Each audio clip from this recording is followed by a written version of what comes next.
der Livestream der Nürburgring Langstrecken-Serie. Präsentiert von Falkenreifen. Herzlich willkommen zur Nürburgring Langstrecken-Serie. Welcome to the Nürburgring for the NLS, the Nürburgring Langstrecken-Series.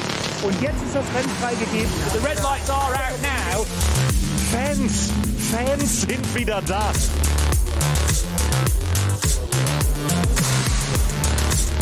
I would think that's very, very close. Jetzt kommt er ran, zieht sich ran.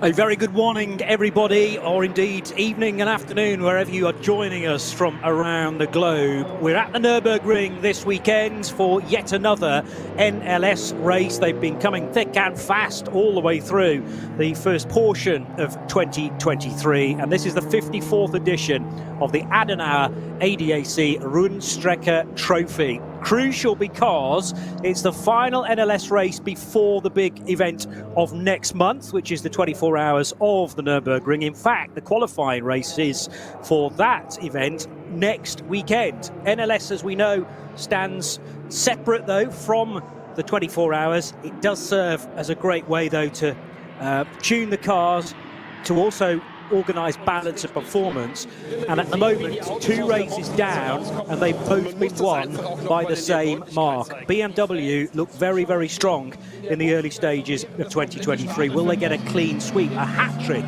of victories leading up to next month's huge event? We'll detail qualifying results for you in a moment, but we need to introduce this segment of the Radio Show Limited team because it's a busy weekend, what with IMSA at the Acura Grand Prix of Long Beach and also the second round of the World Endurance Championship taking place this weekend on RS1. In fact, as soon as we are done with this coverage of NLS3, we'll stay with RS1 and move directly to qualifying for the second round of the WEC live from Portimao with the full race, all 6 hours of it, tomorrow, also on RS1. My name's Johnny Palmer, delighted you can hopefully be with us for the course of the next 4 and a bit hours, and I'm also delighted to say that joining me in the Global Broadcast Centre is Peter Mackay. Good morning, Peter. This is your first, certainly, NLS of the year.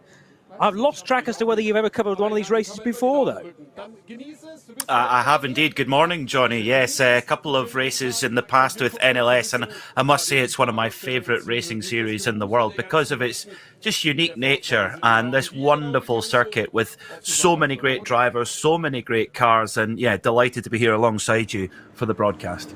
Excellent. Well, likewise, and we have a number of stories to talk about. Thankfully, race isn't due to start until midday local time, so that gives us a good 3/4 of an hour to munch through what's happened since the last round, which took place on the 1st of April, so a couple of weeks from that. And as I mentioned, at the moment, the car that everyone seems to want to have is this M4 GT3, which debuted last year and struggled, I have to say, at certain points in 2022. But it is the key car right now, isn't it? I would imagine manufacturers like Porsche and Mercedes, to an extent, are scratching their heads a little bit. I totally agree, yes. And the BMW M4 has been the winner of both of the first 2 rounds of the championship. Rover winning NLS 1, Valkenhorst winning NLS 2. 2 different types of tyre there as well, of course. Exactly, that's the great thing we have at the Nürburgring in NLS and indeed the 24-hour races is no prescribed tyre. So Michelin, Goodyear, Valkenhorst with the Yokohamas. So who's going to have the key tyre as well? And are we going to have fairly stable weather for the course of the afternoon? Qualifying certainly came with its highlights, difficulties for the 505 BMW with a front right tyre going down. I'm also just hearing about news about one of the Falcon Motorsport Porsches, not the 3 but the number 4 car, which may have to start from the pit lane with a late spring change there. The Mercedes number 9 from Get Speed, no longer in its traditional red livery for Adam Christodoulou, Mauro Engel and Fabian Schiller, went pretty well earlier today too. But the front row in qualifying locked out once again by BMWs, and I'll tell you exactly which ones those are in a moment or two. The 34 BMW, which will start on the second row with Kuba Gamaziak and Jesse Krohn, winners last time out in NLS 2. They are right up there for the start of this race. And the number 5 Audi, really the infiltrator in amongst the Munich brand, starting from the inside of the second row for Vincent Kolb and Frank Stippler. But there's the Rover Racing BMW working its way through Tiergarten and onto the main start finish straight. It's Sheldon van der Linde and Dries van Tor who took pole position in the number 98 BMW. So 7:51.852 the time that does it, 0.3 of a second clear of the 44 BMW of the junior team, Daniel Harper, Max Hesse and Neil Verhagen. They've had a podium already this year. Then the best of the Audis, Vincent Kolb and Frank Stippler in car number 5 from Phoenix. Kuba Gamaziak and Jesse Krohn, as mentioned, for Valkenhorst start 4th, ahead of Chris Mies, Chris Haase and Patrick Niederhauser in the 39 Audi R8 Evo 2 from Team Lant. Then on the 6th position, it is the Share of Sport Audi of Michele Beretta and Marcus Winkelhock.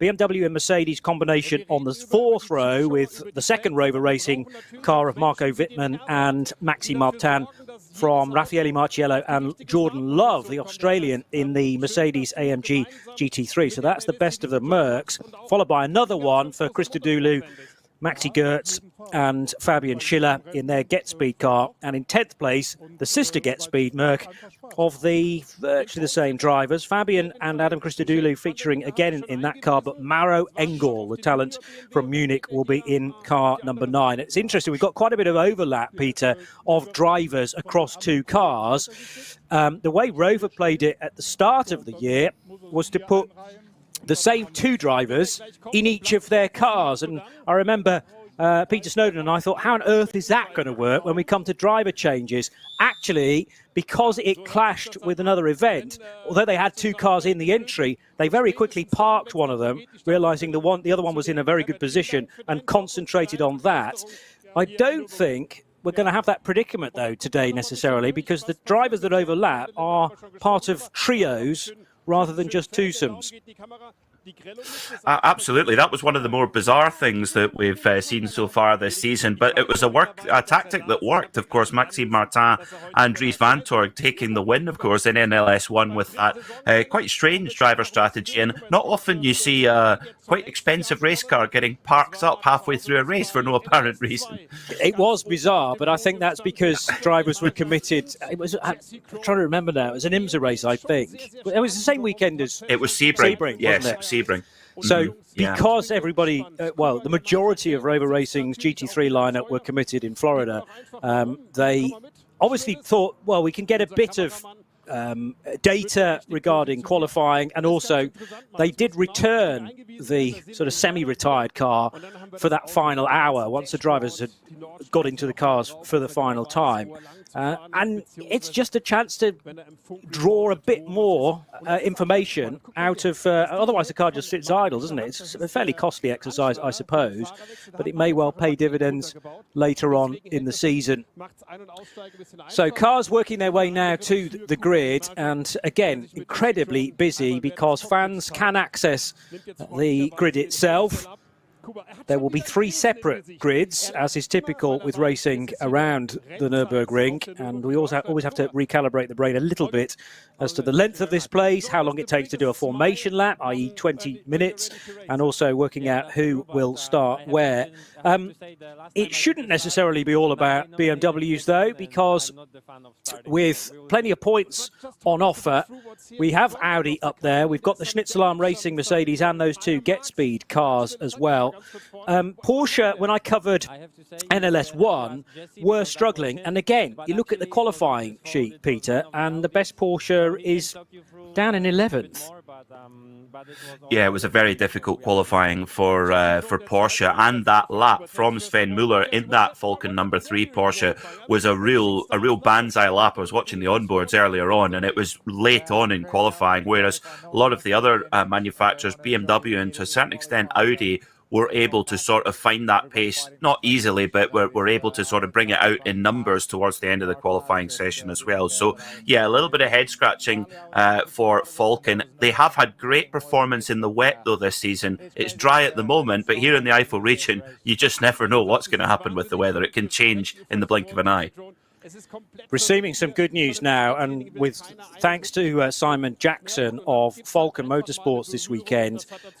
Normally works in the Carrera Cup GB paddock, but a little bit of extra work by the sounds of things for Simon there. And he was concerned, the team were concerned, that the number 4 car with a late spring change may have to start from the pit lane. But just hearing now that the 4 car is all sorted and will be starting from its normal position, which is 17th for Nico Menzel, Sven Muller and Martin Ragginger. Exactly the same driver lineup then for car number 3. So they will have to do some clever rotation. But the best of the Porsches, car 3, starting from 11th. Then the Schnitzeler Mercedes in 12th place for Colin Carasani, Patrick Assenheimer and Marcel Markovits. And then an Audi and a BMW coming next. That's the second of the Pro Valkenhorst cars for Thomas Neubauer, Jens Klingman and Jake Dennis.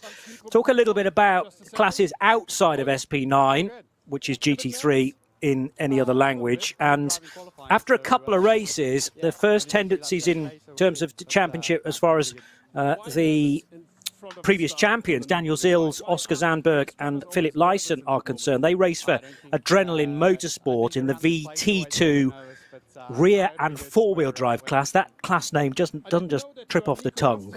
And it's very similar to the front-wheel drive class as well that we have, the VT2s. They've had to split them again this year. But both that lineup and Sven Markart, Nils Steinberg and Yannick Fubrick racing in the BMW 240i's. And Peter, we're going to have to do our very best to stay glued to the 240i scrap, because those cars, together with Cup 2 and Cup 3, could be a race in their own right in terms of overall victory. It certainly is. And of course, to be the overall NLS champion, it's very rare that it's the SP9 overall winning cars that actually win the championship. Basically, the more cars that are in your class, the more points you ultimately score. So often we do see cars from some of the slower classes actually winning the overall NLS championship. It's one of the quirks, but Juuso Puaka has put that car, the number 666 Schnitzelalm car, on pole, which had a pretty bruising encounter in race 2, I think it was, of the championship, with a slightly bent-in door. But clearly the car's back onto full pace, because Puaka on pole in that M240i class. And it's often a class where many drivers make their first steps into racing at the Nürburgring as well, and quickly progress up. And Schnitzelalm are one of those teams where you can basically take that entire ladder all the way to SP9 if you really wish. Yeah, and SP10 is possibly the next natural step from 240i, and they've been just the one winners so far. Torsten Volter and Nick Wustenhagen entered in the FK Performance Motorsport SP10. That's another BMW M4, but in the GT4 spec, and 2 wins so far. Steinberg leading the median Kraftwerk junior classification. And we mustn't forget about the NLS Speed Trophy as well, with the BMW Junior team taking first place ahead of Lutronic Porsche and the Valkenhorst BMW number 34. But I mentioned Cup 2 and Cup 3. I mean, they were taking chunks out of each other. I remember even an hour or an hour and a half into the race at NLS 1. And thankfully, we always get plenty of coverage of both of the Porsche Endurance Trophy Nürburgring classes, because they tend to be at the sharp end of Group 2. Samantha Tan is a name that we know well from elsewhere on the Radio Show Limited network of channels, because she's been racing BMWs both at GT4 and more recently GT3 level in the 24-hour series Creventix Championship. And Samantha, the Canadian driver, making her debut this weekend at the Nordschleife. I didn't actually believe that when I first read it. I thought she must have been here before, but it's a warm welcome, certainly, and in a BMW 3 Series, a 325i. It's fantastic to see Samantha here. She's racing all over the world in various championships. And the thing I love about Samantha is she's so ambitious. She was asked by the German TV crew earlier on this morning saying, you know, how are you finding it? And she says, great. It's, you know, getting used to the circuit and the car, etc. But she's basically saying SP9 in the Nürburgring 24-hour next year. So she knows exactly what she's here for and exactly what the target is. I love that. I love that ambition.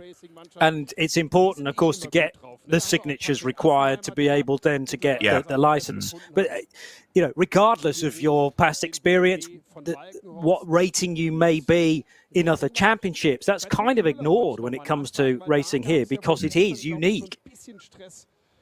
Oh, absolutely. As we've often said on the airwaves here on RS1, it's you know, even Lewis Hamilton would have to go through the permit process, and I think that's absolutely correct because racing here on the Nordschleife is a different challenge to anything else in the world. And it requires that unique level of preparation as well. The sheer spread of classes that we have, not only here in the NLS, but when we get to the Nürburgring 24-hour at the end of next month, you really need that to earn your stripes, I suppose, in this at this circuit. And I think the organisers do a super job of getting everyone up to speed and making sure that this circuit can be as safe as it can be, because it's pretty fierce when you get out there. We shouldn't forget as well that Samantha Tan is broadening her horizons a little bit from BMW because she's still racing an M4 in the GT World Challenge America, but in the European version of that championship, actually trying out a Ferrari 488. So going to be interesting next year which direction she goes regarding the car chosen. The two-time DTM champion Timo Scheider is coming back to the NLS as well, having won the 24-hour race in 2003. So we're 20 years on from that now. Last competed in the Nordschleife Championship in 4 years ago, and this the chance then for a real legend of German, well, world motorsport really, to see how much this place has changed. Probably not a lot.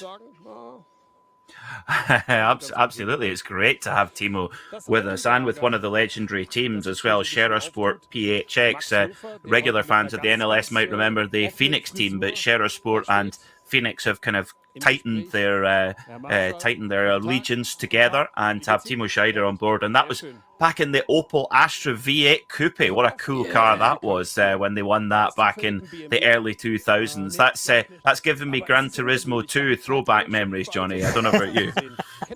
I remember when DTM returned after something like a 4 or 5 year hiatus, and in the early 2000s, thankfully the idea was born to bring it back to the UK as well. So I do remember going to Donington Park in about 2001 or 2 to see still some Opels, the Mercedes, and the third car was the Audi, wasn't it? The Audi TT that they were still racing in those days. Yeah, really good memories. Jean Alesi coming back to the DTM, I remember, or beginning of the DTM, in fact. Manthey Racing evaluating some customer feedback, I read here, with a special guest entry in Cup 2. So Marco Holzer and Jackson Evans will start in a refined Porsche 911 GT3 Cup car, and the car featuring a number of technical modifications based on the feedback from participants in the Porsche Endurance Trophy Nürburgring. So two very much Porsche specialists there,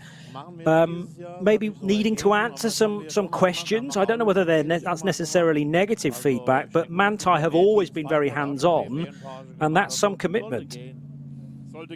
Well, it's interesting. When the Porsche 992 Cup car came onto the market a couple of years ago, and you saw the lap times that it did straight out the gate at Sebring, and it was, within a couple of seconds or less of a full-spec GT3 car, and immediately I thought, Johnny, goodness me, I imagine when Manthey get their hands on it and they take it to the Nürburgring, well, that's going to be a real pest for the SP9 cars trying to get by. So, especially when you've got somebody like Marco Holzer or Jackson Evans on board, and as you rightly say, Manthey, they're the most successful team in the Nürburgring 24-hour history. Olaf Manthey, the founder, more victories than anyone overall here at the Nürburgring. So they're they've got more NLS victories than anyone, so they know this place better than anyone, really. And I think their developments of what they're making to that car will definitely taking it in the right direction. And you look at the base that they're starting from; it's hardly a bad base to start from, is it?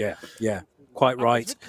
You're tuned to RS1, part of the Radio Show Limited network of channels. We are probably about 6 minutes away from the green flag commencing for that lead group. It's Peter Mackay and Johnny Palmer keeping you company for NLS 3 under a little bit of cloud at the Nürburgring. You know what this place is like. There's some rain in the air, I think, on the start-finish straight now, but it's such a huge footprint, this circuit, that it can very easily be raining on 2 or 3 kilometres of the track and bone dry elsewhere. And that is, again, another huge challenge that comes part and parcel with racing here under the shadow of the Nürburg Castle. The lead of Cup 2 driver standings are that Benjamin Leuchter and Nico Otto, who compete with Max Kruse Racing, they have a couple of second places so far. And the team with the professional football player of the same name leading the championship ahead of Paul Harkema and Tim Scheerbart for Avia WNS Motorsport. And then Chris Brook and Moritz Krantz, who race for K. Kramer Racing. And then in Cup 3, again a WNS driver combination of Finn Zulauf, Marius Rauer and Moritz Oberheim are ahead of the SRS Team Zorg Rennsport trio of Heiko Eichenberg, Patrick Gruter and Fabio Grotter, and we'll be talking plenty about all of those drivers. They stand out to me as being often pilots who flirt with the podium positions. Now I'm just getting word, Peter, that we've built the debut of Sam Tan up here at the Nürburgring. It's now looking much more unlikely to happen.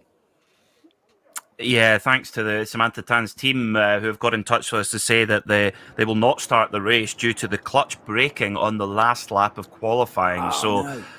Well, that's a little bit of Nürburgring preparation in itself. This is a place that disappoints you more than it satisfies you. That's why it's so appealing to come and take on the challenge. It's hard on drivers and it's very hard on equipment as well. And that's unfortunately taken them out of the race. That's really disappointing. I don't know if we're going to be accused of commentator's curse there, Johnny. It happened before we mentioned it. Yeah, very good point. Maybe. And we're not in the race either, so I always think commentator's curse really only strikes after the green flag is waved. That's how it tends to work. I'm desperately trying to get us out of this hole here, Pete. I think it's working. Let's talk about TCR very rapidly. 7 cars from 5 different manufacturers entered into TCR for this third race. So we've got Audi, we've got the Cupra, Honda FK7, Opel Astra and the VW Golf, all providing great diversity. And 3 of the TCR teams demonstrate that motorsport's a family affair, because we've got Marco and Mike Knappmeyer, who are starting their Golf together with Dirk Groeneck, former VLN champion from 2013, and then Michelle and Mike Holder, who are driving the Honda with Roger Vogli, and one of the 2 Cupras driven by Armando and Dario Stanco, who hail from Italy. These cars certainly weren't designed for 4-hour races, and they weren't necessarily designed for driving around here, although we have had world TCR battles for the last few years as part of the Nürburgring 24 hours. And there's something that just fits quite nicely when you bring a TCR to the Green Hell. Absolutely, and it's unusual not to see a Hyundai in the field. Of course, they're an ever-present threat in the TCR class in the Nürburgring 24-hour, and a very factory-style setup that they have when they come to the 24-hour. But it's a Honda that's on pole in that class, car number 807 for Halder Motorsport, the Honda FK7 TCR. That's the outgoing model, if you like, but it won't be long before we start seeing the new Honda Civic Type Rs coming out onto the circuit as well. And I have to say, I wouldn't mind one of them. Problem is, I can't afford it, the new road car, Johnny. Have you seen the price of them? Yeah, they're pretty steep at the moment, it being a brand new machine. We'll have to wait a few years, perhaps, see whether they descend a touch. But yeah, really good mixture of manufacturers, and that's tough to call.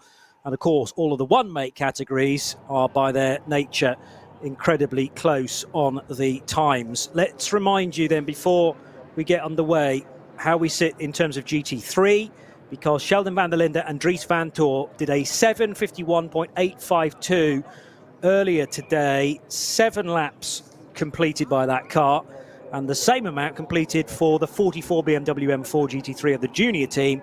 Daniel Harper, Max Hesse and Neil Verhagen starting alongside. Audi R8, car number 5 for Scherer Sport Phoenix, for Vincent Kolb and Frank Stippler. Just the 2 drivers in that car, but they will go rapidly, and they tend to do 1 stint each. So we'll have 3 driver changes there, whereas I'm fascinated to see who will do the double stints perhaps in some of the other cars. Also, will we have early stoppers for GT3? The benefit of stopping maybe after 5 laps of your initial stint is that you can spend less time in the pits, because all pit stops are done to a minimum pit stop time, but that can be shortened, or is shortened, if you come in after only 5 laps. It's all about the stint you're finishing that determines how long you then have to spend in the pits, unless you're pitting in the last 70 minutes of the race, which all of the GT3 cars will need to do, because then your reference time is mapped to the end of the race rather than the start. These are complicated rules, Peter Mackay, but it is key to know where you sit and when you're due to be pitting the car to try and maximise the result. Yes, and we will be taking our listeners through that by the hand. And actually, once it's explained, it does start to make a bit more sense. Yeah, absolutely. And it's part of the strategy here. It's one of the unique things about this circuit. That's the thing for first-time listeners and first-time viewers of NLS. You're in for a treat. This is going to be like a race you've never seen before, and isn't it all the better for it? I love how particular it is to the NLS, to the Nürburgring. What a treat! Can't wait till we get going. Get you some starting drivers just as soon as they ping through on the timing screen, but it is the white nose with the Rover branding of number 98 starting on the driver's right, but the left of shot as we peer our way down the start-finish straight, and the yellow and black of the BMW junior team with the red door mirrors of Daniel Harper, Max Hesse and Neil Verhagen, number 44. The grid is being cleared though now. 1 minute board has already been displayed, 30-second board going up now as well, and with 18 minutes exactly to the start of the race, the cars are moments away from being waved off. There is the green flag now. Lights illuminated on the pace car, and gently pulling away from its dummy grid position is the 98 BMW. Doing the traditional big build-up of a green flag lap, but of course we've got the best part of 20 minutes still to enjoy these cars working their way around part of the Grand Prix lap, not using the full one as is typical with the NLS races, so they'll use the cut through just after the Mercedes arena, then work their way back to the Vidal chicane, and then that tricky left-hander at the Sabine Schmitz curve, and then the next segment of the track, so tough and no stranger to incidents, sometimes at the start of the race, sometimes very late on, as we had in NLS 1. Hats and back, I mean, that really does test you, particularly when you're having to compete in a long race as we've got today, Peter.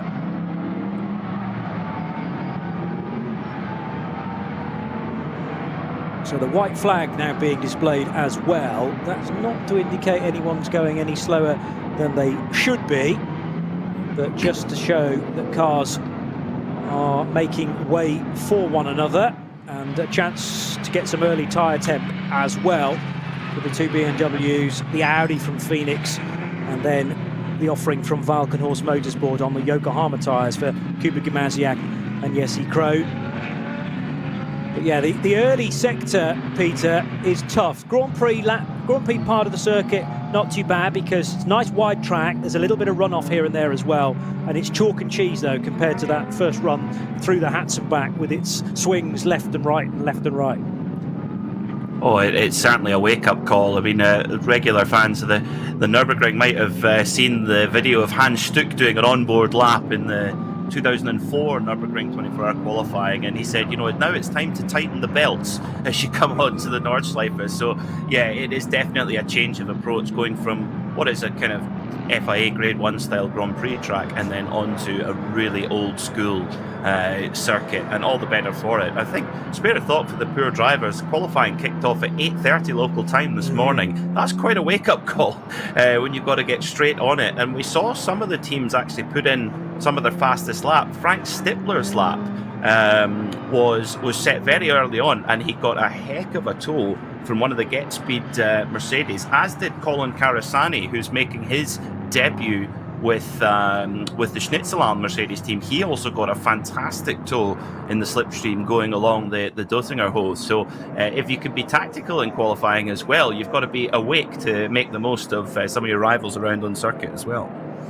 Just caught sight of no fewer than 3 Toyota Supras that run nose to tail in SP10. So they're Supra GT4s from Teichmann Racing, the 180, KCMG, which is the 47 car for Josh Burden, Eduardo Liberati, and Estonian driver Martin Rump. And then behind them, Michael Tischner, Andreas Gulden and Lance David Arnold in the Toyo Tyres with Ring Racing Supra. Not too far in front of them, the Subaru WRX of Team STI. That's for Carlo Van Dam and Tim Schrick, number 263, which runs in the SP4T class and will start 40th place. In fact, car 263 from 40th spot. There aren't too many cars in SP4T. If there are 7 or more cars, though, maximum points are on offer. It's a sliding scale, and that does seem to be fair to me. You win a class that only has 3 cars in it, and you don't score quite as many points as a car with 20 cars in it. And that's why the points are cleverly staggered. And to the point you were making earlier, Peter, that very often the overall NLS champion doesn't necessarily come from GT3. There's quite a high rotation of drivers, of course, in GT3, and you know they're deploying their drivers all around the world, whereas in BMW M240i, in Cup 2 and Cup 3, the driver combos tend to stay more constant. Yes, absolutely. That's entirely correct. The classes further down the field are often privateer efforts, whereas up at the front with the SP9s, you're dealing with full factory driver squads, and you know each manufacturer, Porsche, BMW, Audi, etc., they all have their pool of factory drivers. They're like the world's fastest customer service assistants, and they get deployed out to each customer team to help them in their endeavours. So it's an excellent model, and what it means is the drivers are kept busy every weekend, and they have to be adaptable also. But as you rightly say, the driver lineups do change across the season, and you know a lot of the drivers who have taken part this so far this season, some of them will be engaged now in IMSA duties this weekend, for example, over at Long Beach, or in the World Endurance Championship for that matter. So we live in a very busy motorsport ecosystem. Crazy at times. There are certain weekends where it seems like everything is taking place, or every championship has a round on the same weekend. In TCR, you've already mentioned the Halder Honda, which took pole position a little earlier on today. They will all start in Group 3, and the Honda FK7 for Roger Vergley and the 2 Halder family members, Michelle and Mike, car number 807, ahead of the Moller Bill Motorsport Audi RS3 LMS for Hakon Schrein, and then Alta Gulbrandsen and Kenneth Ostvold, the 3 Norwegians in the 804 car, starting from 2nd position in TCR. Then it is a Cupra, followed by another Cupra, and a little further down the Audi RS3 of Jens Wolf and Volker Garn. It doesn't matter where you fit into the overall order of times. The cars are then grouped up deliberately into each of their individual groups. So classes are assigned either Gruppe 1, 2 or 3, and the 3rd group, which doesn't contain any TCRs, beg your pardon, they're in Group 2. So Group 3 now is working its way around the Grand Prix loop right now, and this is where we find the BMW M240i's. There's also plenty of Porsche Caymans, but we get to cars as small as Renault Clios as well. So bear in mind, if you've again not seen racing like this before, we have full thoroughbred GT3 cars up against hot hatches, basically, or cars you may well take to the supermarket. And at times, the speed differential, particularly down the Dottinger Hohe, is frightening, Peter. Oh, it's enormous, yes. And of course, don't forget the little Dacia Logan as well, which is famous here on the Nordschleife. I noticed the Dacia Logan this season has on the back of the car written Dacia versus Goliath, which I love that. And there is an onboard footage of the Nürburgring 24-hour from 2 years ago of the Dacia, and the SP9 cars coming through is absolutely terrifying. Ein Traum vieler Rennfans, der für die allermeisten It's RS1, part of the Radio Show wird, Limited. mit dem neuen Gran Turismo 7 aber ein ganzes Stück realistischer. Mit der neuesten Auflage des Kultspiels für die Konsole fahren wir zu den wichtigsten Streckenabschnitten der grünen Hölle. Die AMG Arena. Erstes Nadelöhr nach dem Start und durch die unterschiedlichen Linien ein toller Ort für Positionskämpfe auf der Grand Prix-Strecke. Auffahrt Nordschleife. Nach der Vidol-Schikane biegen wir ab vom Grand Prix-Kurs. Hier beginnt der 20 Kilometer lange Ritt durch die grüne Hölle so richtig. Fuchsröhre. Mit Vollgas bergab, durch die Kompression und den Berg wieder rauf. Wie so oft auf der Nordschleife, kein Platz für Fehler. Breitscheid.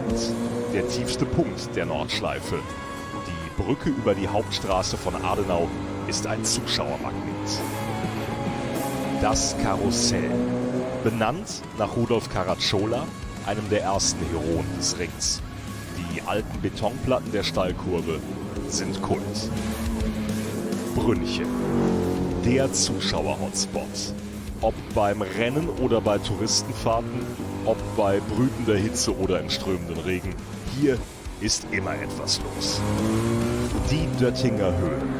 Windschattenschlacht bei 270 km/h und die Überholmöglichkeit schlechthin am Ende der Nordschleifenrunde mit dem neuen Gran Turismo 7. Und damit von der virtuellen wieder zur realen Nordschleife.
Dein Online-Shop für Simracing-Hardware und Zubehör. www.simraceshop.de.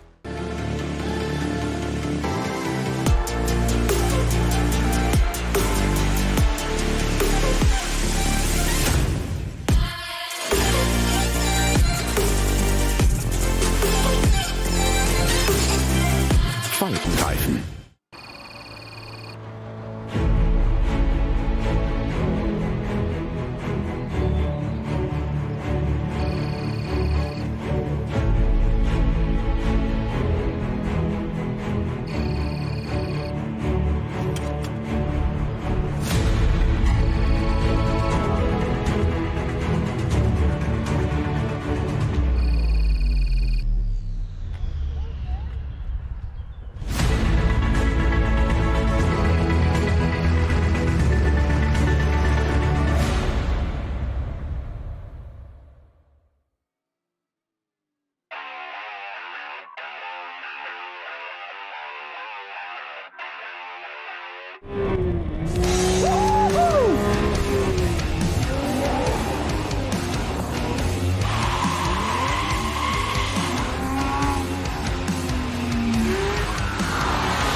Liebe Fans, besucht unsere Social-Media-Kanäle auf Facebook, Instagram, YouTube, Twitter und TikTok. Willkommen bei der NLS.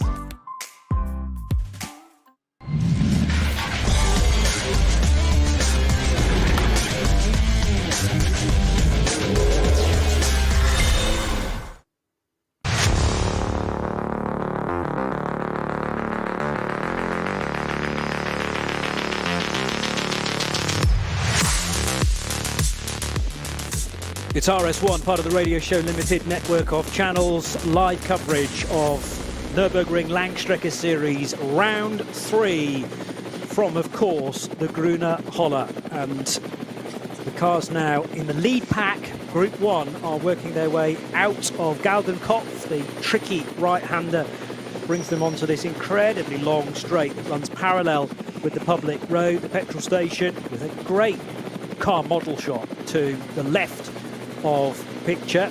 And it's also where last year I bought the book, the annual that comes out reporting every single Nürburgring 24 hours. That's absolutely packed full of information. There'll be a new edition to buy of that for the 2022 race, of course, last year, as we work our way to the 20th and the 21st of May. But this race to get out of the way, first of all, next weekend's qualifying race, and then it will be all concentrated on the twice around the clock run. BMW's first and second, though, in NLS 3 on the grid, using pretty much the full width of the track now to build as much tyre temperature as possible.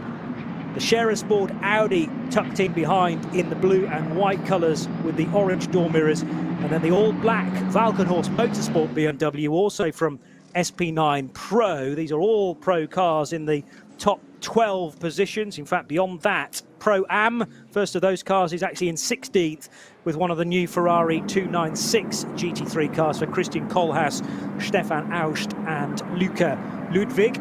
Teams are also keeping at least one of their screens trained on the local weather radar. There are little areas of showers, I would say, and I think we'll do well to get through this race without the odd drop of rain here and there.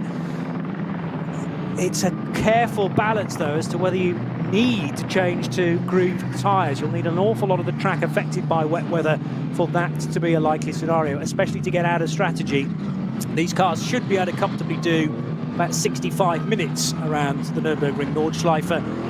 No more, though, than 8 laps apiece, and we're looking at more like a maximum of 7 for the opening stint. It's the 54th edition of the Adenauer ADAC Rundstrecken-Trophy with Peter Mackay and Johnny Palmer live here on RS1. Hopefully you're enjoying our coverage in both sound and vision, because NLS 3 for 2023 gets underway bang on time at midday, and it is a good initial getaway from the Rover Racing BMW, although here comes the junior team car as well. Audi versus BMW, and a third Audi, in fact, around the outside. No, that's the second of the Rover Racing cars, isn't it? And as the junior team car goes far too deep into the corner and loses 1, 2, 3 places as a result. So it's a really good initial getaway from BMW number 44, but it very nearly ended up in the weeds there at turn number 1, that first right-hander into the Mercedes arena. So it's the pole car of Sheldon van der Linde and Dries Vanthoor, number 98, that leads the way, despite being door handle to door handle with the sister machine from the junior team. Then the Audi of Sport Phoenix in second position, and that the second Rover Racing car has squeezed into third, as again, far from the ideal line from the BMW junior team car, way up the curb as it comes out of the cut through. Peter Mackay. Wow, that was a scrappy start for a couple of the BMWs there as well. In particular, the Advan livery Valkenhorst car as well. A lot of contact there from 3 different cars as well. Slowed right down. It's got back going again now, but yeah, you really don't want to be compromising your race so early on. We've got 4 hours to go, but it's just so fierce in that pack as they come towards the Nordschleife for the first time in this race. But a super start from the Rover Racing BMW car number 98, our pole sitter Sheldon van der Linde. So cold tyres, which do not like stopping at the end of a long straight. Cold brakes as well. They will have tried as much as possible to warm the discs, but very quickly the driver of the BMW junior team car, finding that brake pedal was incredibly long and could not arrest the speed sufficiently down into the first corner. There's also been early dramas for the 34 Valkenhorst Motorsport BMW. This was the winner last time out, Kuba Gimasiak and Jesse Krohn. So pole and finish combination there, and far from ideal then for, well, 2 of the cars in the top 4 positions, with a delay for number 44 and a huge delay for the Valkenhorst Motorsport car of Gimasiak and Krohn. Second group about to get going though. Also, I notice Valkenhorst are now awaiting car 34, so it's not even going to attempt a lap on the main circuit. And I would have thought the 34 car is expected into pit lane imminently. Avia WNS Motorsport car then at the front of the all Porsche class, and that is about to get going as the 34 BMW now ducks into pit lane via the back door. But it's a good getaway, it looks like, from the Fricadelli Racing crew, Cup 2 machine. Although going to be side by side as they work their way down towards the first corner. 4 abreast, this is always a natural pinch point. In fact, it's 5 and 6 abreast further back, but incredibly everybody has just about managed to get through with minimal contact, and it is the Avia car that leads in this Cayman class, Peter. It is indeed, and it was the number 34 car of Kuba Gimasiak who's come into the pit lane. Heavy front left damage there as well from that contact at turn 1. The Valkenhorst mechanics going to work very quickly, but that's not going to be the work of a moment, Johnny. That ruins their race so early on to have to make repairs as well. That's such a shame after, like you said, winning the last time out.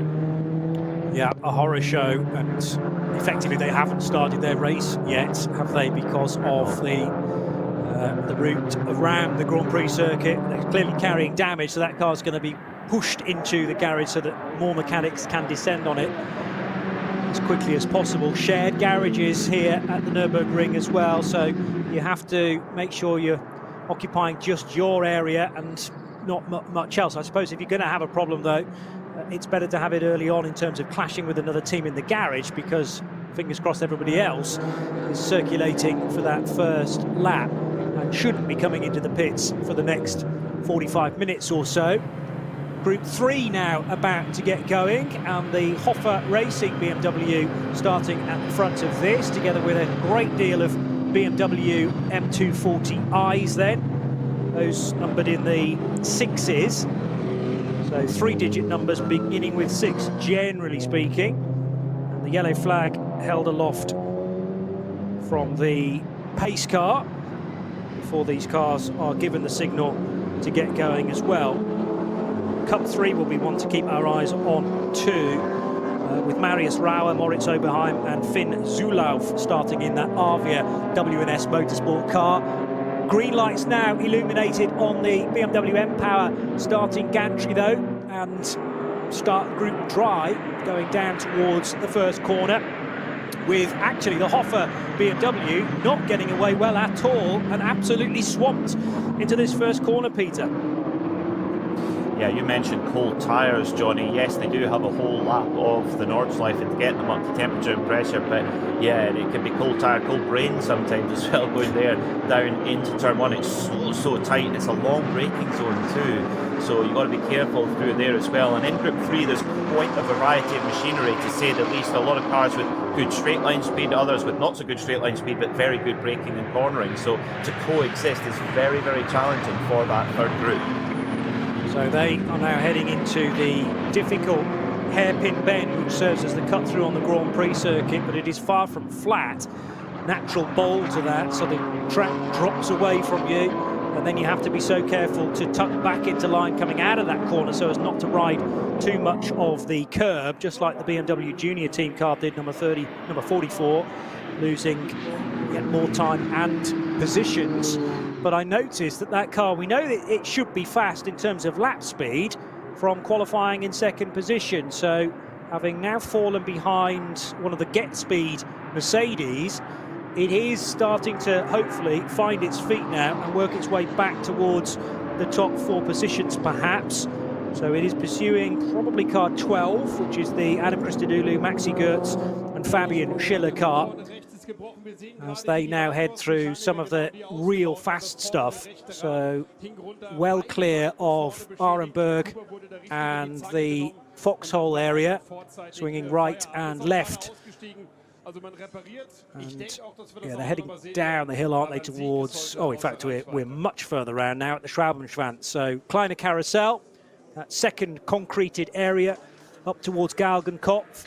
And the BMW Junior team car should be, I think, close enough to that Mercedes in front to take a little bit of a tow from that. In fact, the Mercedes struggling through Galgenkopf itself, so that should be an easy overtake for the BMW shell-backed car. Yeah, the BMW Junior team car driven by Neil Verhagen, the American, who got a run on the Get Speed Mercedes, but the Get Speed Mercedes is now rallying in the clean air, using a bit of NASCAR side drafting there, heading up towards Antonius Bucher, as well as the Land Audi goes tearing past the Falcon Porsche, number 3, I think it is. Yes, number 3 as they head through Antonius Bucher, and the poor little Porsche was pretty defenceless there as they come into a slow zone right before the Tiergarten, around code 60, Marshalls Post 202 to 205. That's a lead change as well, is it not? Yeah, it is. Audi car 5. I think there might have been some passing there. Well, it was a little clumsy, I think, going into the caution. I didn't realise that there was a code 60 in place, in truth. Maybe plenty of the drivers didn't either.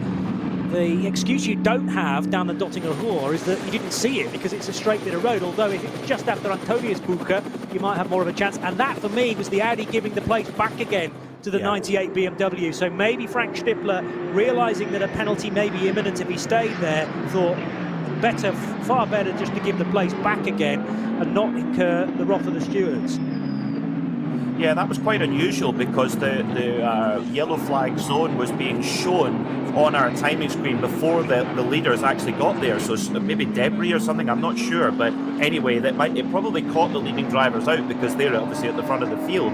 But yeah, Stippler very experienced in that number 5 Scherer Sport Audi and allowing the number 98 Sheldon van der Linde to go by. Just an update on the 34.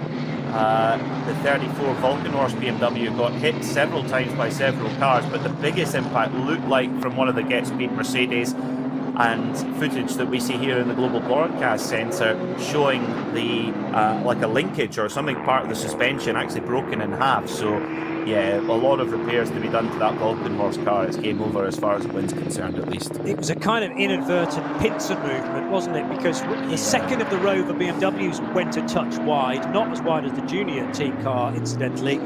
But as that rejoined, didn't quite realise that the 34 BMW was over its shoulder, the right-hand shoulder. And as the 34 BMW moved across the road to give the Rover car a bit of space to rejoin, there was the Get Speed Mercedes, another car across. So there wasn't the gap then for the 34 BMW, and it got smacked from both the left and the right. And I'm not surprised that at least the steering arm has been buckled because of that. No fault at all, it seemed to me, of Gamaziak in that car, but unfortunately had to limp back to the pits. And if not out of the race, certainly out of the reckoning, because you cannot afford that sort of a delay. There's also a Porsche heading into the pits from, I assume that car's just done a full lap. It's the car collection machine, car number 42, line speed of Patrick Kolb and Marco Seifried. So something not right there to be coming in at the end of lap number 1. The crew go to work on the front of the car.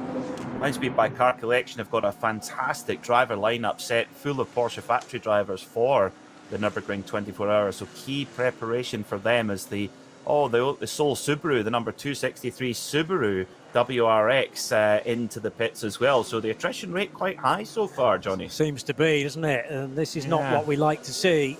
Yeah, I reckon that 42 Porsche did complete a full lap, and then at the end of the Grand Prix circuit had to duck in, so it will lose that first sector again, just like the 34 BMW. But it is Sheldon van der Linde leading from Frank Stippler. Absolutely nothing between those two cars as they now head into Adenauer Forst. And there's a wide expanse of grass there as you head into the clearing from the dense forest at the Fuchsruhe. And now heading towards relatively fast section of the circuit. Despite this left-hand turn, you have to brake much more acutely though into the second of those left-handers. Squirm your way through a left and right-hand kink, in fact, as then the track starts to descend down towards the second area that you can join for a tourist lap perspective down at Breitscheid. But the approach to there is very, very tricky, and then the climb back up through the valley through Niki Lauda curve. And very fast stuff then as well immediately afterwards. So it is van der Linde, Stippler, Marco Wittmann, and then Neil Verhagen, who has recovered to a certain extent. He got ahead of the Mercedes that he was battling with. That was Fabian Schiller, I reckon, car number 12 for Get Speed. So Schiller starting that car. That means Maxi Goetz and Adam Christodoulou still to come. Number 3 Porsche has made some strides as well. Started 11th, it's now running in 7th position, and that is Sven Muller in the two-tone blue Falcon Motorsport Porsche. And Sven has in front of him, as mentioned, Fabio Schiller, and plenty of cars immediately behind as well. There's a batch of 5 of them, all nose to tail, now heading back up the hill, essentially towards the carousel. But this is the chance on the circuit to really open that throttle up. Well, it's been a great start. One team who are really opening the throttle up is the Fricadelli Ferrari team. Of course, Fricadelli known for running Porsches for so many years. They've switched to Maranello power this year, the new 296 GT3. Felipe Fernandez Lazar set the time in qualifying at 7:59.3, outside of the top 10, but David Pittard has started the races and he has pulled that car up into 8th position. So brilliant start for Fricadelli Ferrari as well. I think we need to try to drill ourselves into saying that, Johnny. It's a strange thing to say. Yeah, agreed. Rolls off the tongue nicely though. It does, very much so. 5 cars heading now into the carousel, and that is for 6th position.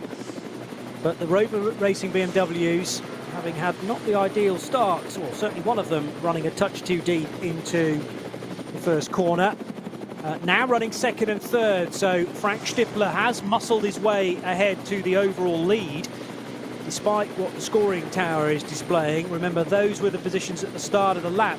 I don't actually know where Frank Stippler slipped by, but that is definitely a blue and white Scherer Sport Audi R8 now ahead of the 2 BMWs. He did it, he thought, illegally going into the caution at the end of the previous lap, But clearly that Audi is showing very good race pace. Oh, fantastic. And I have to say, you know, the grid position that Frank Stippler set was very much aided by an aerodynamic slipstream on the Dottinger Hoe, the entire length of the Dottinger Hoe. So I thought, are they going to have the pace when they get into the race? Well, Frank Stippler certainly answered that very, very quickly, and it'll be Vincent Kolb who takes over from him later in the race as well. They're a pairing who have really gelled together over the years, but this is what NLS racing is all about here in the Nordschleife. Proper top German manufacturers racing head-to-head with their best factory drivers on board on what is one of the fiercest circuits in the world. What a spectacle. And they're having to get by safely at least one intervention vehicle as well, which is now rapidly trying to get to the scene. Well, presumably a stricken car somewhere. Hopefully get some further news on that, but it's still a bizarre sight for me, despite having covered these races for the best part of a decade, that the cars at great speed thunder by actually a road-going car with the lighting beam on the top, and yes, there are white flags warning that that car is going pretty slowly, but you really have to have your wits about you, particularly if you've got the nose of your race car under the rear wing of another. There was the Dacia Logan, if you were keeping your eyes peeled, and to the left the Rover Racing BMW goes, to the far right goes the junior team car, and it looks like the junior team's line is winning the race for the time being. Also, Sven Muller is on the move, and that is to pluck the place out of the hands of Fabio Schiller in his Get Speed Mercedes. So Porsche number 3 dives to the left of the Dacia Logan at Antonius Bucher, and will hit the brakes around about now into Tiergarten. How late they break into this area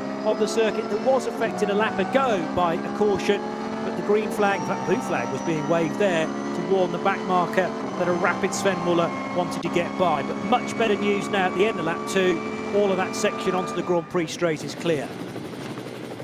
Some of the lap times coming in are absolutely spellbinding, considering these cars will be on not far from a full tank of fuel. The Hase-driven Audi Sport Team Land car, 7:54.9. That's only a couple of seconds off pole time. That's remarkable stuff as well. And 7:57.258 for our race leader, Frank Stippler. But Sven Muller in the Falcon Porsche is making moves forward. He's having to drive hard, but he is up into 6th position now as well, with David Pittard gaining another position in the Fricadelli Ferrari. He's up to 7th. Really good driving from Christopher Hase there to squeeze ahead of Marco Wittmann for 4th position. So the all-white car, although with that red strip down the left-hand side of the car, getting ahead. There's drama though here for a Scherer Motorsport car. That's not the 5, that is the number 16 of Michele Beretta and Markus Winkelhock. And was it Beretta who started that car? He's tumbled down the order. Yes, it was. It was, thank you. So Michele Beretta in number 16, parked up. Now, where is that on the circuit? It's immediately after a very fast right-hander. Galgenkopf, I think. Okay. Which is very, very fast indeed. Yeah, the yellow flags were shown at Galgenkopf about a couple of moments ago. I don't see any damage on the car though, no. Johnny. Certainly not on the front of it.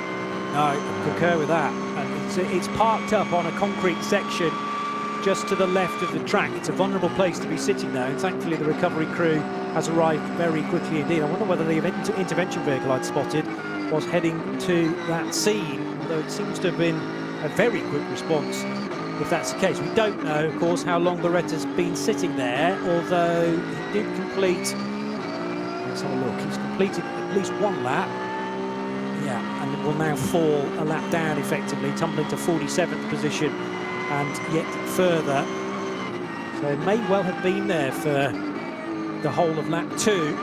2 laps now ticked off though for the sister car at Scherer Phoenix, number 5, Frank Stippler, leading by half a second from Sheldon van der Linde's Rover Racing BMW. Neil Verhagen still in 3rd, but that change for 4th place that happened just as soon as the cars had crossed the line. Well, it was coming out of the cut-through, actually, that hairpin right-hander. Marco Wittmann and Chris Hartwell. Marco Wittmann forced up the curb by a good overtake from Christopher Hase, who found the inside line and certainly wasn't going to allow the space for Wittmann to cut across his bows. So Audi's now running first and fourth, and Wittmann, having started from third position, finds himself in fifth with a bit of work to do from there. Yeah, a little bit to do. It's a shame for the Scherer Sport PHX crew. They had a disastrous NLS 2 a couple of weeks ago where the number 5 car, not the number 16, had significant mechanical gremlins as well. So this has got to raise question marks in that crew for their Nürburgring 24-hour prep. But I guess this is why you come and do NLS for many other reasons as well, Johnny, is that you come here to shake out any gremlins. You do not want these gremlins to show on the big event at the Nürburgring 24-hour. That's better to get them out of the way now. Absolutely right, yeah. And 3 races in order to do that. There's also a qualifying race of 6 hours duration next weekend ahead of May's big event. In Cup 2, the all Porsche class, Peter Terting leading at the end of 2 laps there in the number 123 machine. Moritz Krantz is in second position, car number 121, and it's the 102 car of Noah Nagelsdijk in the Black Falcon Team Identica version. So 102 in third position ahead of Tim Scheerbart, who drives the 120. And then in Cup 3, 955 has found its way to the front positions. So these are the 718 Cayman GT4s. Cup 2 are 911 GT3 Cups, and the Caymans occupy Cup 3. And the 955 car then leading that division. 955 has gained a number of spots actually, and Fielenbach driving that ahead of Zulauf and Klaus Abelan in the treble 1 car, which is a recovering Cup 2 machine. Very busy though now for the race leaders in SP9, because they're already finding back markers. This is partway around lap 3. That seemed to work very nicely for Frank Stippler, who was able to get by before the right-hand kink that leads to the carousel, but bottled up behind those back markers were the next cars, the BMW of Sheldon van der Linde, Neil Verhagen's junior team BMW, and Christopher Haase, who is right with, not quite the leader, but he's right with the other podium positions, Peter.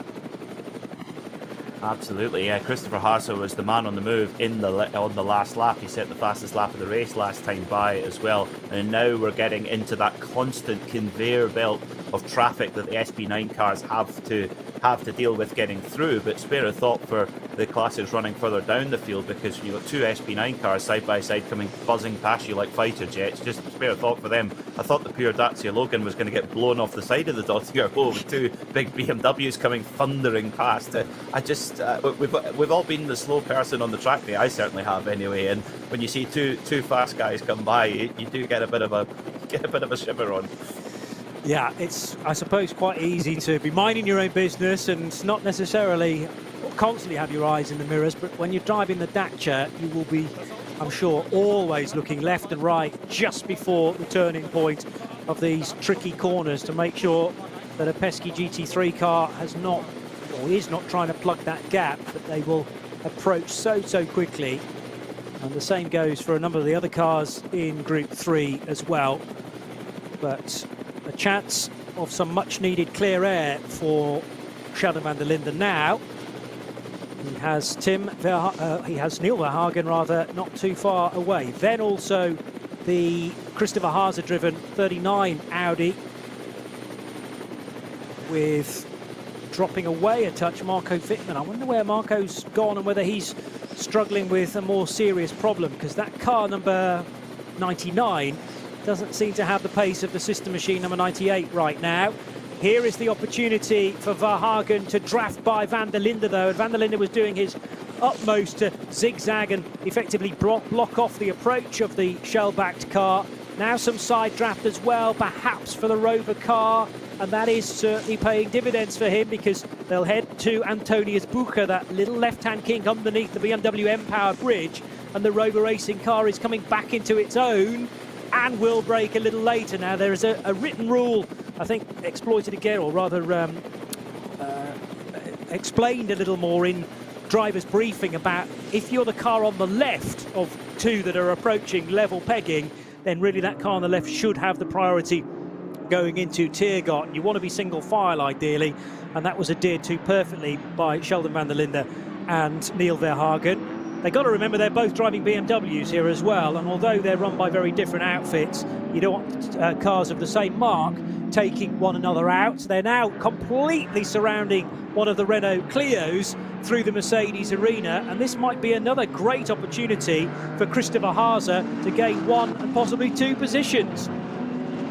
There is an opportunity. Verhagen has got by Sheldon van der Linde. Remember, Verhagen and van der Linde both BMW factory drivers, and yeah, there'll be a little bit of bragging rights involved there, but for any Porsche driver who ever drove under Alvin Springer, they'll still have his words ringing in his ear saying, if you hit another Porsche, just go straight to the airport, don't come back to the truck.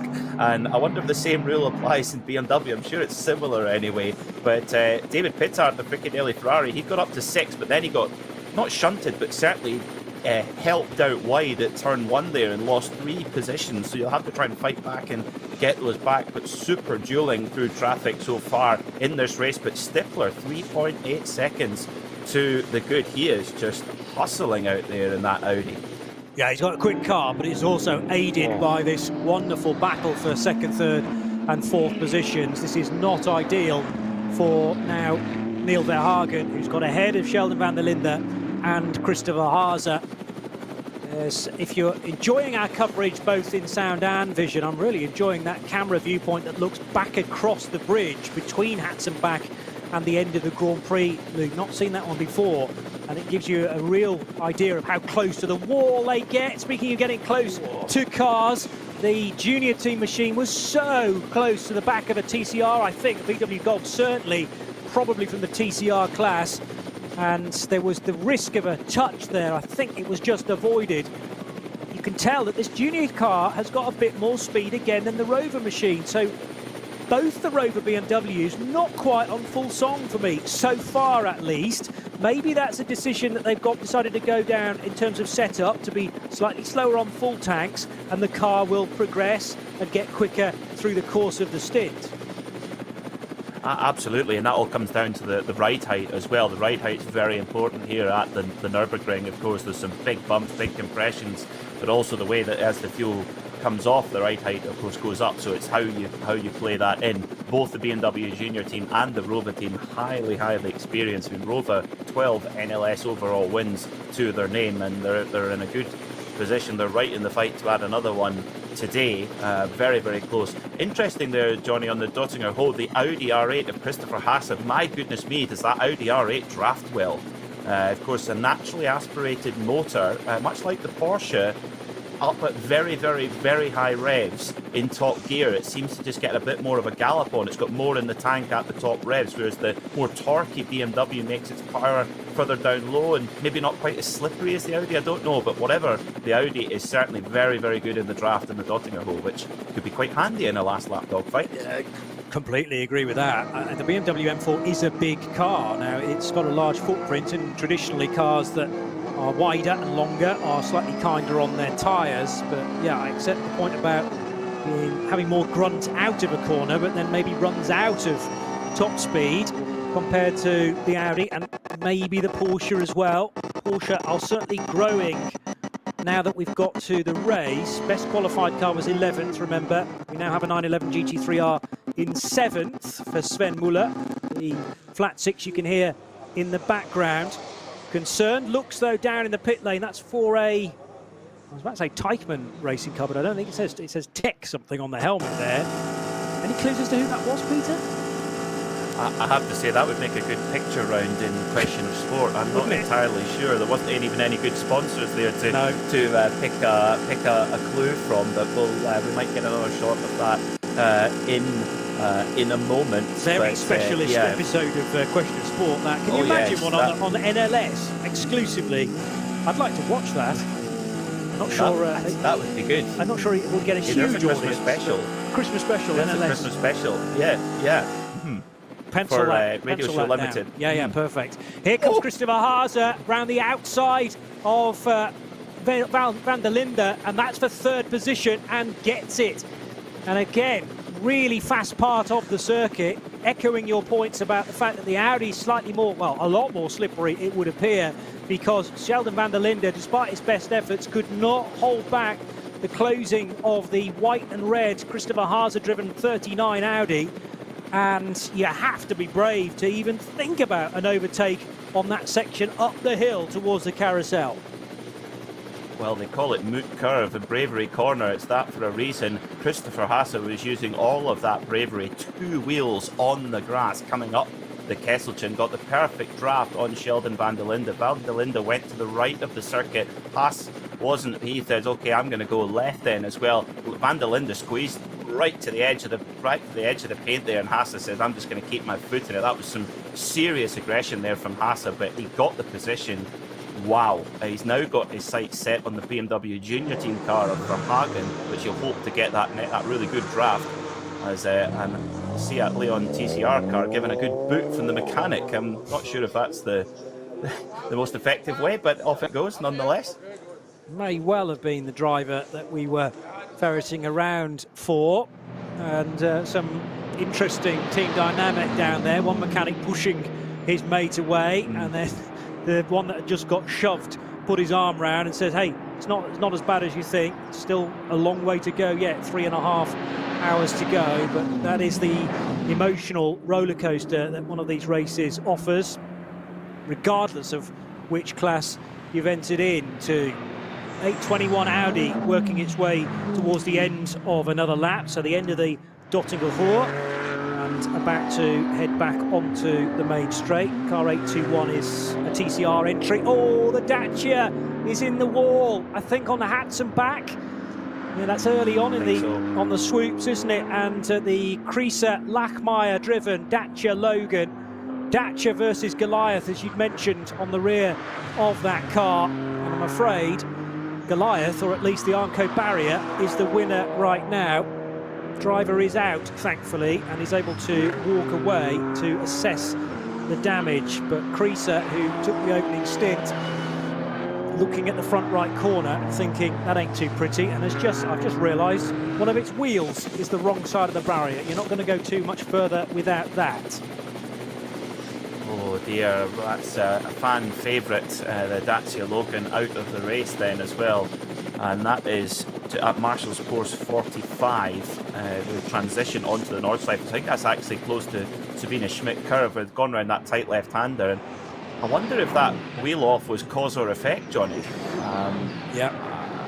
We won't speculate, but nonetheless, that's a wounded little Dacia. It's much like the Foxtail Manta, very much a beloved car here at the Nürburgring. Yeah, well, in these races where we're missing the Manta again, and it remains to be seen whether that will return, then definitely the Dacia becomes effectively its replacement.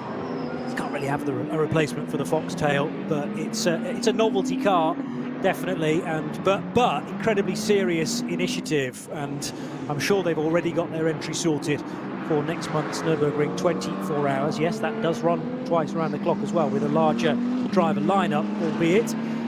Neil Verhagen through and across the line, up to second place as mentioned, but Christopher Haase just 4 or 5 car lengths away. Haase taking plenty of curb and a bit of grass, in fact, out of the Mercedes arena there. And that Audi looking very manoeuvrable indeed, perhaps more so than the 44 BMW. So the Team Lant white and red car for Chris Haase, Chris Mies, Patrick Niederhauser, heading by, well, will need to nip by a number of back markers all in one swoop here, as the best of the Rover Racing BMWs, number 98 that took pole position earlier in the day, disappearing further back down the track, and it was not going to be too long before both Rover Racing BMWs find one another. Very late on the brakes there is the 474, nearly piling into the back of the 44 BMW. They're all heading into the slow area now, must have been caused by the Dacia Logan. So your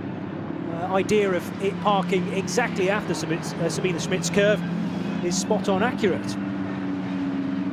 Well, that's interesting stuff because Frank Stippler had dropped 1.4 seconds to Neil Verhagen, or more accurately, Neil Verhagen was rapid on that last lap, closing in Stippler, and he's got a really quick exit out of the slow zone. In fact, he's teared away from Christopher Haase, left him in his dust. So Verhagen is really up for this morning here at the Nürburgring Nordschleife, but goodness me, we've got an update coming from the pit lane. Car number 9, Get Speed Mercedes, Maro Engel in the pits and has been for a little while now. He set a lap time of 8:13, which was 10 seconds slower than the race leader last time by. So something is afoot with that Get Speed Mercedes. In he goes, out he goes at the pits as well. So 4 laps, Johnny. That's certainly an early pit stop as Verhagen right on the back of Stippler now coming through another slow zone. Has been very, very kind to the BMW Junior team driver. You're right, it's an earlier stop than I was expecting, but not too bad in terms of weaving that somehow into strategy. We've seen many times before cars pitting after 5 laps, so it's not a disaster, it's just not ideal, and as long as the car is still okay and Maro can wring a decent lap time out of it, then all may not be lost in the SP9 Pro entry for second of the Get Speed cars. Maro not named against both of them. He will only be driving the number 9 car, and a similar situation in the 12 in that Maxi Goertz has been allocated that car, whereas Adam Christodoulou might be seen in both the 12 and the 9, and the same goes with Fabian Schiller as well. So it's the 5 Audi leading after 4 laps now, with BMW's second and 4th and 5th. Rover Racing BMW's 4th and 5th with van der Linde and Wittmann. And then the 30 car, another BMW for David Pittard, coming through into 6th position as they now head through Schwedenkreuz and down towards, in fact, we're a little further around than that, aren't we? So after Adenauer Forst now, and closing in on the race leader, yes, is Neil Verhagen. So Verhagen's got into some clear air and really showing the speed now of the BMW Junior team. This will have been aided by that run into the yellow flag for the Dacia, and there might also be another caution out on circuit as well. But a gap that started at the start of this lap that's 2.6 seconds is now down to probably 0.4, 0.5 of a second. Really just car lengths in it now for first and second, Peter. It is, yeah, about 2 or 3 car lengths for Neil Verhagen. What a start to the race. And you look at somebody of Stippler's experience here at the Nordschleife, coming in and out of the slow zones effectively is a big skill here to get that right. And Verhagen definitely benefited through those slow zones in terms of getting in and out of them as quickly as possible. And sometimes it can be luck of the draw of the traffic as well. But Verhagen hunting down Frank Stippler for the race lead, and have dropped Christopher Haase as well. Speaking to Neil Verhagen in Daytona, and he's delighted to be now a fully minted BMW factory driver. He's come up through the junior team, and best of all, he gets a company car, BMW M4 competition, although they have to pay for their own tyres though, Johnny. What? Understandably. He needs a better agent. Would you let young racing drivers out there with ultimate tyre budget? I wouldn't. That's a very good point. I'm looking at it, of course, from Verhagen's perspective, and other junior drivers. You want to try and wrestle as best a deal as possible. But yeah, if you're supplying the tyres, that makes complete sense. Towards the base of the carousel arrives the lead battle then between Audi and BMW, and that gap from second to third continues to grow. Oh, wow, actually, it'll be interesting to monitor that and whether Christopher Haase can make some time on the Verhagen-driven BMW. And also whether Sheldon van der Linde and Marco Wittmann, as they tick off the laps, their cars get lighter, are they going to just come towards that magic time and work their way into the sweet spot? Cars have been disappointed so far compared to qualifying pace, at least, to the race pace of these two Rover Racing BMWs. David Pittard growing ever closer as well. Now, the 30 car, that started in 18th position for David Pittard, the Ferrari 296 GT3. So Fricadelli now running in 6th place. A mighty effort that. Yes, there have been 1 or 2 cars heading in for either pit work or indeed early retirement. But David Pittard wasting absolutely no time. I spoke about the 30 car being a BMW. Absolutely not. It's a Ferrari 296 for Pittard this year. And Fricadelli, as you've mentioned, moving from Porsche to the Italian brand. And every credit to the Brit. What an opening stint so far.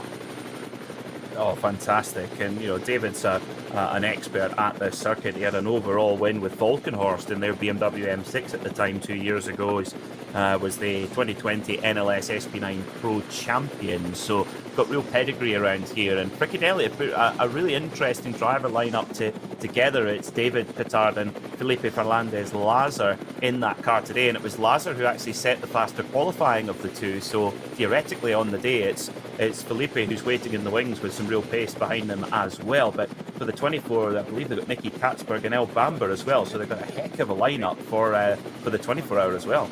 So speaking of the red and white Ferrari of Fricadelli with the green sills, it is now right on the back of Marco Wittmann, and Pittard showing enough speed to get by and probably to extend the gap if he can hustle this BMW out of the way. The best opportunity will surely be now, because they're hitting the Dottinger at the start of it, and the Ferrari is inching its way closer and closer to that large rear wing on the Rover Racing BMW. It will jink out to the right-hand side very shortly, and absolutely swoops by. We have not seen that sort of speed from fellow BMWs. Remember the battling between Rover and the junior team earlier on. The junior team car couldn't quite get by, but if anything, as soon as the Ferrari got out of the BMW's draft, it got even faster. And that Ferrari is so sleek and slippery. I mean, in road trim, the Ferrari 296 is a real kind of purpose-built supercar. The BMW, a little bit more of a kind of, I don't want to say day-to-day car, but a lot more conventionally shaped, and huge rear wing on the back of the BMW M4. So, yeah, the Ferrari super slippery behind that, getting a great draft. And, Fricadelli's start to their Ferrari career this season, they kicked off in NLS 1. It's just getting better and better with every race, and they're up into the top 5 now, just 11.5 seconds off the lead.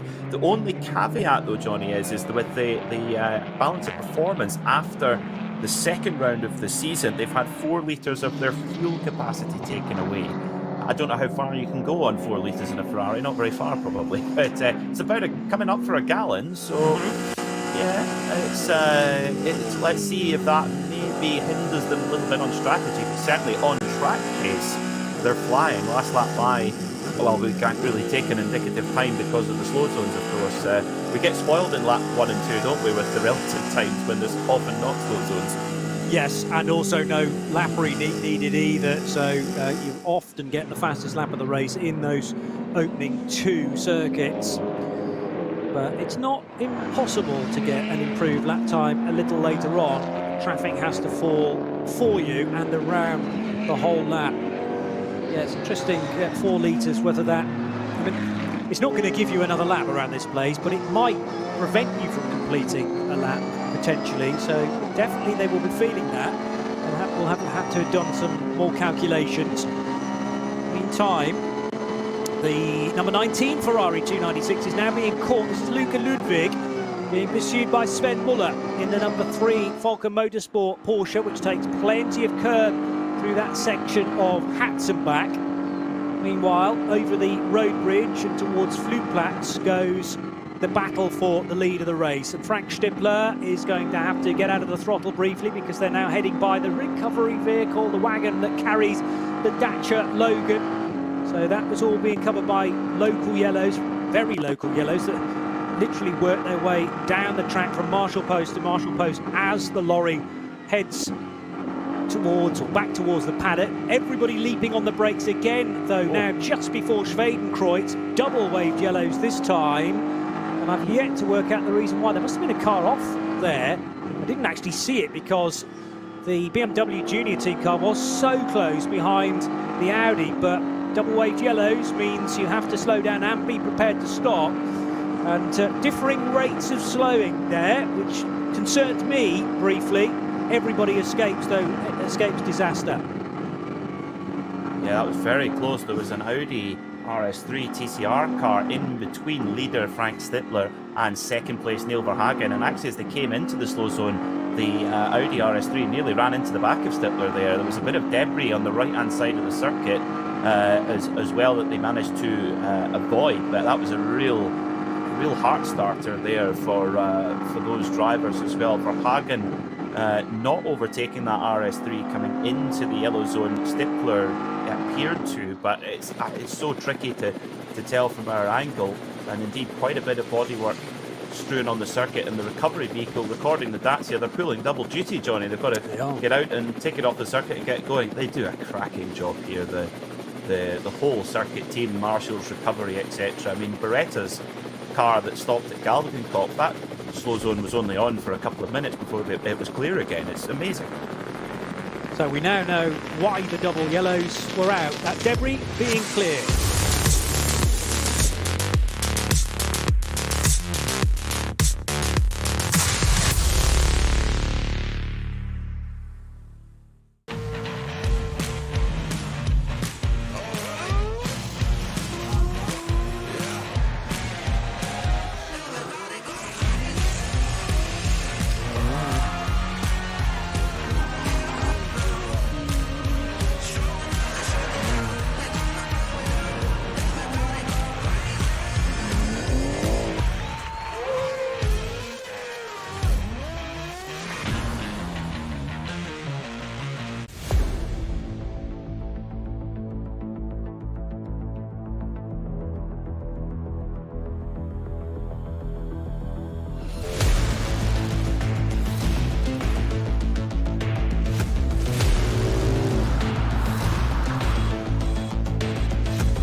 Motorsporterlebnis nach Hause. Dein Online-Shop für Simracing-Hardware und Zubehör. www.simraceshop.de.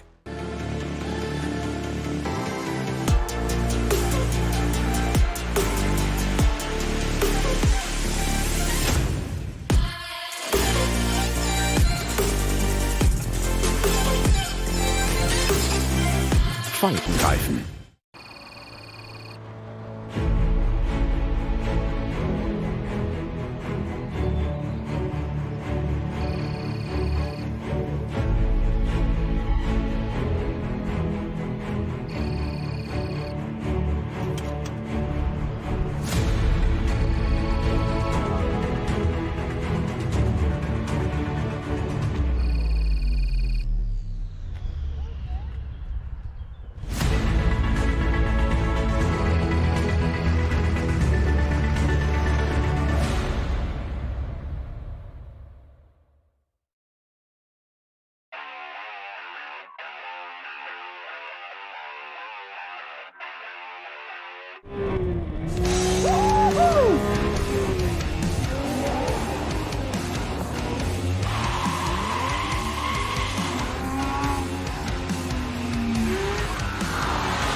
Liebe Fans, besucht unsere Social-Media-Kanäle auf Facebook, Instagram, YouTube, Twitter und TikTok. Willkommen bei der NLS.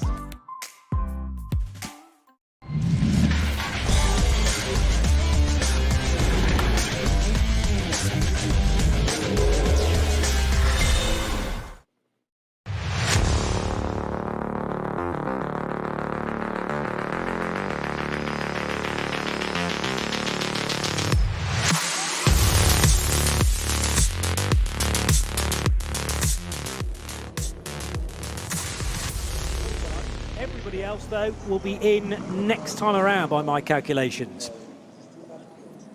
Yeah, I think that's a fairly safe call. Rover number 98 into the pit lane. That was Sheldon van der Linde who brought it in. We didn't quite see if there was a driver change or not. But Sheldon, a fairly steady first stint. There's new Michelin slicks on that car at the moment. Again, weather is dry. You have to go with the weather as it is right now. Overcast in the sky, and counting down 38 seconds of fuel left to go in to that Rover BMW as well. I love the fact here, Johnny, that we have supermarket petrol pumps, and you even have a little ticker showing you how much you're spending as well. I like that. Keep the budget under control. Yeah, quite right. Hope we get club card points or other form of loyalty points. Make sure you scan that first, otherwise you'll forget. But yeah, there's all these things to think about. The speed of the pumps cannot necessarily be guaranteed, so that's another reason why the pit stop the minimum pit stop time is in place to even out the stops, but it also makes it interesting from our perspective as well. And remember that time is governed from pit in to pit out, not the time that you're stationary next to the garage. So you have to have done the calculation to work out how long it takes once the car is released from where you're based in the weekend down to the timing loop at the end of pit road. Make sure that you don't breach that minimum time, otherwise you'll be coming in to serve a penalty. The penalty box positioned at the towards pit in. There's also, spotted by Peter Snowden during NLS 1, a section of the track which is around the Mercedes arena, formed as a dotted line box, and Peter spotted that the car was going very wide in order to actually go through that box. A bit like, is it the turbo boost zone in Formula E that is still possibly used? What's it called? Yes, I know what you mean. It's almost like mode. Attack mode, there you go. So it's like a Joker lap. But you also have the long lap penalty in MotoGP as well. If you've been a naughty rider, you get sent for a long lap penalty. Yes.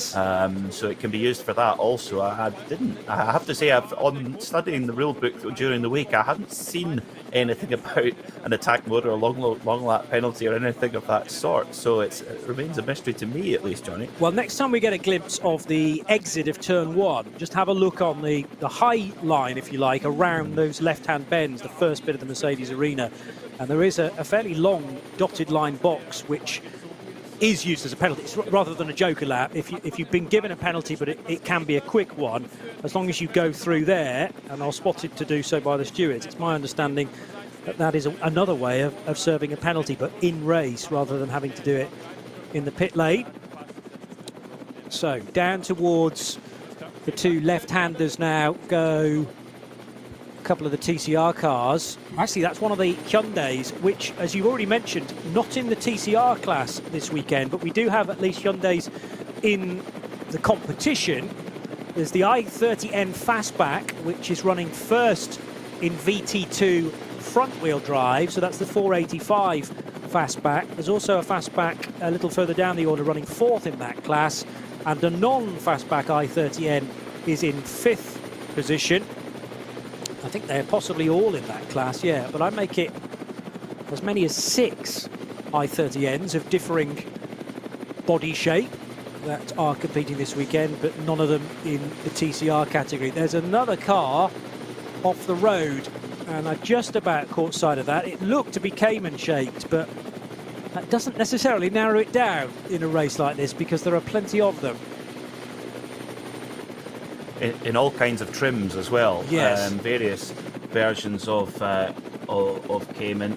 You're right. It is a Cayman, Johnny. car number 933. That sort of black-white, it's got a almost silver fern across it. Dalton, Wilford and Brakel in that machine. It looks like they run down towards Metzgesfeld, Schwedenkreuz possibly. So Grant Dalton, Grant Wilford and James Brakel. Unfortunately, two New Zealanders in that car. That would explain the silver fern on the hood. Yep. Yeah.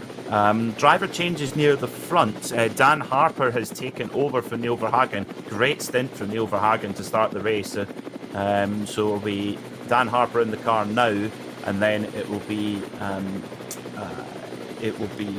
Hasse who gets in after that. Who in that car, and then also in the number 98 Rover car, the Sheldon van der Linde hopped out of that car. Dries Van Tower getting into that car as well. So a couple of driver changes in there as well. It's Max Hesse who will be third into the car in the BMW Junior team. Recap of how things are going in Cup 2. The 123 car leading of Peter Terting, as I've mentioned, from 121 Moritz Krantz.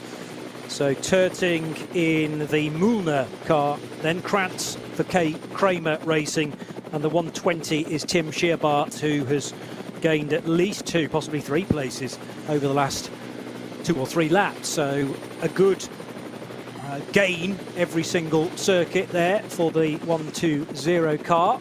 Toyo Tyres, Toyota Supra now into pit road, running in the SP10 category.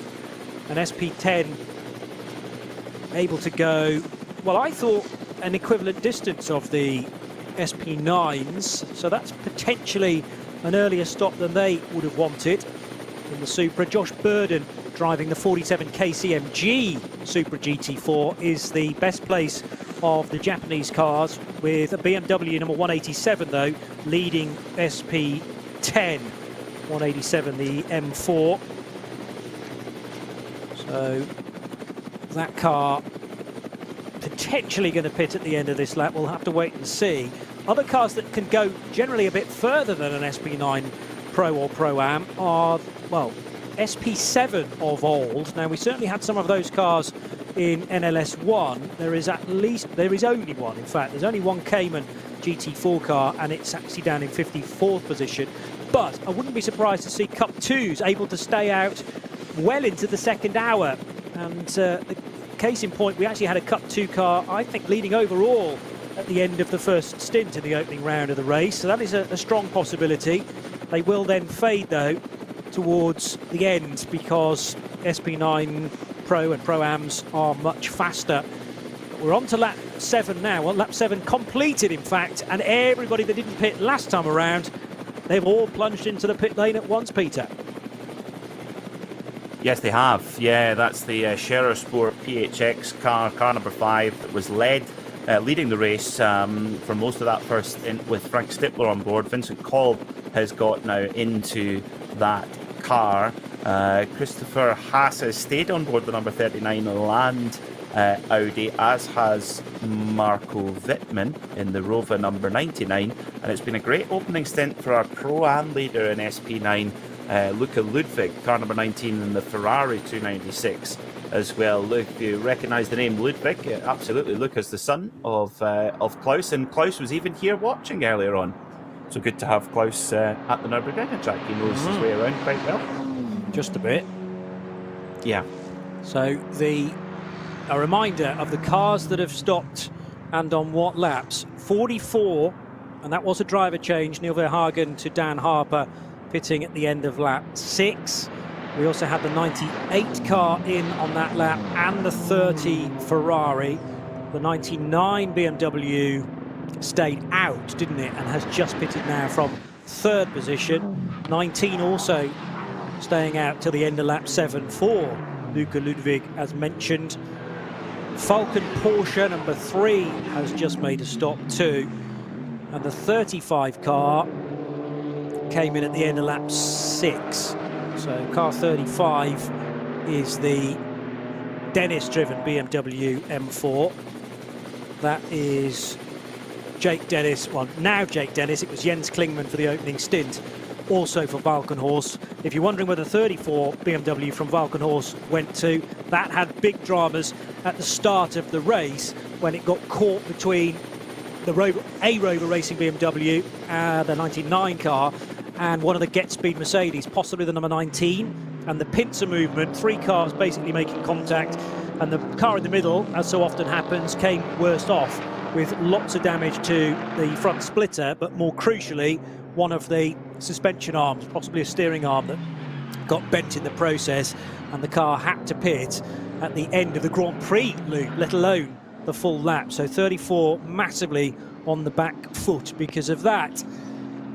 So in terms of where they've all re-emerged, now bear in mind the pit stop for the top 5 will be about the same amount of time. So Vincent Cole, who's taken charge of the number 5 Audi Full Phoenix from Frank Stippler, should be still in the lead. From now, Patrick Niederhauser in the Team Lant Audi, number 39. And in the 99 BMW, it is Maxime Martin taking charge of that. What we don't yet know until the end of lap 8 is where the pit stoppers at the end of lap 6 and the pit stoppers at the end of lap 7 dovetail, how they all slot in the overall picture.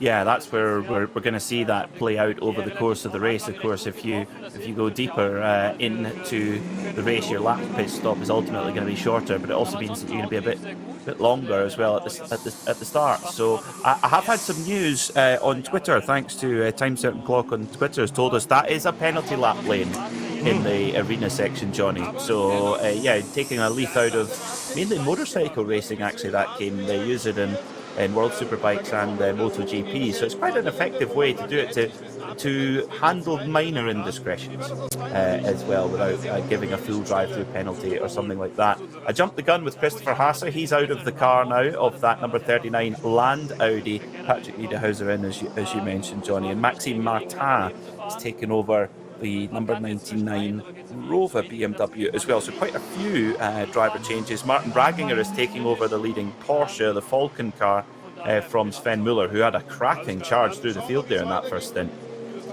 Yeah, been keeping a close eye on that, and it's been an impressive stint to this point. So we're working lap 8. Ordinarily, you can get to 8 laps on fuel, but remember, everyone did a green flag lap as well, so that rather shortens the first group of laps. Probably looking at a 28 or maybe 29 lap race, depending on where the overall leader can get to, and it depends a great deal on yellow flag zones as well. If there are several code 60s around a lap on any one particular moment, some teams might choose to pit out of sequence purely because of the time you gain versus a car out on track having to negotiate 3, 4, maybe 5 code 60s all at once. And the amount of time, it's a bit like, I mean, you're never going to get a safety car around here, but it's the closest thing to a safety car is to have a few incidents all being dealt with at once. And I've seen several times before teams reading that brilliantly to get the car in and a cheap pit stop effectively, which will gain a crucial amount of time. Again, no cars slowing on the yellow flags. And this is because of the Cayman that is, 933 being craned from its position up against the Armco to the flatbed. So this is the one we talked about not too long ago, the run down towards Breitscheid. Yeah, that's just between Kellenhard and Breitscheid, Versife, that sort of pig's tail corner where it curls around. They got that going again there. But yeah, you're absolutely right, Johnny. If you've got guys on the pit wall who see that there's a slow zone on the Dottinger straight, or slow zone going up the Kesselchen, that's quite a good time to go in for a pit stop. But again, a lot of it's luck of the draw and just being able to react to these things as they happen on such a wide space of ground. 25-kilometre circuit that winds its way through the valley, and when you throw weather into that equation, it's hard work for those on the pit wall as well. Watching some of the onboard footage from Martin Raginger, I think he might be a bit of a Francois Delacour fan, because his chin was almost touching touching the steering wheel there, leaning forward in the steering wheel. It's almost Elvin Evans-esque, where he's got his elbows really bent, and his steering wheel almost at eye level. It's quite an unusual driving style and driving position there for Martin Ragginger. He's trying, clearly. Hustling around in the seat just to get that extra bit of miles per hour. Through the real fast section, seen that many times before as well. It might work, and you need that as much pace as possible. But you make a great point about also the locations of some Code 60s too. If they're in a real fast part of the circuit, then you might well gain quite a bit if everyone's being slowed to 120 kph initially, 60 kph past the incident scene itself. Now, further around the lap towards Flansgarten and onward towards the ice curve as well. This is typically a great place to spectate. So many YouTube videos from this part of the circuit, mistakes from road-going cars, and ice curve, so called because in the colder conditions it is like driving on an ice rink, and the overhanging trees don't help a great deal either in wet weather, because this area dries the least quickest, so you always have to be cautious underneath the canopy there. Thankfully we don't have to worry about wet weather, or not a great deal of it today. There were specks of rain on some of the cameras on the start-finish straight before we got underway at about 10 to 12 this morning, but it's been clear otherwise, and although there is some cloud cover in the valley, it's yet to dump anything onto the track surface, and we'll keep it as like that for as long as possible, please. 2 hours and 52 minutes still to go here on RS1, part of the Radio Show Limited network of channels, with Peter Mackay and Johnny Palmer firmly intrigued and ensconced into this NLS 3 race, the Nürburgring Langstrecken Series version 3. Vincent Kolb leading the way by almost 8 seconds at the start of the lap, expecting that Audi into the long 3-minute sector very shortly. Patrick Niederhauser doing the chasing in a similar Audi R8. So it is Phoenix ahead of Team Lant, and then Maxime Martin in the best of the BMW M4s from Rover Racing. But keep your eyes peeled for the Ferrari 296 at the moment, shown in 4th position. It actually pitted from 4th when Stefan Aust took over. But I think once you weave in everybody else that pitted at the end of lap 6, that will drop a few positions. Luca Ludwig handing over to Aust, with Christian Kohlhaas still to come in the Racing 1 296. With Martin Ragginger next up in the Falcon Motorsports Porsche. And then you've got the 25 car, rather. 25 is another Porsche 911. And that has Joachim Theissen, Klaus Raeder, Dennis Fetzer and Kohn Leidegar. So there's a lot of drivers to get through in car number 25. They will have to be doing single stints, therefore. And again, that's possibly an eye to getting drivers prepared for the big event next month. So our leader is just coming through the timing line now. It's Fabian Schiller, car number 12 for Get Speed Mercedes, who hits the front with Maro Engel in the other Get Speed Mercedes, car number 9 in second. Then it's Dan Harper in third. So it's all been changed there. In fourth is Moritz Krantz in the GT3 Cup car, who's just come into the pit lane, excuse me, so that David Pittard in the Ferrari for Fricadelli will go up. But something has gone afoot for the Scherersport PHX car of Vincent Kolb. He's back down to 9th.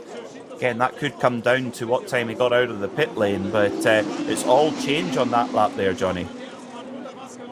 Absolutely. I wasn't expecting a Mercedes to be leading at the end of lap 8. There's also been a slight drama for the Goodyear Shod Toyota Supra number 190, which has overshot its pit box at the very least, and the team need to push it back into location. You just said, oh no. Is that something else, a disaster that you've spotted, or have you spilt your coffee?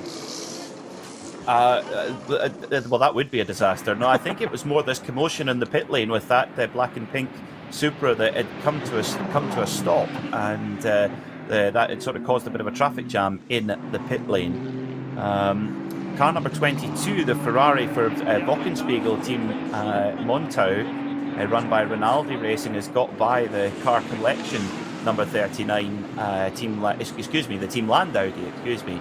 But this, of course, is where we've got to stay patient, don't we, Johnny? Because where the pit stops come in is very important. The deeper you went into the race, the longer your pit stop was, but you will get that investment back later in the race. Yeah, because the so closer... we've got a bit of a jaded order at the moment. Yeah, good way of putting it. The closer you get to the checkered flag for that final stop, you can buy back some of that time. The 22 Wolkenspiegel Team Monschau Ferrari 296 then heading out of the Mercedes arena, and that is ahead of the 33 Lant Audi.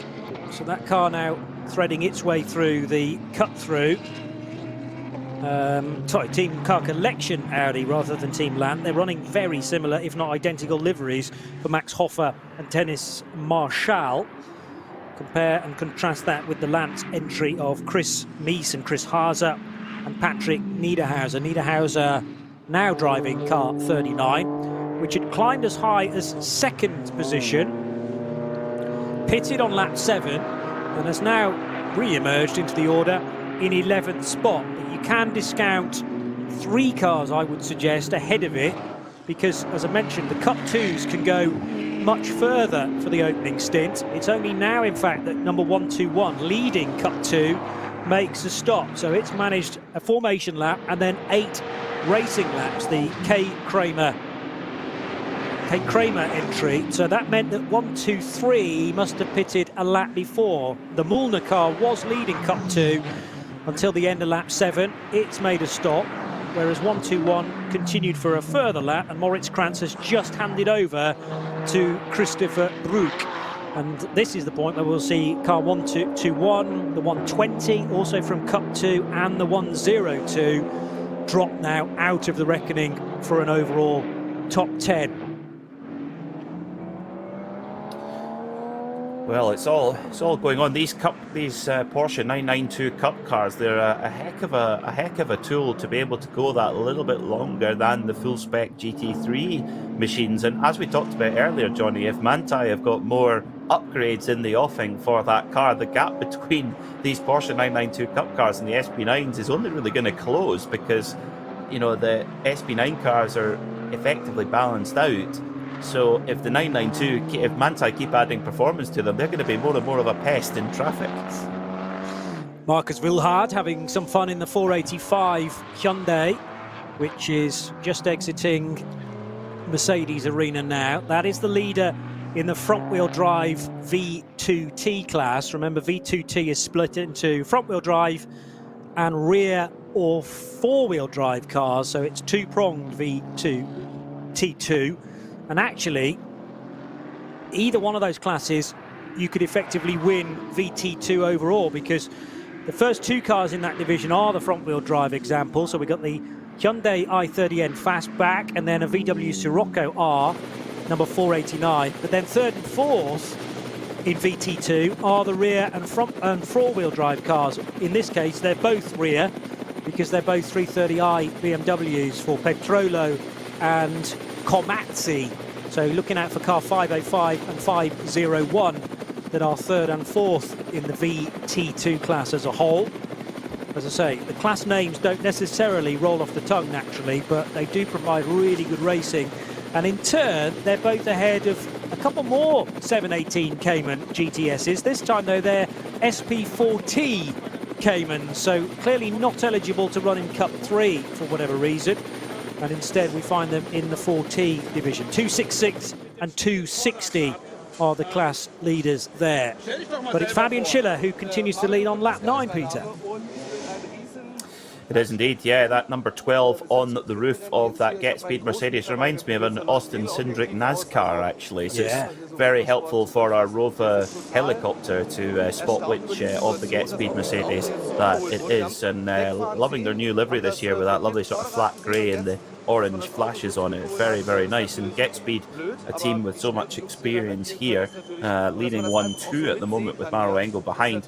Dan Harper in third place for BMW Junior team set a good lap last time. He actually pulled 4 seconds in on the leader, but the fastest of the leading bunch was David Pittard in that Fricadelli Ferrari in the top 5. Could we maybe see a debut podium for Fricadelli with their shiny new Ferrari? I wonder. What a cool thing that would be. Team owner Klaus Abelin, Fricadelli himself, he's racing in the Cup 2 category in their Porsche Cup car. In fact, he's just come into the pits with that, and he's handed over to the Jules, just simply given that's all we're given on the entry list is Jules, running under, I think, slightly incognito name there, as many drivers do.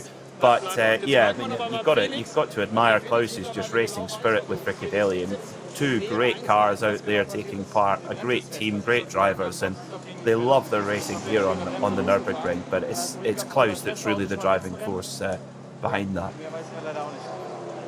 Maro Engel's an interesting one, running second overall, because we know that car pitted much earlier than we would have expected on lap 4, when you could have gone to lap 7, and we wondered whether the number 9 car from Get Speed just had to sort a minor problem, maybe a slow puncture or something that the driver wasn't quite happy with. So it's bang on the pace again now. Last time around it did an 8:18.727.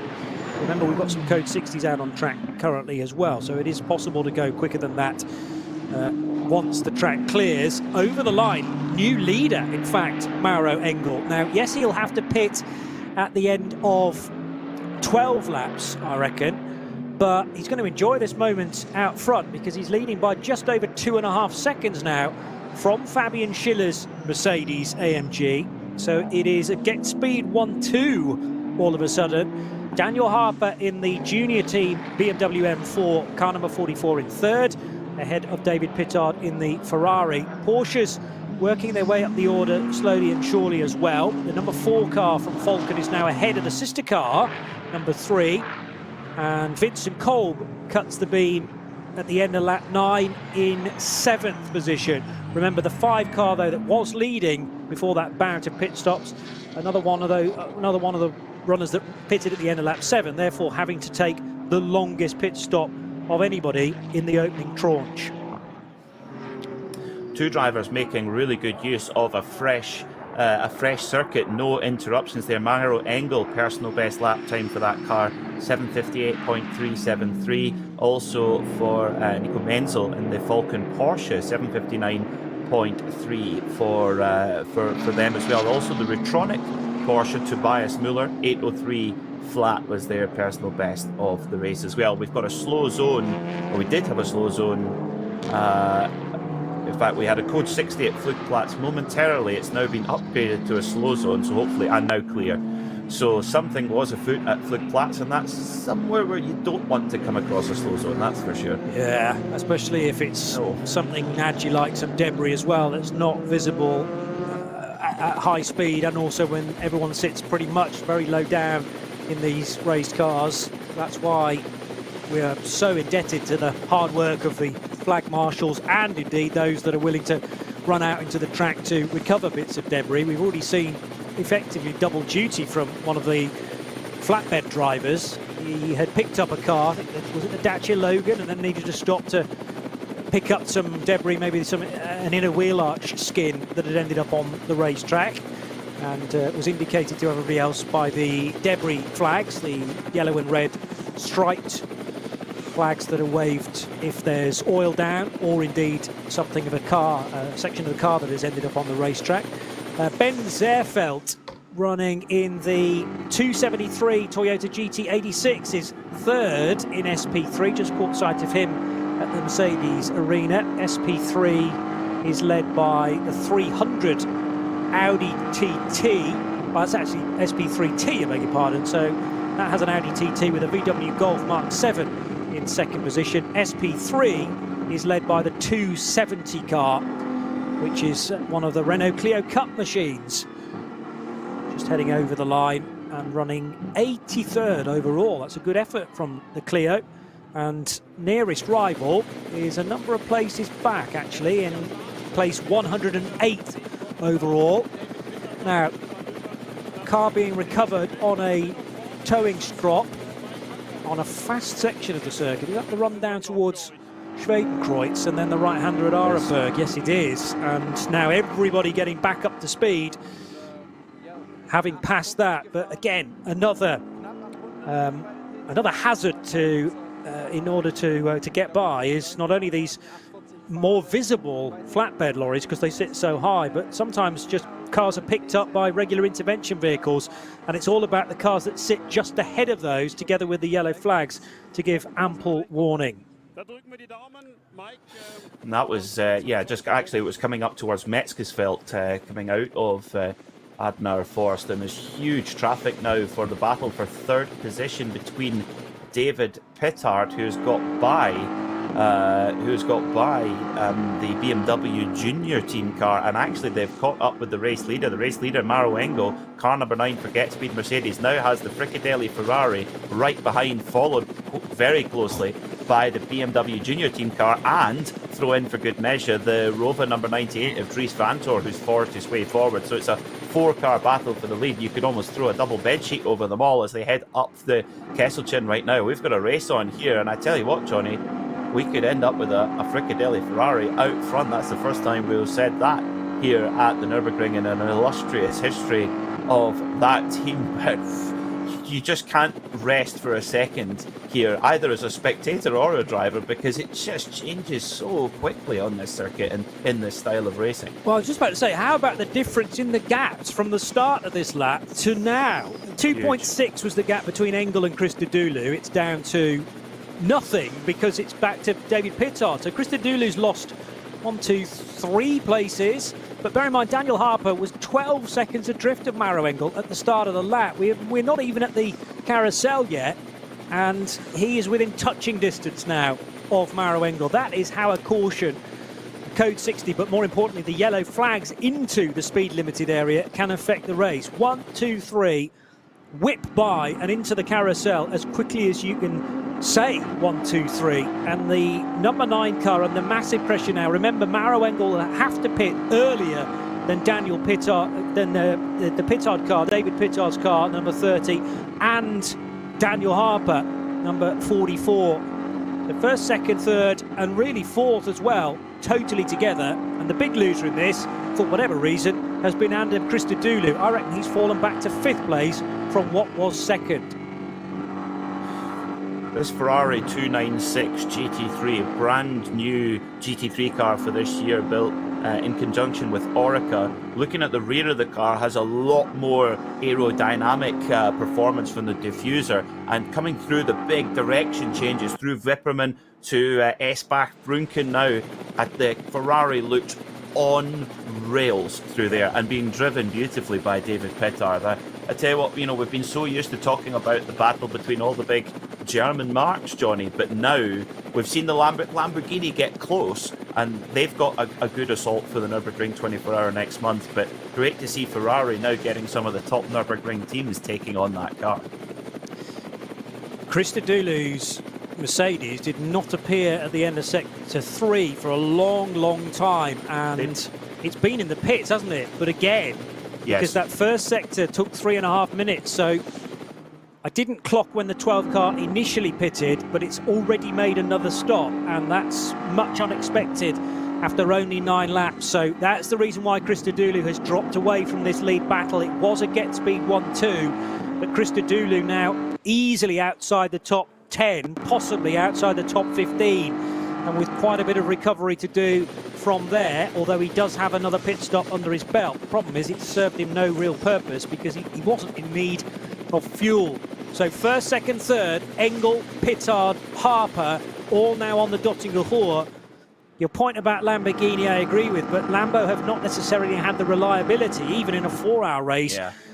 Question marks, of course, about Ferrari 296 because it's in its first year in Nürburgring competition, indeed in global competition.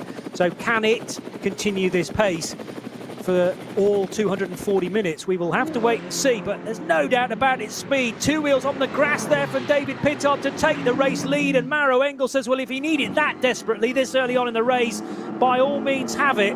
It's possibly a futile battle for Maro Engel, bearing in mind he's going to have to pit. He pits now, in fact, again, much more early than I was expecting. He could easily have gone on to lap 12, having pitted on lap 4, but is that the team getting Engel out of it, or is that the problem biting again? Remember, the car pitted on lap 4 earlier than we'd all expected, and now in again at the end of lap 10. All is not right with either of the Get Speed Mercedes for me. Absolutely, Johnny, completely agree with you. They look like they're coming early with the first car for the first stop, and then they came in early with the other car for the second stop. So that would basically mean that mathematically they have to take a stop more than everybody else now. They've kind of made their bed now strategically, so it has to be basically a forced pit stop as such. But what it means is that Frickadelli Ferrari lead at the Nürburgring. Wow, this stint by David Pittard has just been spellbinding, but he has been matched toe for toe from Dan Harper, the former Carrera Cup GB champion in the BMW Junior team, and that trio, they just all know each other so well. They've driven with each other, they've been trained up on the Nordschleife, both Neil Verhagen, Max Hess and Dan Harper, so do not write them off. They are fierce competitors, but this is, I can imagine Felipe Fernandez-Lazer in the Frickadelli pit will be biting his fingernails off right now, getting ready to get in that car later. A reminder though, places gained, compare these two cars. 44, places gained 0, started second, run second. Places gained for the number 30 Ferrari, 17. It started 18th, it's now leading the race. Unbelievable second stint now for David Pittard. And quite understandably, they decided not to do a driver change to Felipe Fernandez-Lazer because Pittard is well and truly on a really good streak here in the zone. But when Lazer takes over, I think we're going to see similar speed. Yes, this is down to the driver talent, the nut behind the wheel, but it's also down to how good this new Ferrari is. It might have been dealt a little bit of a positive balance of performance, but it should still be pretty even this early on in the season. These races will be used, as far as data from the officials are concerned, for the balancing of the very different machinery for the Nürburgring 24 hours. Heading through Schwedenkreuz, they've got a slower car, which is a Porsche 911 GT3, so not that slow, but a slower car to negotiate. In fact, is that the car that we saw pitting very early on? Number 42, yes. Was it?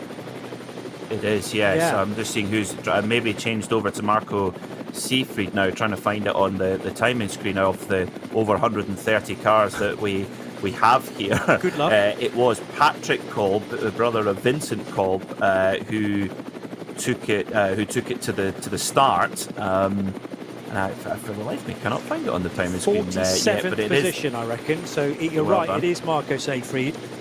That would be why they're not getting by. Indeed. He's yes.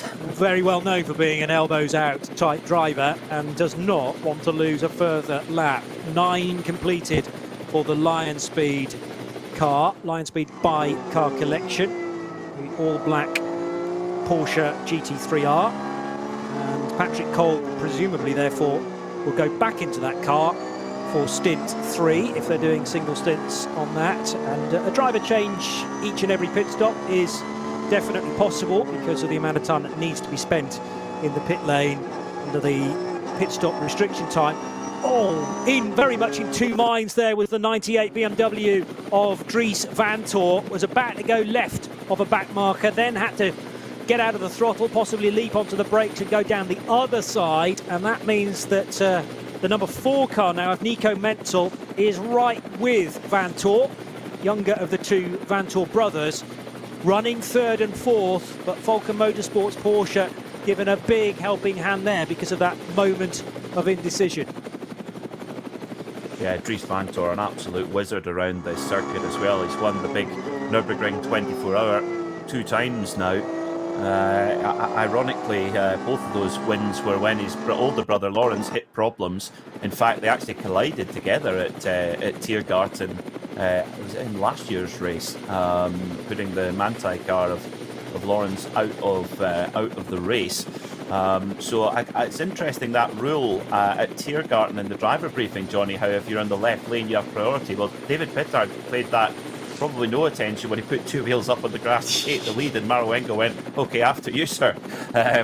Well, it's so perhaps there might be a discussion about that, but wow, these guys are just on the limit all the time. That is normally the rule if you're absolutely level pegging, but I mean, David will say, well, I was ahead by a couple of inches. Also, I don't think Maruengo was going to push that because he knew he was going to be pitting at the end of the lap, so rather than risk a collision, allow him through. But yeah, absolute on the ragged edge there with two wheels dropped into the dirt. And David Pittard, again, full confidence on the downforce of this new Ferrari 296 to keep it planted. You mentioned it looking like it's on rails. Well, even when it's grass tracking, looking incredibly stable as it squirms its way up the inside of one of the hot hatches in this race. Still cannot shake the attention, though, of Dan Harper. These two guys, I want to say, were both on the Toka package at the same time. Perhaps they didn't overlap, though. David Pittard used to run Ginettas in the GT4 Super Cup, and as you've mentioned, Dan Harper, a former champion in the Carrera Cup GB. Have to see whether they were in the paddock at the same sort of time. They will know each other, I'm sure, though, out of the race cars. And David Pittard, a former BMW driver, moving to Ferrari for 2023. This is lap 11, and the larger car, more touring car type M4, showing that it is just as manoeuvrable as the slightly shorter and more svelte looking Ferrari 296, brand new for this season. Neither of them, though, can get by Marco Seyfried, still sitting there ahead of them, albeit a lap down, or virtually a lap down compared to these two overall leaders. And here's the BMW's opportunity, because Pittard was just easing out of the throttle there to make sure he didn't run into the back of the Lion Speed car. And Dan Harper said, well, if you're not going to power your way through the corner, then I'm going to amble by. And he did that with only half an invitation, but there was easily a car width for an M4 to get through. And it surprised me, to be honest. David Pittard caught napping a little bit there. Now, here we go now, though, out of Galgenkopf onto the Dossinger Hole, the 3 kilometre drag all the way towards Antonius Bucca, and now they're in the draft. And Dan Harper getting right in behind Marco Seyfried's Porsche 992 GT3R, as is Pittard. And I tell you what, the Porsche's got some fantastic top-end speed. Dan Harper not able to get a real run on it as well, and bizarrely they've left the Ferrari for dead on the straight. So all we said about it being slippery, well, it's been left for dead on the straight coming out there. But the exit out of Galgenkopf is so important, that must be said. So Frickadelli back into second, and the BMW junior team now hit the front, car number 44. What a tussle this is at the front of the field. Really fascinating. And Seyfried in. Yes. After all that. Well, again, maybe he realised, he was getting the call from the team, and the difficulty is when you've got the overall leaders charging like crazy behind you, they're not necessarily going to give you the space to get from one side of the track to the other to dive into pit road. So it was the safer approach, I think, to not exactly allow those leaders by, but not halt their progress. And that gave Marco Seyfried a clean run then in the Lion Speed by car collection Porsche to head into pit road. I'm going to answer my own question about David Pittard and Dan Harper and whether they were sort of stablemates in the Toka paddock. In fact, not, because David Pittard's last season in the Ginetta GT4 Super Cup was 2015. Dan Harper began Ginetta Juniors the following year, 2016. And by that point, David Pittard was starting to work his way towards the 24/8 series and a season in British GT as well, then in 2017, before going international racing with things like the World Challenge and the Spa 24 Hours as early as 2019 for Valkenhorst Motorsport. Well, it's Dan Harper now in the BMW Junior team, ahead of the new Ferrari man for Frickadelli Racing. Again, they get very close indeed to the tourist lap exit route there, the other side of the Armco barrier, and on to Hatzenbach for the 12th time. So 12 laps, 11 laps completed. Started lap 12, 0.4 of a second separates the yellow, black and red BMW from the red and white Ferrari. Dries Van Tor, 8 seconds back now in the 98 BMW. And again, the Rover example just seems to drop off a little bit of speed on full tanks. But we're venturing towards half distance in this stint now, and I suppose half distance in the race, with just 25 minutes to go before we are 2 hours old. Not mentioned a great deal about Aston Martins in this race so far. Well, the number 17 car is just about to launch its way onto the start-finish straight once again, driven by Maxime Dumouriez, the Belgian, sharing with Christophe Brouillard and Mike David Ortman. And that car, having started 23rd, has just gained another place because of Mauro Engel's recent pit stop. So Dumouriez now running in 16th place. And Engel has re-emerged again after that lap, that second pit stop after only 10 laps. And he's just about to tick off another lap, having completed lap 10 then. Yes, there he goes, on to lap 12. But, you know, get speed. They might have pace, but they're clearly nursing one or two difficulties here. And clearly the car isn't ailing so much that it needs to be out of the race completely. And maybe they're just now treating this as a very public test session. It's unfortunate because both cars on single lap speed look very, very strong.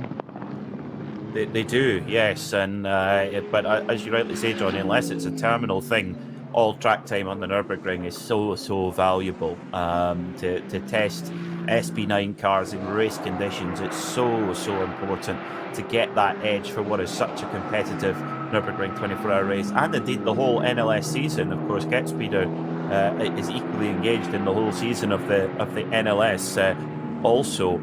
Maxime Dumouriez in the Pro Sport Aston Martin, we mentioned there a moment ago, he's second in the Pro-Am class in SP9 at the moment. Dumouriez's got an interesting history. He's done actually a lot of racing in America, but not sports cars. He's done ARCA, oval racing, NASCAR trucks, and even the NASCAR Busch Series as well. So, yeah, he's got his experience very much in the oval world over in the States.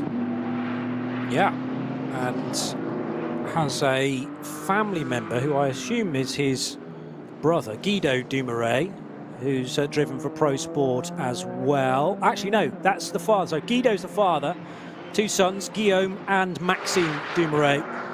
But the 63-year-old has competed in NLS this season already. Did the first race of the year in the 176 Aston Martin GT4. Meanwhile, big scrapping in the Cup 2 division. So the Avia car just ahead of number 102, and they're right over the curb there, coming out of the Mercedes arena and down towards the cut-through. So 102 looking to gain a place on the 121 just ahead. Not the 121, the Avia car's the 120. And remember, Mulner Motorsport were leading after the first bout of pit stops. The Dacia's running again. Fans' applause there in the background, I'm sure, because the favourite has returned to the racetrack. And that is, you're able to do that as per the rules in this championship, despite it being returned to the pit lane on a flatbed and possibly via some of the internal roads. It lives once more to fight Goliath. Meanwhile, out of the Vidal chicane, that rapid chicane, there are two versions of it. We use the quick one during NLS races. Almost a touch there from the 102, diving down the inside, and an all-black BMW GT3 car looking to get by these two with that as well. Good luck with that exercise, especially now we're on the hats and back. This is great stuff, though. This is like short track racing we're watching, but just extrapolated onto the Nordschleife between two Porsche 992 Cup machines, and by two real leaders in this class. The Avia car number 120, being driven by Paul Harkema. That car won the first race of the season in this class, but car 102, driven by Carlos Rivas, the Luxembourger, he's had two class wins in the N24 in the past. So, and there's quite significant damage to the front corner of the Avia car. Yeah. They did get together quite significantly, and so form an orderly queue at the Porsche parts truck after this one, because they're playing for keeps here with 2 hours and 20 minutes to go. Yeah, the headlight socket looking very bruised indeed, and the bodywork around that too rather second-hand, but it's not slowing Hakima down too much at all. Rivas, though, looking through every corner for a chance to get by. And a thought, if you are in the 107 car instead in Cup 2 with Koffler at the wheel, presumably that's Reinhard Koffler doing the driving in car 107, because that car hasn't necessarily been in the mix in the opening phases. It is Reinhard Koffler sharing with Arne Hofmeister in the Team Matol 107 Cup 2 car. So they've weaved in a bit of good strategy, presumably, to get the 107 car not only leading the class, but a little out of trouble as well. 4 seconds clear of Ben Leuchter in the 100 machine, and then it's Chris Brugge in car 121. Meantime, overall leader reappearing at Tiergarten over that lip that connects the Nürburgring Nordschleife with the start-finish straight on the Grand Prix track, and Dan Harper leaping back onto the start-finish straight, nose descending to the track surface as he hits the brakes hard, and the ABS will do a certain amount of that sorting out for you. No risk of or there shouldn't be any risk of a lockup in these GT3s. And David Pittard now 3 seconds back. I don't really know how that's happened, because these two look to be very evenly matched, unless Pittard's just caught one of those slower areas of the racetrack at the wrong time. But Daniel Harper really coming into his own as we're 18 minutes away from half distance. It was Daniel Harper putting in a personal best for that car, 7:54.995. That's only a second and a half off their qualifying pace. That's a remarkable lap time there from Dan Harper, and he pulled 2.7 seconds out of David Pittard, who was hardly a slouch, 7:57. Nico Menzel in third was a 7:59, so that was an unbelievable lap time there from Dan Harper, just managing the traffic beautifully, and extending his race lead to 3 seconds on the dot. And you'll be able to tell me this perhaps because my track map's not particularly functioning well, but I assume therefore when we're getting personal bests come through that the track's completely clear now. All those yellow flags and code 60s have been lifted. Yes, I was almost slightly hesitant to say it by fear of jinxing it, but yes, we are no code 60s, no slow zones at this point in time. So there you go, I've said it, you can blame me. Well, you were answering my question in fairness, so I've led you down the garden path, potentially. We won't blame you for that. So 3 seconds is perhaps an idea of the real-time pace now between Dan Harper and David Pittard. Again, it depends where these cars are strong, either at the start or at the end of their stints, or somewhere in between. And regarding the next pit stops, car 44 pitted. Well, I have 44 pitting at the end of lap 6. Yes, it did, didn't it? It was one of the first of the stoppers, rather than the 39 Audi, for instance, Team Lant, which left it until a lap later. Both the 44 and the 30 cars should be pitting at the end of 6 plus 8 is 14. So this lap and one more to go before we see Daniel Harper and David Pittard on pit road. Meantime, no let up between 120 and 102. Absolutely nose to tail, and I think there was a touch there as well. So massively on the defensive is the 102 car, carrying this damage, we think, as well. Well, definitely on the front right corner for Carlos Rivas.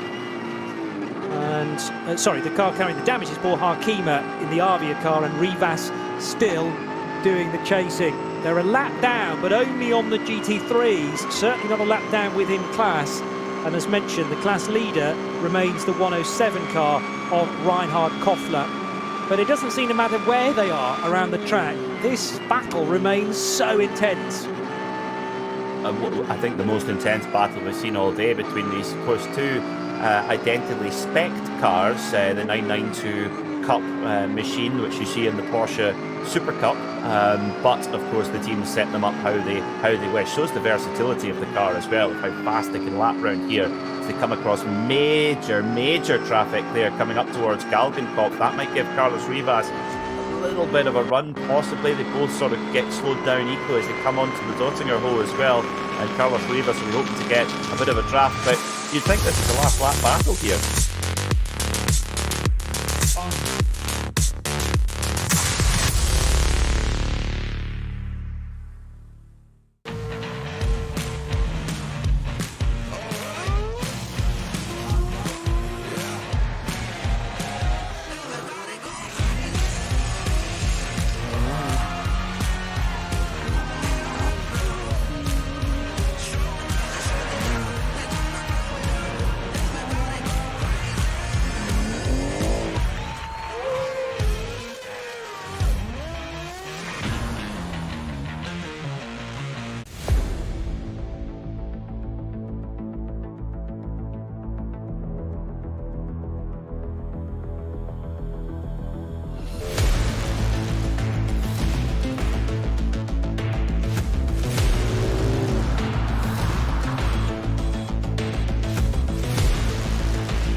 Faltenreifen. World's first asphalt watch. Nürburgring Asphalt 1. Over 90 years of racing history.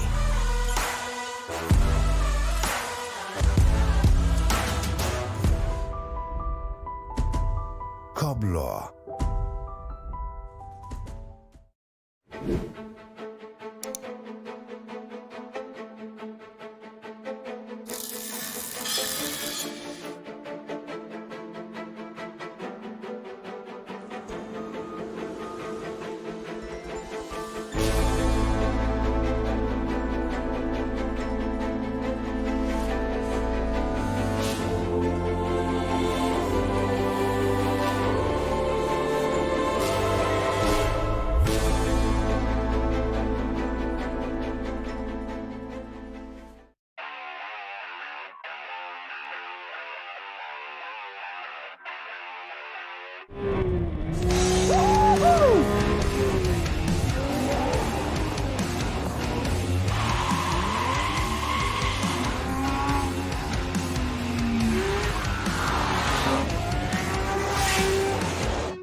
Liebe Fans, besucht unsere Social Media Kanäle auf Facebook, Instagram, YouTube, Twitter und TikTok. Willkommen bei der NLS.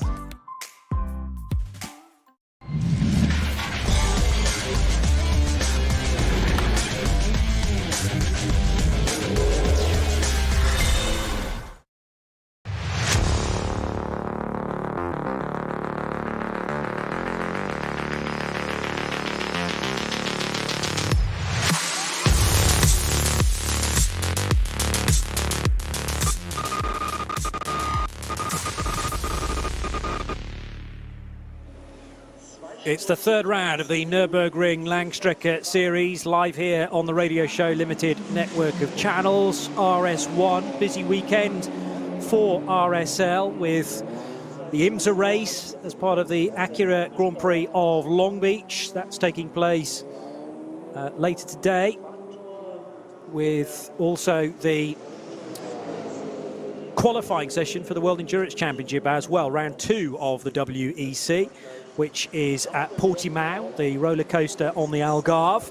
Full race coverage tomorrow here on RS1 for that as well. But fuel going in for the third place car of Dries van Toor, and Nico Menzel also pitting at the end of lap 13 as well. A lap earlier than expected here, Peter Mackay, so I wonder whether, well, are we still clear on the racetrack, or has a caution reappeared? All clear. Okay. All clear as well, with 5 seconds left before Dries van Toor goes tearing back out of pit lane. So yeah, that's pit stop under green effectively for Rover number 98. But with a full tank of fuel and 4 new Michelin tyres for Dries. That will be, in fact, apologies, there has been a driver change, so it was Sheldon van der Linde, then Dries van Toor, and then van der Linde back in again. So I wonder if we'll see then yet another driver change back to van Toor for the run to the finish. And I tell you what, around here, Johnny, if you can keep your drivers fresh, there's not a rush to get the driver change done. So if you've got drivers who are happy to relay back and forth, I think that gives you an edge, I really do.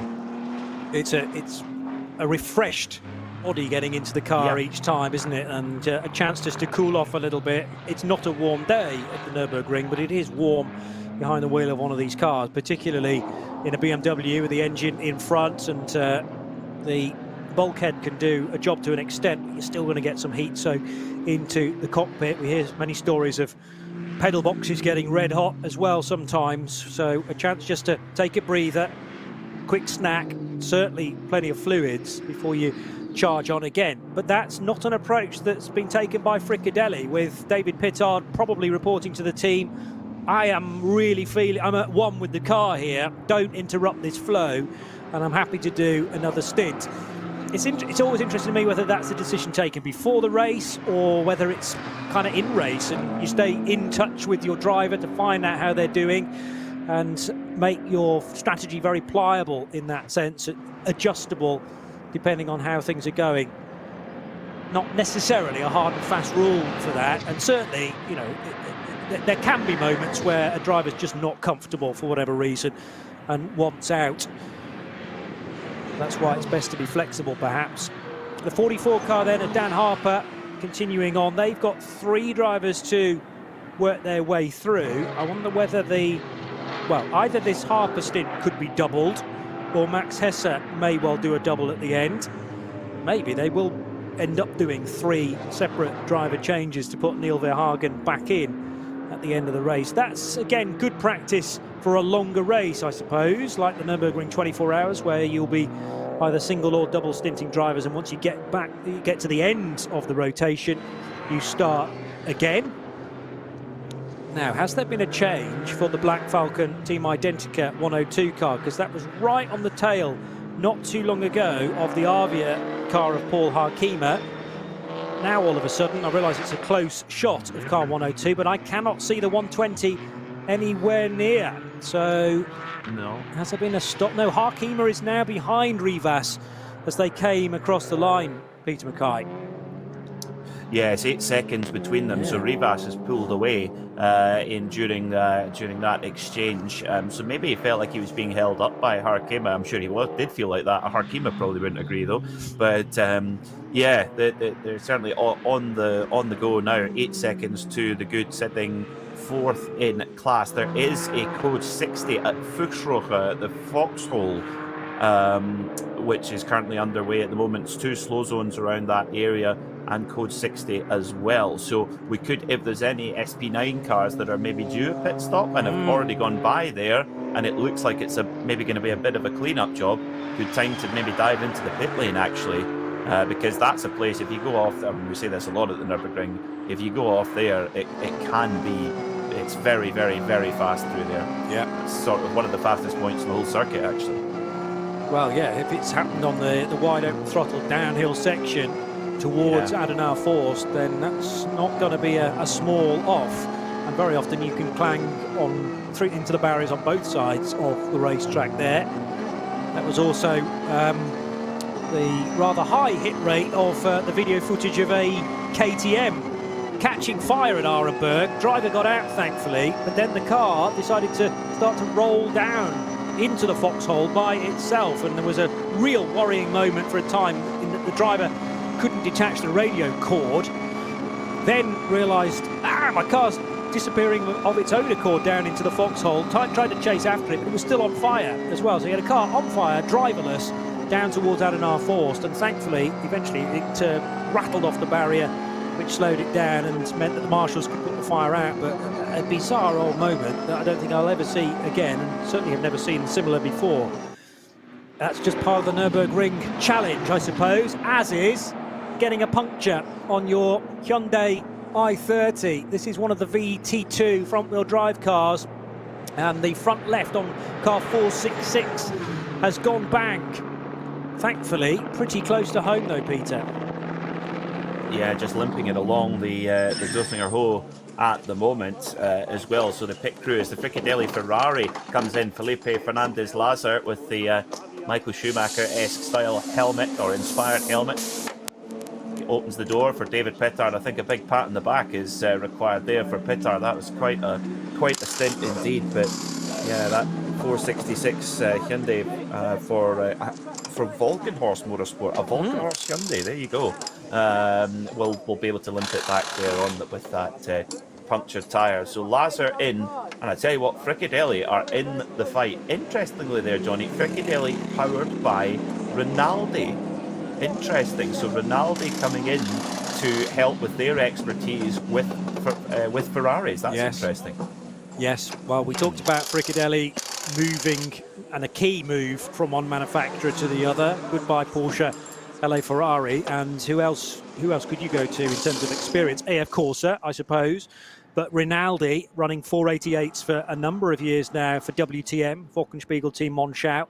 They're a very Italian-sounding German team, and they have run Ferraris not only in this championship but also in the 24H series for Wochenspiegel Team Monschau. They also have run LMP3 cars for WTM in ACO rules racing.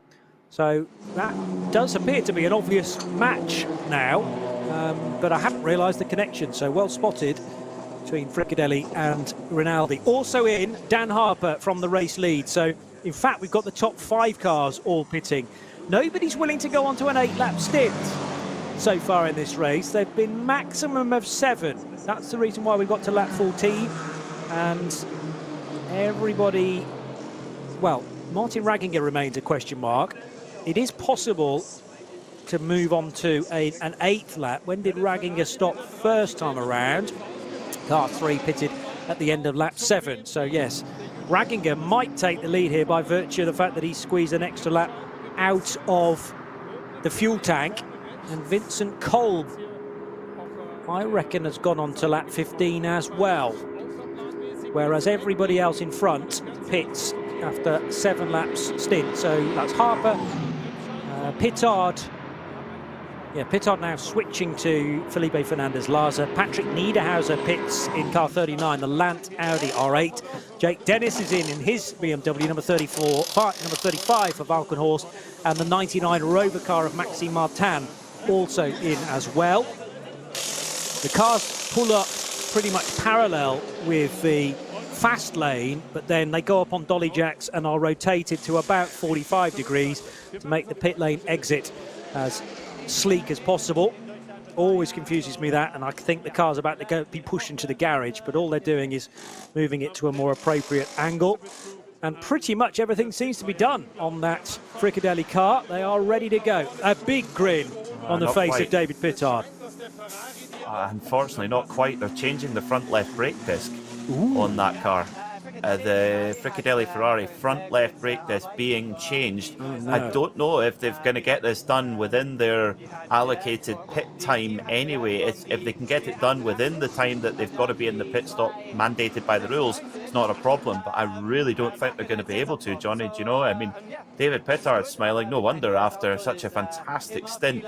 But this is a delay that could just strip away the chance of a victory charge for Fricadelli Ferrari. Let's hope they can get it done without losing too much time. It's returned to the track, but it's 30 seconds slower than Max Hesse's pit stop in the BMW M4. So it took, well, I've got a sector 5 time, which triggers at the end of pit road for car 44, which is a 3 minutes 14.7 second sector. So that incorporates the pit stop. Compare that to a 3:43 for Felipe Fernandez-Larza. So that's an extra 30 seconds in the pits. And you'll need a big old yellow flag area to close that up again on track. So despite a heroic couple of stints for David Pittard, and I think he'll always be smiling. He's just one of those type of guys to see the positive side of most stuff. I mean, he's done his job, in fairness, and that's the ability of a good racing driver to departmentalise events of a race. You know, you pedal as quickly as possible, and then if there's an issue with the car or a hiccup from the team, you have to say, that's actually nothing to do with me, I've done my job. Yeah, absolutely. I think from a driver's own assessment of their own performance, that's absolutely true. But I think immediately Fricadelli are a very tight-knit team amongst endurance teams. That's saying something, you know. And I think that every single person in that team will be gutted. We'll try to find out what the problem is. I said I could text Felipe Larza, but he's a bit busy at the moment. I wouldn't try that. But maybe no, that's not a good idea. I'm sure it's got Bluetooth capability though, that shiny new Ferrari. But yes, that's just gutting. But again, this place just does not give any free kicks, does it?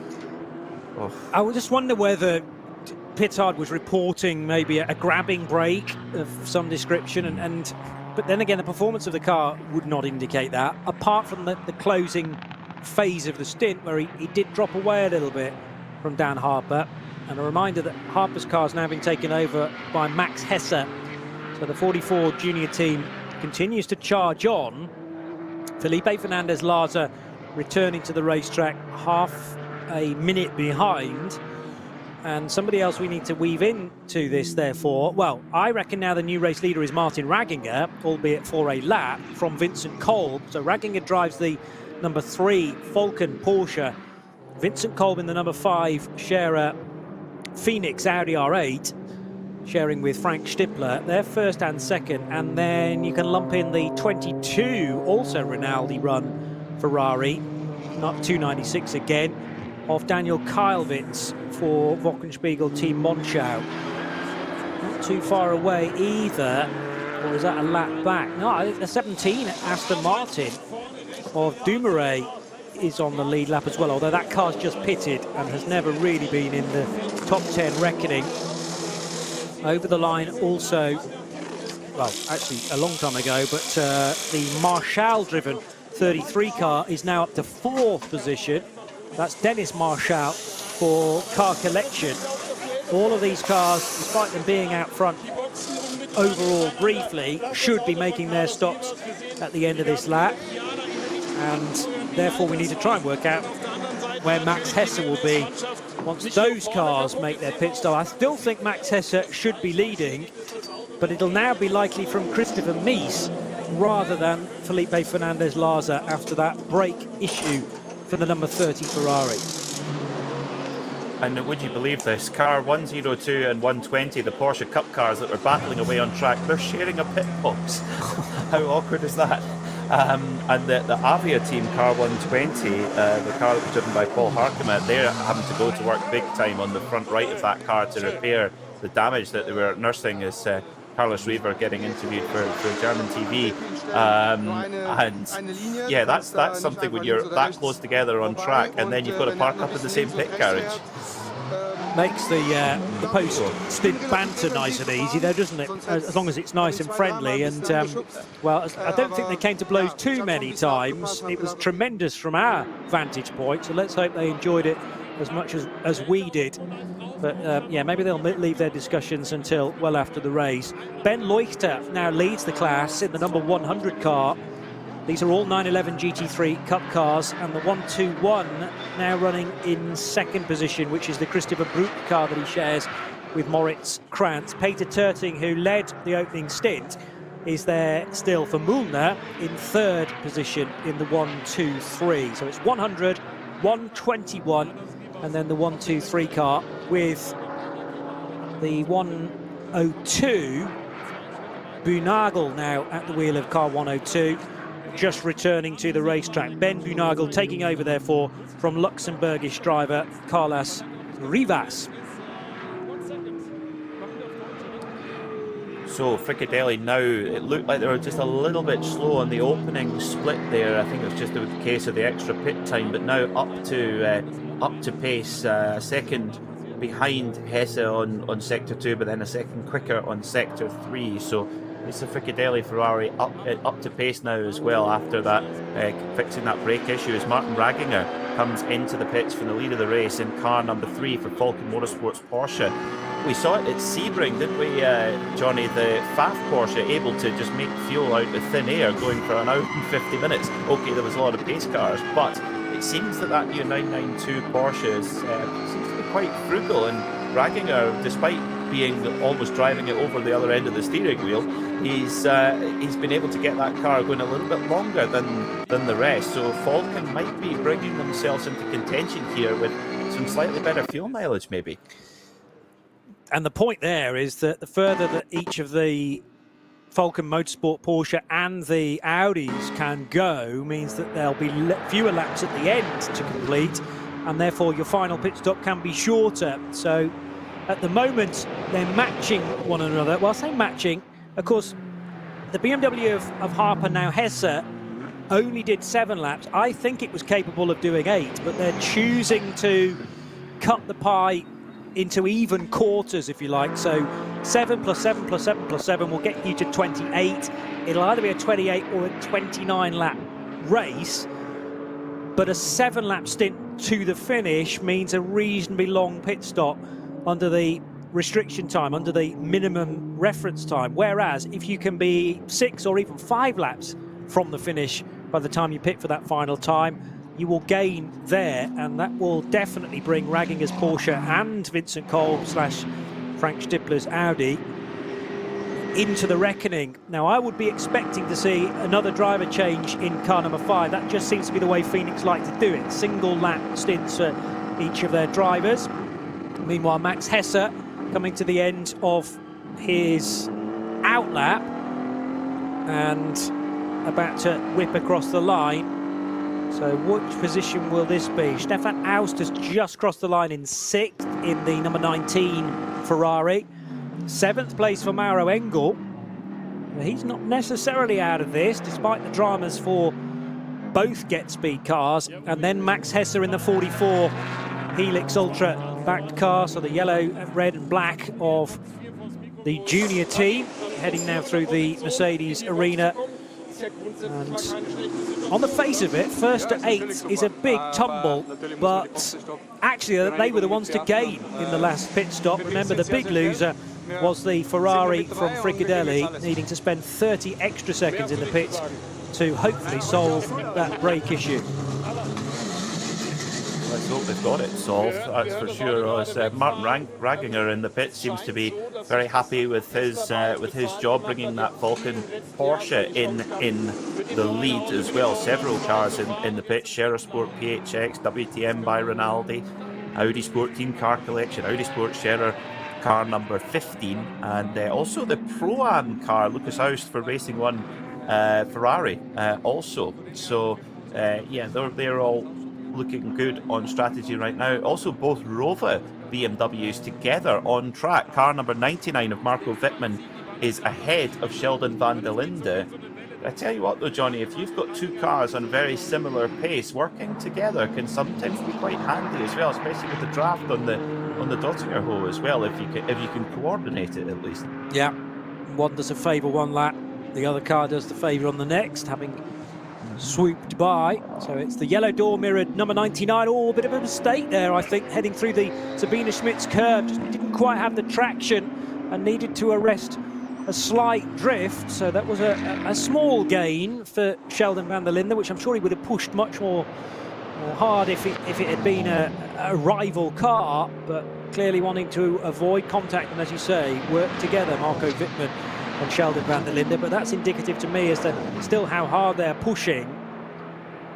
If the car looks planted, it's very easy to lose perspective or lose an understanding of how much on the ragged edge these cars are. But any further, and he could have easily removed the door mirror on the Armco barrier there, the bridge over the public road from Grand Prix circuit to Hatz and back. So Rover BMW's running in 10th and 11th, being chased now by the Ferrari 296 of Felipe Fernandez-Larza. Thomas Neubauer in 13th position for Wolkenhorst with another BMW. And then four Porsches in a row, two of them regular GT3Rs. I say regular, they're the thoroughbreds. And then the GT3 Cup cars behind of Ben Leuchter and Chris Broek. They've gained places again on Adam Christodoulou. So Christodoulou's lap time last time around was okay, 8:28, and sector times look fine as well. But that car from GetSpeed, number 12, is a lap away now from the sister machine of Mauro Engel. Neither of the GetSpeed cars quite on full song for whatever reason. Hopefully that will all come out in the wash later on today, but at least Mauro Engel is able to stay within that top 10 with every pit stop, even though it's having to pit more frequently than the front runners. Unfortunately, I think you're right in that even the 9 car will have to now pit one extra time, so it's likely to be 4 stops to get them to the finish, which will properly take them out of the results.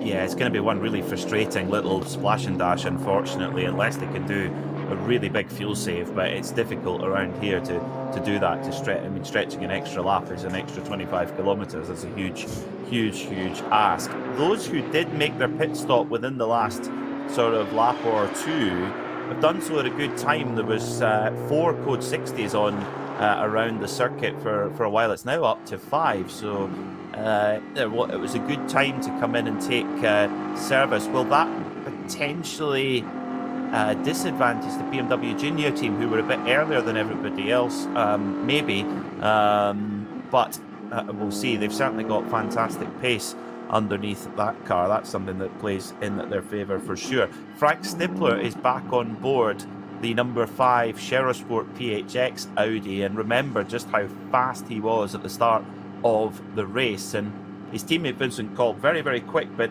Vincent actually not a full-time pro driver. He's actually an investment analyst with the Hanover Finance Group, so he combines his racing at must be said, a very high level with a pretty high-pressure day job as well. So whereas Stippler a full Audi Works driver, so now Stippler on board, that should give a bit of an edge to that car.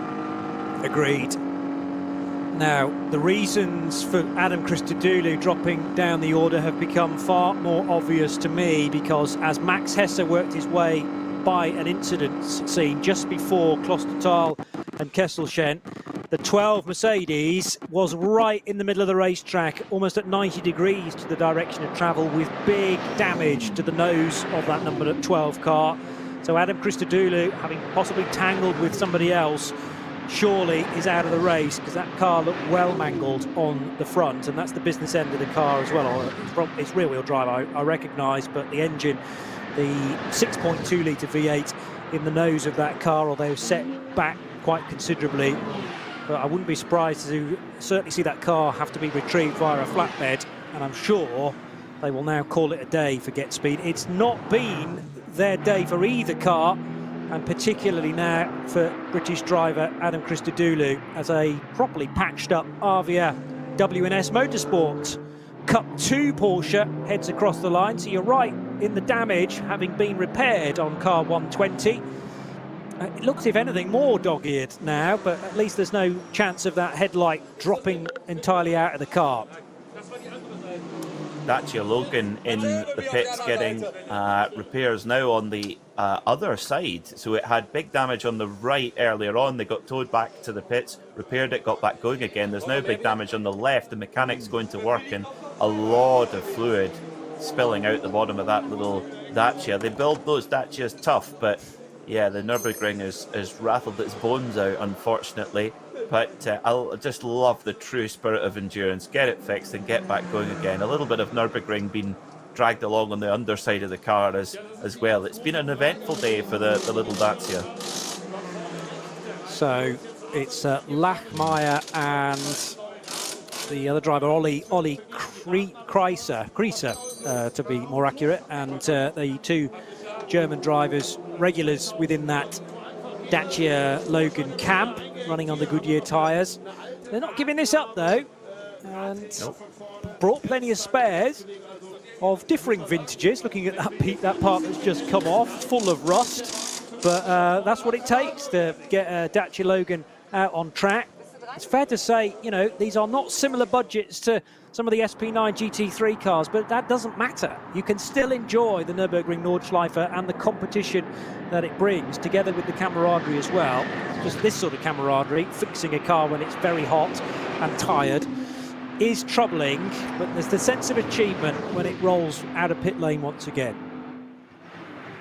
And Dacia Logans have a bit of pedigree behind them as well. René Rast actually won a Dacia Logan Cup about 10 years ago. Did he? So René Rast, one of the fastest drivers around the circuit. He won a one-make series of Dacia Logans. So there you go.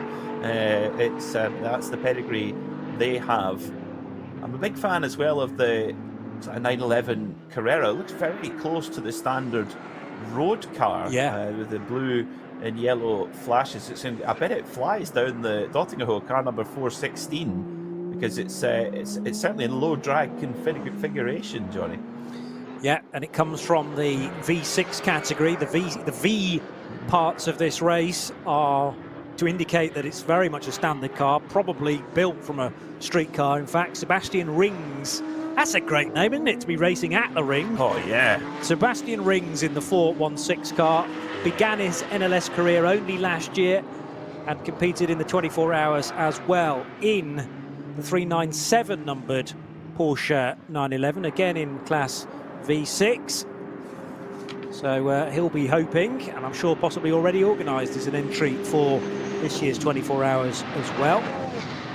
So he ventures on down towards the cut through on the Grand Prix lap as the overall leaders go back across the start-finish line. Max Hesse onto lap 17 with an hour and 41 minutes still to go. 4 seconds his advantage over Mauro Engel. We're expecting Mauro, though, needing to pit well before the 44 junior team crew. And the next car that Max is battling with is Christopher Mies, a full 21 seconds adrift. This is very much going the way of the junior team right now, and what would be a third win on the trot for BMW. Well, in contrasting fortunes, the Get Speed Mercedes number 9 back in the pits. Now that is a little bit more on time, I think. I think that's a 7-lap stint now for Mauro Engel. So yes, Get Speed into the pits, and their number 12 car, as you mentioned, Johnny, stranded out on circuit. It seems like Audi Sport Scherer PHX had their shocker round last time out, and it seems that this time it's Get Speed. Hopefully that means they've got it out the way before the big one at the end of next month. Yeah, they can, I'm sure, work out exactly what the dramas have been today and try and avoid them in the major event in, 5 weeks' time or so? 20th and 21st of May for the Nürburgring 24 hours. It will get its full and usual coverage right here on the Radio Show Limited network of channels, with all of the 24-hour sessions covered live and as they happen. As now down the hill and towards the high-speed chicane will go the CP Racing Mercedes, another car that we've not mentioned a great deal about, but that normally runs as car 75, or does in the 24H series, is it? 45, I think, today. Yes, I think it's 45 today. 45, okay. Good job I didn't continue with a search of 75. Shane Lewis driving that right now. Yeah, a man with a lot of experience. Raced in the IMSA Supercar series back in the early 90s, did Shane. So yeah, hugely experienced in many endurance races. They did have a small spin in qualifying in the arena section, actually, but that's, if you're going to have a spin, that's the place to have one around here. Well, it means that big crowd up in the grandstand get a view of the car from all angles and can really appreciate the AMG. Get all your sponsors in. Exactly right, yeah. So probably done deliberately when it didn't really matter. 952 is the Cup 3 leader. 952 in a very smart yellow livery this weekend. Heading now out of the Mercedes arena and towards the Cup 3 once again. Cup 3, again, being a one-make category, highly contested. And it is Stahlschmidt leading that from the Rauer-driven 960 car. These are all 718 Caymans. And far from decided again, really, for that division. Philipp Stahlschmidt, who has raced once before this year at NLS 1, so wasn't around for the second round of the championship, formerly of the DTM Trophy, and his first ever Nürburgring 24 hours was in 2018 in actually a V4, so again effectively a production model BMW 325i that he shared with another 3 drivers, and he has been making progress up through the ranks from V4 now to leading Cup 3. Yeah, and they've not got a win on the board yet so far this season, but they do have a many-time Nürburgring champion, Christopher Rink, in that car as well. The Rink and Brink duo have been broken up. They of course have a legendary duo here at the Nürburgring. It's the Avia 960 car that won the last round. SRS team Sorg Rennsport won Cup 3 in NLS 1, so we could get our third different winner in that class. Like you say, Johnny, so close and so well subscribed, that class too. The clock continues to count down just beneath the starting gantry, a constant reminder for everyone as to how long there is to go. And an hour and 37 minutes will feel like a long time if you are nursing a troubled car, shall we say. But at the moment, the ones at the sharp ends, by definition, their race is going to plan for Max Hesse, Fabian Schiller, back installed into the number 9 car. That, though, displayed in second, it will tumble down the order because it's just made a stop. Maro Engel handing back to Schiller.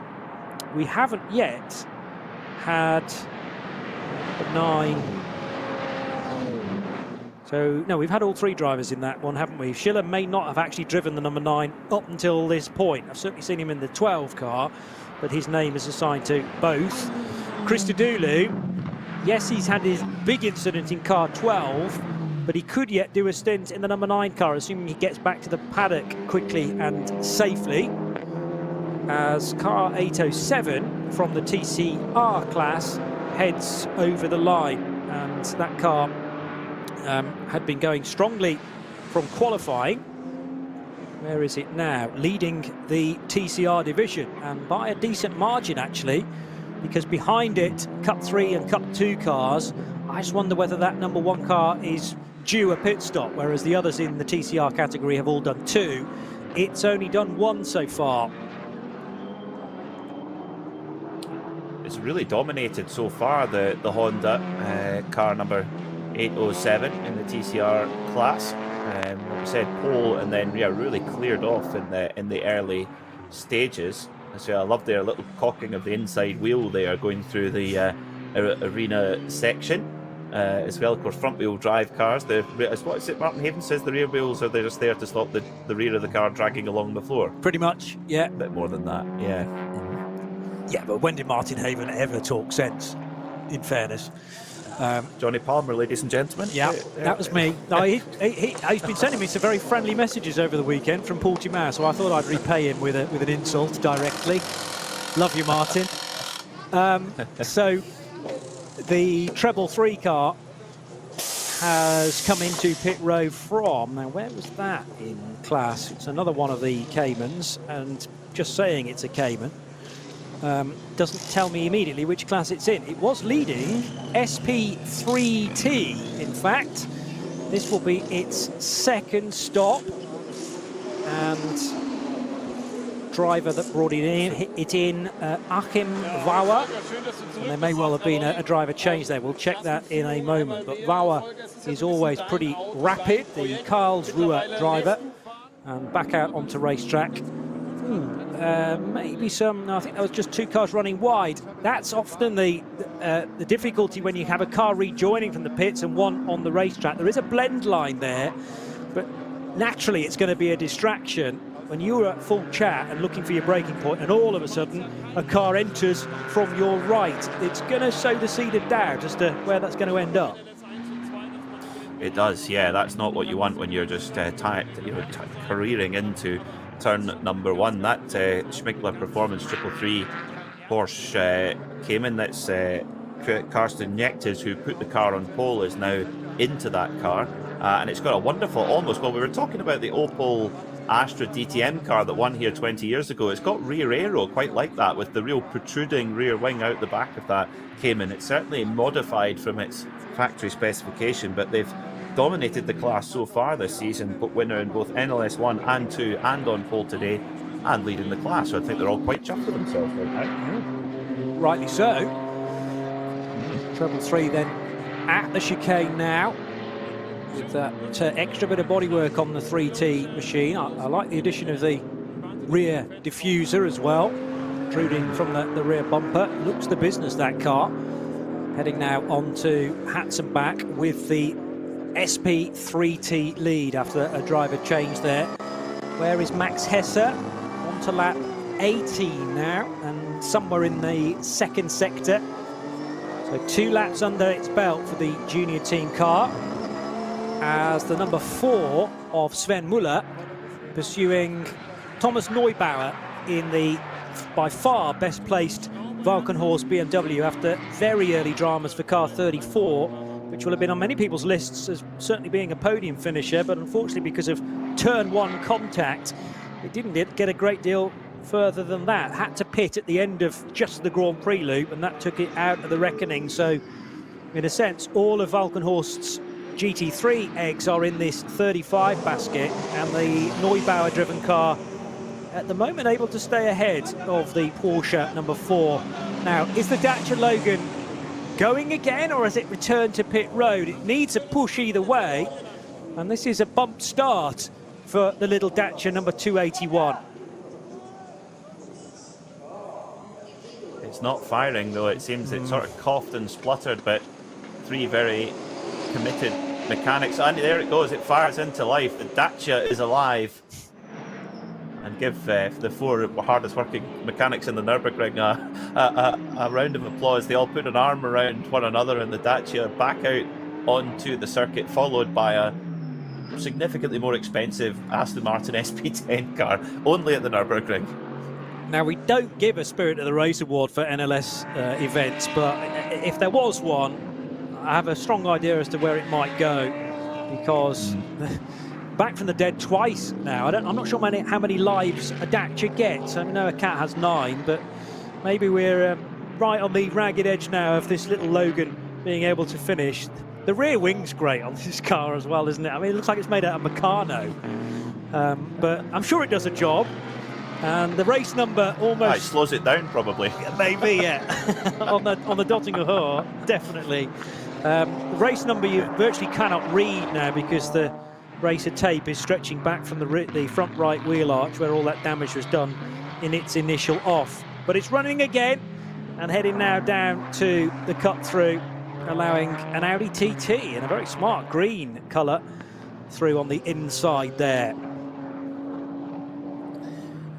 To this, the slow zone that we mentioned at the Vauxhall Fuchsroche quite some time ago is still there. So it's been there for several laps now at the Fuchsroche. So whatever's happened there has been a big one and required a lot of intervention and cleanup.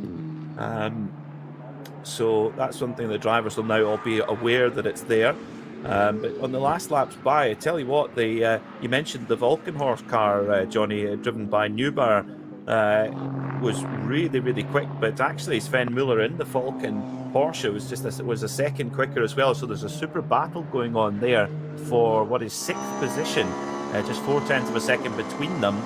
And it's Sven Muller in pursuit of the big BMW, running, of course. And this is the battle of the shall we say, the more alternative tyre manufacturers. Michelin is kind of you'll see if you look down the results, you look down the entry list, Michelin is definitely the most popular tyre for the teams to use, but the effort put in by Falcon and indeed Yokohama as well allow those brands to really challenge and often overcome the really big names. And Yokohama and Falcon battling tooth and nail right now. And when we've had damp weather so far this season, that's where both Yokohama and Falcon have really come to the fore. Yeah, you think about tyre technologies, research into compounds, but actually your ability to produce a wet weather tyre, and that's to do with tread pattern and also how it interacts with a wet road surface, can be a much larger differential. So take that point entirely about wet weather really separating a good tyre from a great tyre. It's slightly smaller values that we're talking about when it's dry asphalt beneath the tyre, but those two neck and neck, and it's going to be interesting to see how they develop through the course of this stint and onward to the finish. There's another flatbed just heading down the Dottinger Thor with a massive yellow flashing lights on the roof of that truck. Side by side Cup 2 Porsches though, and that's the 107 car that was earlier in the race lead. So Hofmeister running in 4th with the 102 just in behind Ben Bunagel. So actually that's a place change for 3rd position as Hofmeister gains the place. And 107 clearly a very quick car. It was able to go, I think, deeper into its stint than some of the others. But Arne Hofmeister, Reinhard Koffler, who's more familiar to us from runs in KTMs and similar machinery, but now in the 911 GT3 Cup, all GT3 Cup class, and now up to 3rd position with 2 more cars to overtake. In fact, that's, beg pardon, 2nd place. So the one to drop down is Nico Otto in the 100 car. Hofmeister now up to 2nd, Bunagel 3rd. They're both trying to hunt down Moritz Krantz for the class lead. And that's not the work of a moment. Moritz Krantz, rapid driver in that 121 Kramer racing car. No, not the same Kramer. Kramer with an A rather than Kramer with an E as well. So, yeah, I tell you what, the Black Falcon team, car number 102 in that Porsche Cup 2 category, they have just fought their hearts out, and they seem to be getting into battles with everybody all around the circuit. And I think, Johnny, this Porsche 992 Cup car, it's such a good off-the-peg package that you've got so many teams that are going for them, and you can, I mean, they're running. The leader is in 17th overall out of 133 cars, so it's such a good off-the-peg package. And about half the price of a GT3 car, probably, or SP9 car, must be around that. Yeah, very quick down the straights with less aero, but the 42 Lion Speed car actually, well, just about able to get by through the sweeper that leads up to the chicane. And remember, 42 hitting dramas early on, so it's been a recovery drive since then for the Lion Speed by Car Collection Audi, now with Patrick Kolb back at the wheel of that. The very damaged, both front and rear. Now, I mentioned the damage on the nose of car 12 of Adam Christodoulou. I hadn't realised quite the extent of the rear bumper, rear valance, and possibly a rear wing damage to that car too, and quite how he ended up in the barriers. We don't know yet, and only Adam might be able to provide us an answer to this, as to whether there was anybody else involved. It's a rare thing to see Adam Christodoulou lose a car on his own, So I have to say maybe it was a bit of indecision from a back marker that he was trying to overtake, or just trajectories of a slower car meeting with his. But let's hope most of that is superficial from a get speed performance point of view, not to get the car back into this race, clearly, but to get it ready for next weekend's qualifying race, if indeed they've entered into that. Absolutely, yeah, that will be a lot of work regardless, and yeah, hopefully Adam got out the car okay as well, because yeah, a good bit of damage on the front and the rear there as the cars returned to the pit garage. As the two Rover cars still glued together, so they've run in formation since we last mentioned them. Car 99 driven by former DTM champion Marco Wittmann, and Maxime Martin,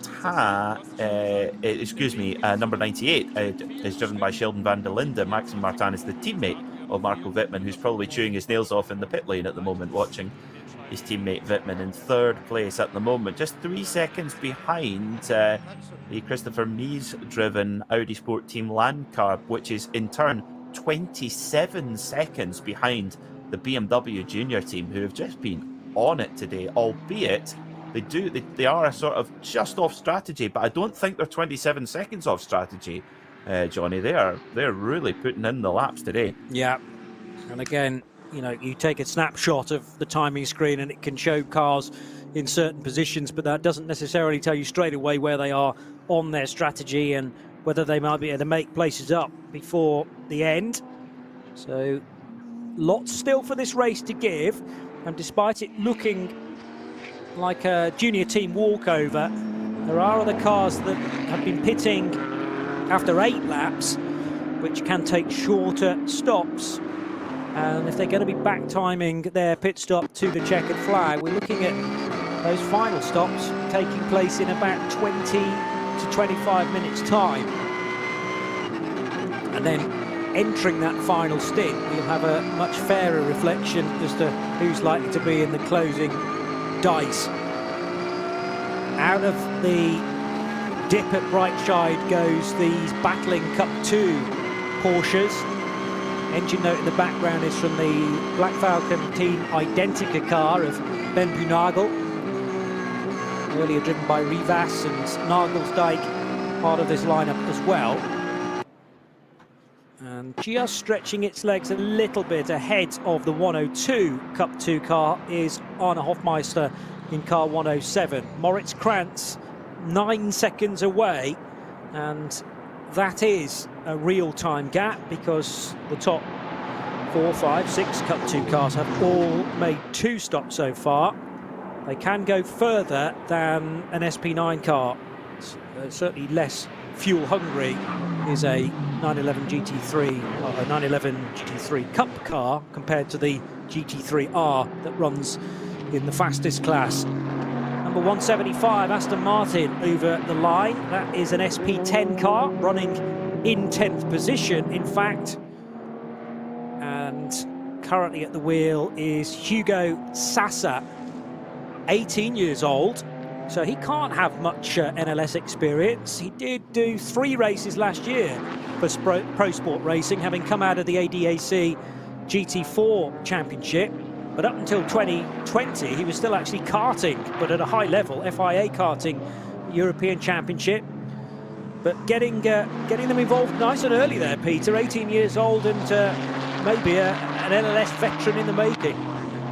Absolutely, and what a great package to learn your way on this type of racing. That Aston Martin GT4 car, SP10 class car, really good car to get up a pretty quick pace, but also it's got a bit of safety net in there as well.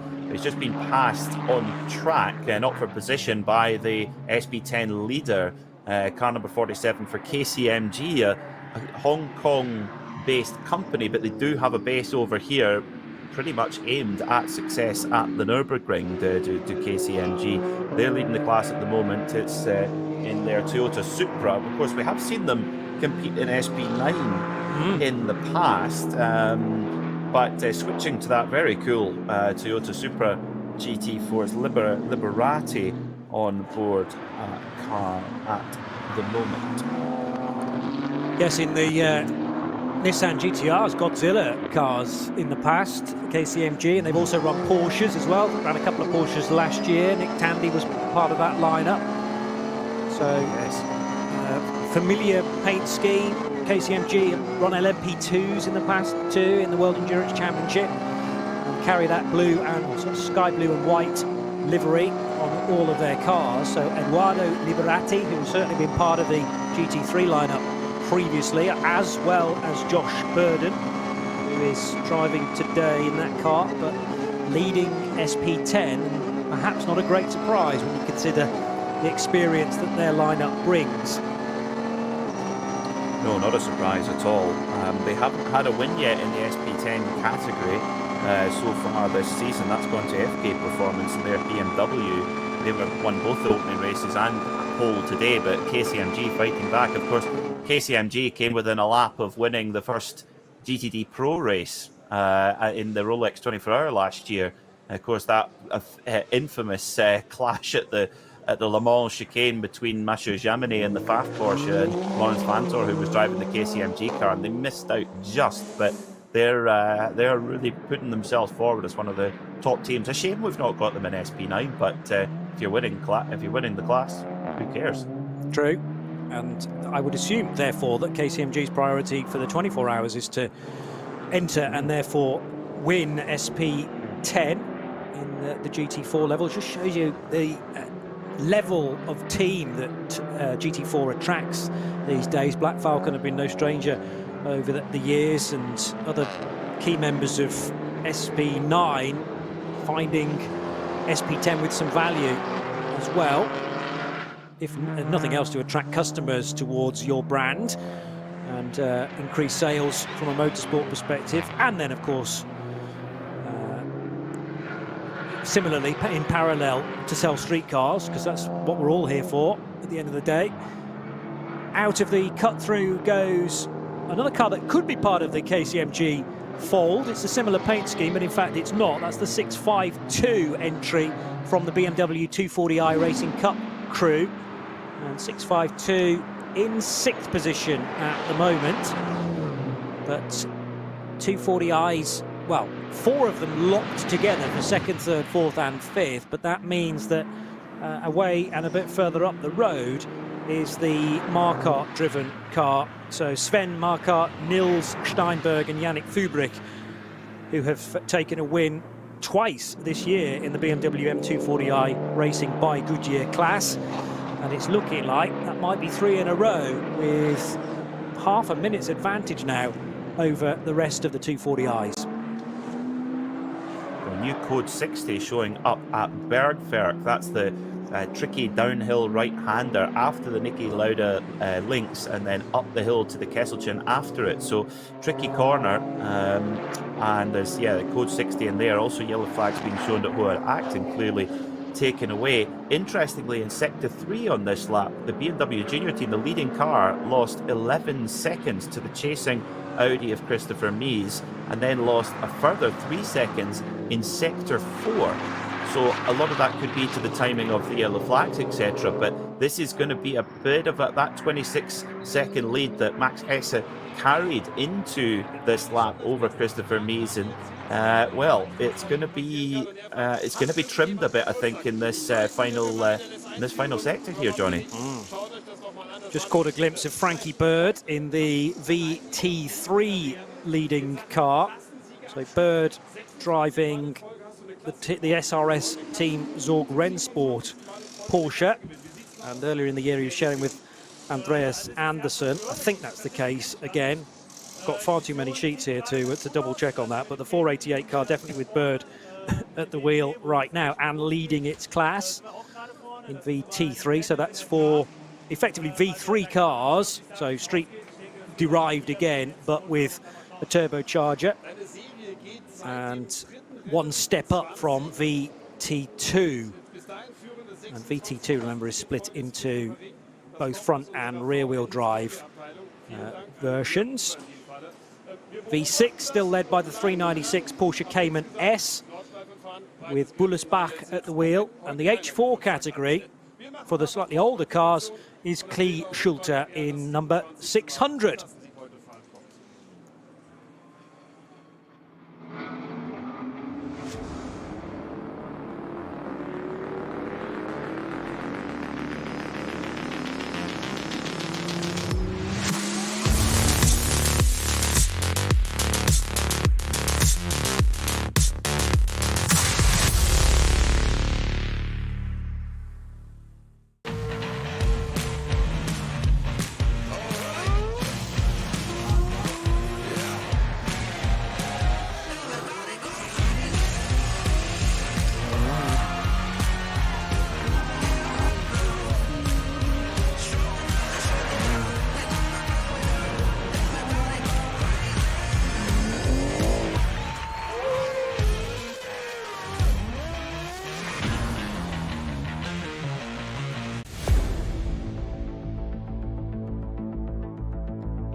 Spaß nach Hause. Dein Online-Shop für Simracing-Hardware und Zubehör. www.simraceshop.de.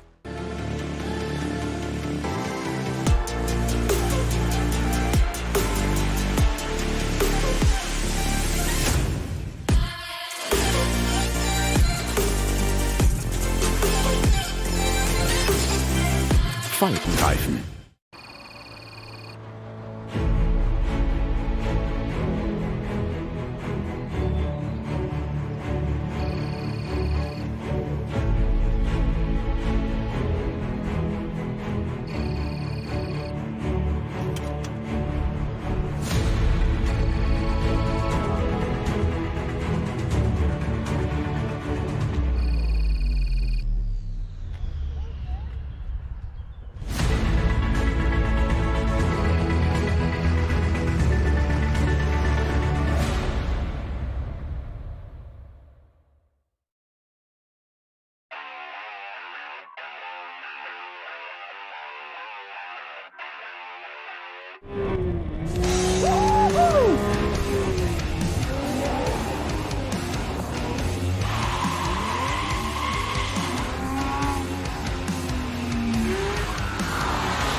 Liebe Fans, besucht unsere Social Media Kanäle auf Facebook, Instagram, YouTube, Twitter und TikTok. Willkommen bei der NLS.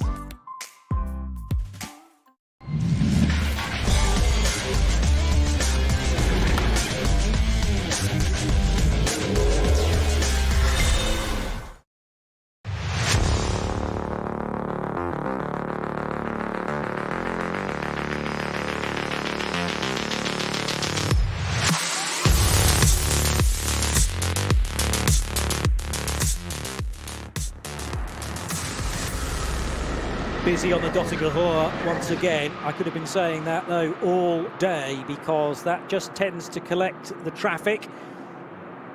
No GT3 cars though in this bundle. We have the Audi from TCR, there's a VW Sirocco from one of the production classes a bit further back, the all-white car. And as this traffic clumps together, you can bet your bottom dollar that very shortly they will be approached by an SP9 GT3 car that will have to buzz its way through as quickly as possible. Namely Max Hesse. He's about to launch his way onto the Dottinger Hohe for the 20th time, leading by 13 and a bit seconds, and therefore on course to make this a clean sweep of victories for BMWs. It was Rover that took the opening victory, and the Valkenhorst entry for Kuba Gamasiak and Jesse Krohn taking the win in NLS 2, easy for me to say. They hit dramas very early on though in this third race of the season after contact on the exit of turn 1 at the Mercedes Arena and bent a steering arm or similar, which could be changed, but obviously took the 34 car out of the reckoning. 35 is the best of the Valkenhorst BMWs, therefore in the hands of Thomas Neubauer, running in 7th place, and behind Sven Muller in the number 4 Falken Motorsport Porsche. He's 6th.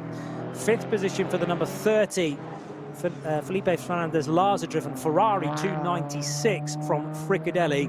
It's a Rover BMW 3-4 with Marco Wittmann ahead of Sheldon van der Linde in their M4s.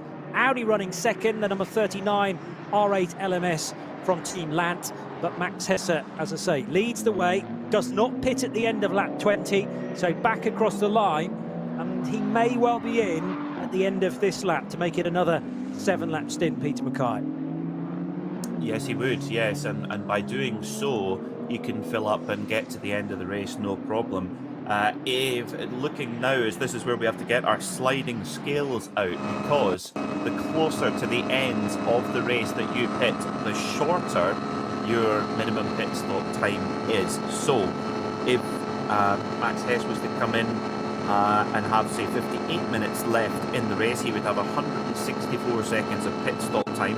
However, a lap later that goes down to 162. Excuse me, a minute later it goes down to 162. A minute after that goes down to 159, and so on. We will keep live view on that. But if the BMW Junior team are in a lap earlier than everybody else, they will give away about probably around 15 to 20 seconds. So that's where they might get caught out. But of course, it does depend on where the code 60s are, which we might get one now, because car number 477, the VW Scirocco, has stopped on circuit. I think it's just on the transition back to the GP circuit, I think. Yeah. So that is either Thomas or Nicholas Earhart in the 477 Scirocco. My timing screen, unfortunately, does not differentiate between the two Earhart family members. But they were running 12th in the front-wheel drive VT2 division. Although, yes, VT2 is separated into two separate classes on this screen. So 12th position of the front-wheel drive VT2s. And behind the race leader in that class, who is, bear with me, they're the four-wheel drive cars. It's Overbeck in the 485 Hyundai i30N Fastback from another VW Scirocco, number 489. But that's a difficult place to recover a car from. The link road, essentially, between the Nordschleife itself and the start-finish straight. Pretty narrow there, and not great visibility as you approach either. But it will be flagged several posts back to give everybody ample warning, and hopefully some arrows as well to suggest that it's best to stay right. And if you are due a pit stop, that's the correct side of the track that you want to be going to, or guided to at least. 952 is the class leader, was the class leader in the Cayman GT4 division. This is the Chris Rink, Stahlschmidt and Merlini car. 952 is now second, in fact, to the 959 car, which is being driven by Fabio Grossa, sharing with Patrick Gruter and Heiko Eichenberg. We mentioned that trio at the start of our coverage, as well as having some good results to date. And there's a big chunk of time actually now between, it's over a minute between Grossa and Rink in second place, Peter. There is, yes, indeed, and the Dacia continuing to lap. We did have a little bit of worry if the car was actually driving straight. It's maybe not absolutely perfect tracking, but it's circulating and getting towards the finish, which is great. We have 7 code 60 zones out on the circuit at the moment. So those zones, the drivers have, as the name suggests, they have to go down to 60 kilometres an hour. Now, if you look at somewhere where you're going down towards Fuchsroher, where you're well north of 250 kilometres, that shows you the difference that it can be. So, you know, with 63 minutes left in this race until it elapses, and then of course we go into overtime depending on when the leader took the white flag. This is a really intriguing set of circumstances now, depending where the white flag drops, Johnny, and when those code 60 zones are, you know, brought in and out of action.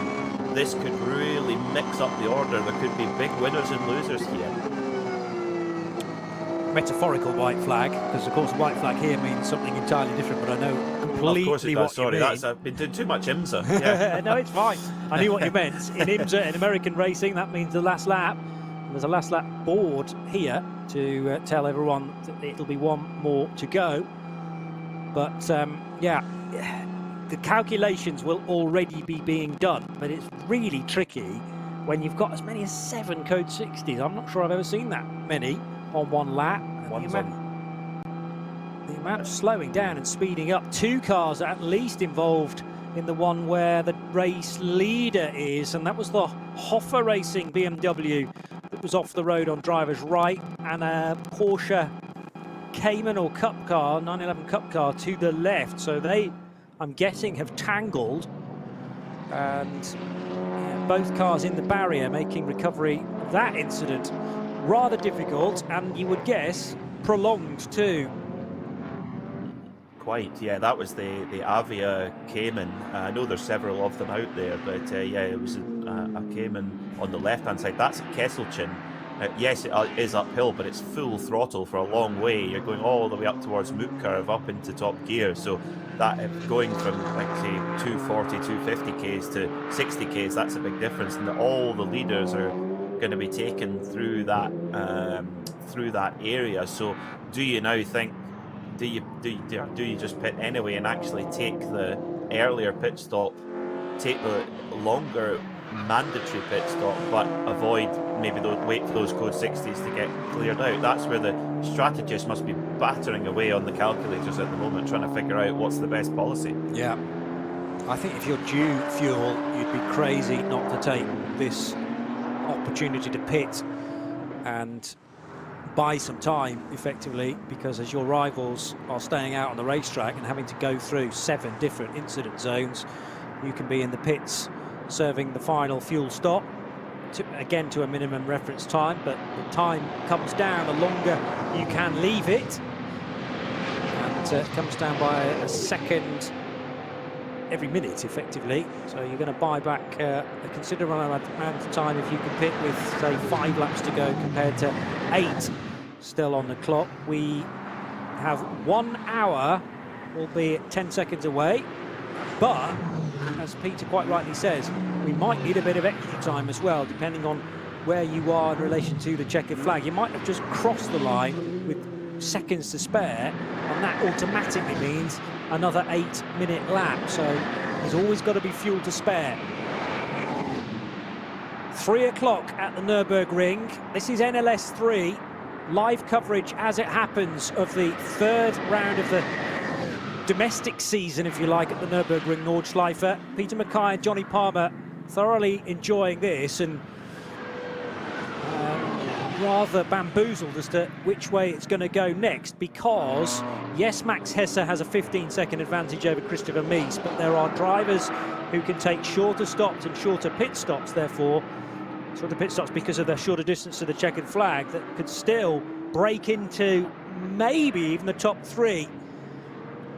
It's at the moment the junior teams to throw away, but Christopher Mies is charging hard in what we know is a rapid Team Lant Audi number 39, trying to haul in the 44 BMW. Marco Wittmann and Sheldon van der Linde remain nose to tail, just 0.6 of a second between the 99 and the 98 in 3rd and 4th.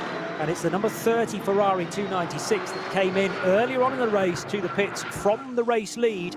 They had to spend an extra 30 seconds in the pits to cure what we can only assume was a grabbing brake or some sort of disc problem, rotor problem on the number 30 car, and that has rather waylaid the Felipe Fernandez-Larza driven and car that he shares with David Pittard, number 30 Ferrari 296.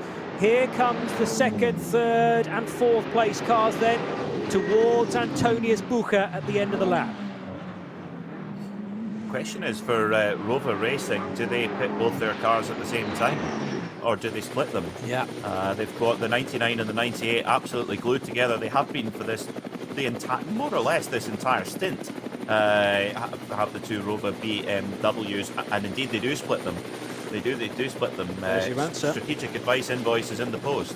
Well, you talked about maybe Bluetooth in the Ferrari. I think the radios are tuned to RadioLeMans.com without a doubt. Yeah, yes. RSL, because they wanted the advice from Peter Mackay. They're like, split the strategy? Yeah, no problem. We'll do that right now. Well, it's the Van der Linde car number 98, that they've brought in with 57 minutes to go. So this means this is a 162-second pit stop. Their team car, which will go around for roughly another 8 minutes, they will only have to stop for 140 seconds. So there's a 22-second delta there. So that's not insignificant after just a lap of running. So let's see, will this disadvantage the 98, or are they going to save time by avoiding that lengthy slow zone at Kesselchen? Time will only tell. Yeah, indeed. Now there are some cars that can get to the end of not only this lap, but the next one too, because there was certainly one or two cars that pitted after 15 laps, and then you take it a further 8 on from that. A little bit tight there onto the hats and back for the race leader. 8 laps on from lap 15 takes you to 23. We're currently working lap 22 now for Max Hesse, who really had to breathe in after the Sabine Schmitz curve. That second left-hander onto Hatzenbach proper, but thankfully the car in question, the lapped car, had seen that Max wanted to get through at speed. That will have eaten a little bit into the 8.4 second advantage that he has over Christopher Mies, but Mies in himself has got his hands full with now just one Rover Racing BMW tucked in behind, the car of Marco Wittmann. Sheldon van der Linde pitting then with, well, is it 7 laps to go? Is it 8 laps to go? Well, one thing we do know for sure, 56 minutes left on the clock, plus whatever change there may be as we wait for the leader and the checkered flag to come out. Well, we have some pit takers as well. The number 30 Fricadelli Ferrari of Felipe Fernandez-Lazer has come in from 5th position. Interestingly, the 2 Falcon Porsches, and they could be a dark horse in this race. Number 4 car of Sven Muller has come in, but the number 3 car of Nico Menzel has stayed out. We saw them just go a little bit longer than everybody else. Now, well, of course, the longer you can go into the race, it does save you time in the pits. And if you force an extra lap, that could be the difference of vaulting you back up into the race fight. As the Fricadelli Ferrari gets on the move, the number 98 Rover BMW has indeed done a driver change again. So 2 stints for Sheldon van der Linden, and now a second stint for Dries van Tor for the run to the flag. Yeah, and the gap just extending a little bit now between the Audi and the BMW of Wittmann. Driver changes still to come potentially for these 2 cars, together with the junior team BMW.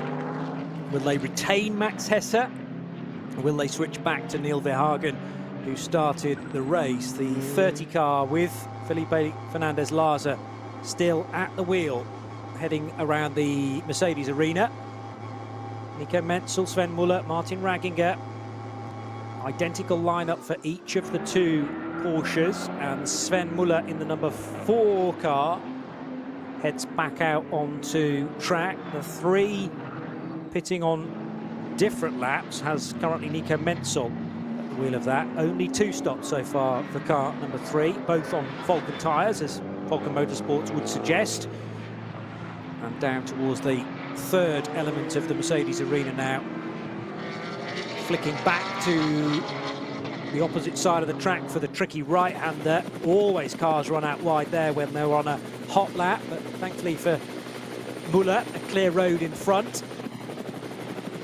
Now, Chris Mies trying desperately to shake Marco Wittmann, but he needs the traffic to be playing ball, and they're now going into double waved yellows with an SP10 Mercedes GT4 car. He's overlapping, and Mies needs to be a little bit careful there, because the marshals will be keeping a keen eye on that, and of course from the Rover Racing helicopter as well, back in race control, they'll have an ideal view of that. I know what he's trying to do, and that is to be out of the draft of the car, so that he gets a real slingshot then coming out of the caution, but a lot of the time overlapping is classed as overtaking, so got to tuck back into line, albeit briefly. And now the race leader, Max Hesse, has the 296 Renault Clio for company. Overtaking not permitted, Peter, at the moment. Yeah, the code 60s, it was 7, it's now down to just 4 code 60s. So those who got that early pit stop, car number 98 Rover car with Dries van Tor on board, the number 30 Fricadelli Ferrari particularly, those 2 cars, it could be that by the time the others pit, the track could be into more green flag conditions, or certainly more of it in under green flag conditions. So have they played it right? Have they played it wrong? A lot of it is really up in the lap of the gods. It couldn't be more Nürburgring-esque if it tried this race. It's a lot that comes down to the gods on whether they decide whether you're going to win or not, is to get back onto the gas hard. And tell you what, Christopher Mies really made the most of that slow zone. He did have Marco Wittmann right behind them, but coming out of that slow zone, he's pulled away 4 or 5 car lengths. Yeah, and they duck underneath the BMW, but Wittmann can't get through the traffic. He's trying to find the real estate to squeeze between that V-Class BMW, I reckon it is, and the SP10 Mercedes. Yeah, to the high side will go Wittmann as they go through the right-hand kink immediately after the Caracciolo carousel. They're heading up the hill towards Hoher Acht, which is the highest part on the circuit. There's the Clio that Max Hesse was tucked in behind during the run through the double yellows. But that's how quickly a gap can change, because Wittmann just wasn't presented the chance to thread the eye of the needle. He had to bide his time to avoid contact. And Chris Mies is scampering away now, breaking the toe, crucially, for the end of the lap onto the Dottinger Hohe. Massive from Chris Mies. He knew he had an opportunity there. He had to take it, and he's such an experienced driver on the Nürburgring as Chris Mies, and he really used it there as they come up towards ice curve now. And you're absolutely right, Johnny, that draft is broken. Unless Mies hits heavy traffic, he will not be giving a slipstream to Wittmann, which is critical when they come into the Dottinghof with all that 3-kilometre drag up towards the pits. I would expect that we might see a bit of a pit party coming up in the next few minutes as the leading cars all come in. The question is, can the number 3 Falcon Motorsports Porsche go a lap longer than everybody else? Because if it can, then it's game on. Mega stuff this, and still plenty that can change, with some cars having already made their final stops and others will be doing so very shortly indeed. And then it's a question of how it all slots together in the closing stages, and might all be completely kiboshed anyway if you hit the traffic in the wrong time, if you hit the code 60 at the wrong time. There is a flatbed now on the Dottinger Hohe as well. Now, yellow flags, or possibly only white flags, warning everybody of that, so we'll still be able to approach at speed as long as you make the room. One of the Toyota Supras in the background of the race leader as well. It's still a Supra from KCMG that leads SP10 from the number 187 BMW. Car 187 from FK Performance for Nick Hanke, Torsten Wolter and Nick Wustenhagen. So 47 to 187, and the third place car in SP10 is the 189 car of Renger. So another pit caller, and here is the race leader, Max Hesse. Are they going to do a driver change? Are they going to make sure it's as least complicated as possible and leave Max in the car for this closing stint? Well, they've got 143 seconds to do it, just under 2.5 minutes as well. Hesse looks very comfortable. Yeah. Hesse was rapid in qualifying earlier on. I mean, the difference between Harper, Verhagen and Hesse is you're talking tiny percentage points between them. They're 3 so quick drivers. They've got great trust between one another as well. They all had very fast times in qualifying, but it appears Max is just going to stay on board. I think that's a good call. Knows where all the issues are on the track right now. I think that's very smart to keep Max Hesse on board with just under 48 minutes to go, and he's been followed in actually by the number 39 Audi Sport Team Land car and the number 99 Rover BMW, so the leading 3 cars into the pits. And we could say it's a straight race on pit road. Not really a race because it's all governed by the clock, but of course if you were a minute later into the pits because you were further back on the track, you can potentially gain some time now, and the rules are sort of deliberately written like that. As I say, it's mainly to make sure that the fuel pump flow is evened out as much as possible. The later you pit in any regular race, the shorter your stop needs to be, because you need less fuel to get to the finish. So I can see entirely why these rules are written, but it then also properly evens up or possibly accentuates the gaps, minimises the gaps perhaps the closer we get to the finish. Now I wonder whether there are still pit stops to happen. Yes, potentially there are still cars that can pit at the end of 23 laps as mentioned.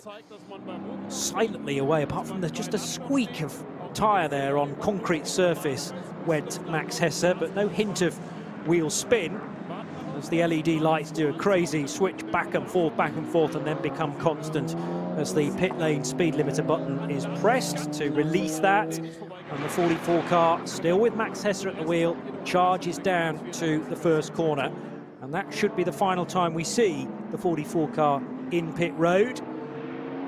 Meanwhile, that gap has indeed closed between now Chris Haase, who's taken over from Christopher Mies, and Maxime Martin, put back into the number 99 car. So gap was, well, much larger than that. I didn't get a real-time position on it. It's showing as 3 seconds as they came down pit road. I would say it's maybe down to 1.5 seconds now as they exit the Mercedes arena. Yeah, I think so, Johnny. There has been a little bit of a gain there for the Rover BMW, and 2 fresh drivers on board as well, with Christopher Haase and Maxime Martin. So a proper all-star slugfest there. That's going to be to the flag as well. But it is still the BMW Junior Team, car 44. Max Hesse staying on board that car, who leads the way for now, but not by a huge amount, and one slow zone here or there the wrong way and they can be all on top of each other. Curiously, car number 3, Falken Motorsports Porsche, it kept going, as did Frank Stippler's number 5, remember him? Number 5, Scherer Sport PHX Audi. So they, of course, by pitting a lap later, they are going to be in the pits for about 20 seconds less, and that's a gain. Did the Lant Audi go a touch wide there coming onto the Hatzenbach? Now I think Haase judged it just about right. There's a lot of dust offline on the Hatzenbach though. Sand, as the grass has got beaten up just off the road, and it looks like some of that sand or dirt has worked its way onto the racetrack. They're again having to back out of the throttle because of a Sirocco which is needing to adhere to the yellow flags. It was another Sirocco parked up on drivers right there. So that's really brought the gap down again. Haase wanted to be as quick as he could into the caution area, but there's nothing, as mentioned before, to stop Maxime Martin from hauling up to the rear wing of the Audi, and he did exactly that. And interestingly, the Falken Porsche and the Scherer Sport Audi, the Falken Porsche number 3 of Menzel and the Scherer Sport Audi of Stippler, they wouldn't have got caught up in that slow zone. So yeah, they were already, they're at another point in the circuit. So that's again another, if all things are equal, that's another time lost there. However, we're up to 8 code 60 zones on the circuit at the moment as well. So it's a slow circuit at this exact moment in time. So this, again, it could really come down to where the code 60s fall. But I tell you what, Johnny, Christopher Haase, he is pulling away from Maxime Martin. Martin might have caught up into that slow zone, but he's rocketed away. So if there's 8, how easy is it for you to tell us where they are? We know there's one on Hatzenbach, and now it looks like they're into clear air down into the Foxhole and Adenauer Force. But where is the next one, first of all, that the second and third place cars will get to? So we've still got Kesselchen. We've got 2 at Kesselchen. We've got Klostertal, 3, Hatzenbach 4, and the others are off the other end of my timing screen, so they've probably been around for a while. It's now just been reduced to 6 as well, so they are still peppered around the circuit. But the drivers, especially the experienced guys, they will be very well used to that, and I guess it's about staying calm and not getting frustrated, knowing that it's going to come and go throughout the race. Well, from at the time, the 99 car was being driven by Marco Wittmann, and from his perspective, he might have thought all was lost when he couldn't get through those cars on the run into the carousel, but then so quickly, and actually when Marco was out of the car, the gap came down again. Maxime Martin takes over, they find a bit of time in the pit stop, and let's hope that was all legal, and then the big win was Maxime Martin able to close in on Chris Haase into that first code 60 on Hatzenbach. But as you say, that more svelte looking Audi, and definitely more rapid on the straights, That is just starting to inch away from the 99. I'm not sure that's indicative of the pace of all the BMWs in this race. That just seems to be the way Rover have gone with their setup today. And it's meant that, yes, they qualified first and 7th earlier this morning, but the 98 car that took pole position has not been able to carry that pace into the race. Dries van Tor is 8th, and it's actually the car that qualified in 7th that is running in 3rd and trying to challenge Christopher Haase for 2nd position.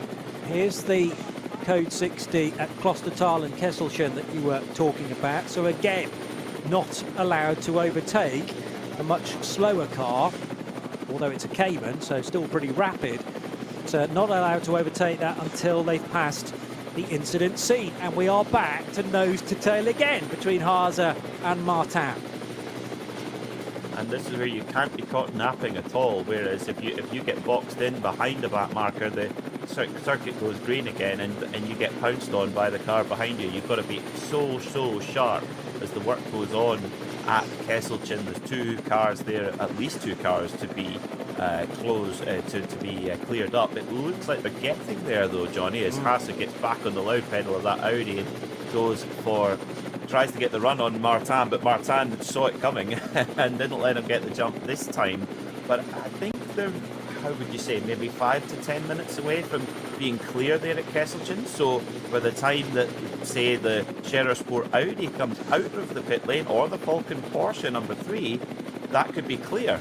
Yeah. So the difference between, that is a huge delta in lap time. So this race is far from decided with 40 minutes to go. Don't you just love the NLS? It's great. Well, there were as many as 3 cars off on that incident, because I'd mentioned the Hoffa Racing BMW. I hadn't spotted the bright blue and yellow BMW that was still being recovered as the 2nd and 3rd place cars went by. There was also the Avia sponsored Cayman, which didn't appear still to be there, so that's at least been cleared already. I think certainly the next time Haase and Martin pass that scene, I'm expecting that to be clear. Possibly the flatbed still working their way back to the paddock, and then via some of the internal roads you can jump off the circuit at Breitscheid, for example, and in other places too, to therefore leave the racetrack clear of recovery vehicles. Through the right-hander at Brunchen will go the 2nd and 3rd place fight. Flansgarten next, where the cars briefly leave the ground, and they will head then towards the Schwalbenschwanz as well. Stefan Beloff S just before that, which is a rapid right-hander. Coming up to the hop now, off the ground, and the Audi and the BMW not relenting. Squeezing up the inside of a slower car there. Wide open throttle at this point. Now through the S-bend with Schwalbenschwanz the other side of this. And then Galgenkopf and the run down the Dottinger Hohe, which may well play perfectly into the hands of Maxime Martin doing the chasing in car number 99. Nico Menzel now to the sharp end. You'll see the number 3 Porsche on the top of the scoring tower. That's a temporary thing because the 3 car has pitted. As soon as it took the lead, or registered as the race leader, Menzel into pit road as one of those late stoppers. But as we've mentioned, because there's now only 38 minutes to go to the checkered flag, this can be the quickest stop of perhaps everybody. And there may well be stoppers further back as well. Yeah, Frank Stippler is now in from 2nd position, possibly to hand back to Vincent Kolb. So the Porsche and the Audi from Falcon, as the leaders go side by side, sorry, 2nd place goes side by side, and this is the BMW number 99 on the inside of the Audi. I mentioned that would be the chance for Maxime Martin to pluck the position away from Christopher Haase, and it was the draft down the Dottinger Hohe that worked perfectly for them. So this is a net 2nd position, depending very much on where Nico Menzel and Frank Stippler feed back into the mix. They're going to, this 2nd place fight, they will head across the line. So already Hesse has gone through and should now become the race leader from these 2 cars, and Maxime Martin is ahead of Chris Haase. That was a perfectly set up move there from Maxime Martin. The thing is that when you come out come through Galgenkopf onto the long Dottinger Hoe, it's not just as easy as just sitting in the slipstream and mirror signal manoeuvre. The amount of aerodynamic wash that you get, the turbulent air that comes out the back of these GT3 cars, particularly the big ones, it gives a lot of front aero push, and therefore you can't carry the speed onto the Dottinger Hoe. So having to take the risk there to get the run onto that straight is a real skill indeed. So that was a really nicely timed there by Maxime Martin, and he goes past Christopher Hasse. But as we saw earlier on, Johnny, that Audi, when it gets in the draft, it's a missile as well. Yeah. So we're waiting now for the Nico Menzel driven Porsche number 3 to re-emerge from its pit stop, and also Vincent Kolb in the number 5. So there was a driver change for 5. They've kept Menzel in the number 3 Falcon Motorsports car. We've had stints from Sven Muller and I think Martin Raginger in the number 3 car. Remember, the same driver lineup assigned to both cars to give them maximum flexibility. Also in an Audi from the GT3 category. Car 15, Frederick Vervisch for Audi Sport Team Scherer PHX, in an almost identical livery to the Land car. Yes. That sort of white and red. Very much in you can tell that's a works car, can't you? With not a great deal of sponsorship on it. It's very clearly an Audi Sport entry. Yeah. First time I've mentioned Fred Vervisch's name today, but he did break into the top 6 there with that late pit stop. And Timo Scheider has taken over, yes. Yeah. So we were talking about Timo Scheider at the top of the show, and the fact that the double DTM champion, 2008, 2009, has returned to NLS for the first time since 2019. Not competed in, won the 24-hour race in 2003, but last in the NLS 4 years ago. And competing with Vervisch and Mattia Drudi, who has become an Audi specialist in recent years too.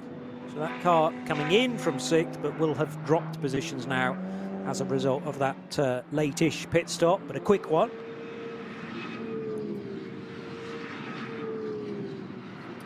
Yeah, Vervisch was teammate to a certain Valentino Rossi, Esquire, last season in the WRT Audi. Of course, WRT moving to BMW, and curiously, Rossi going with them into the BMW camp.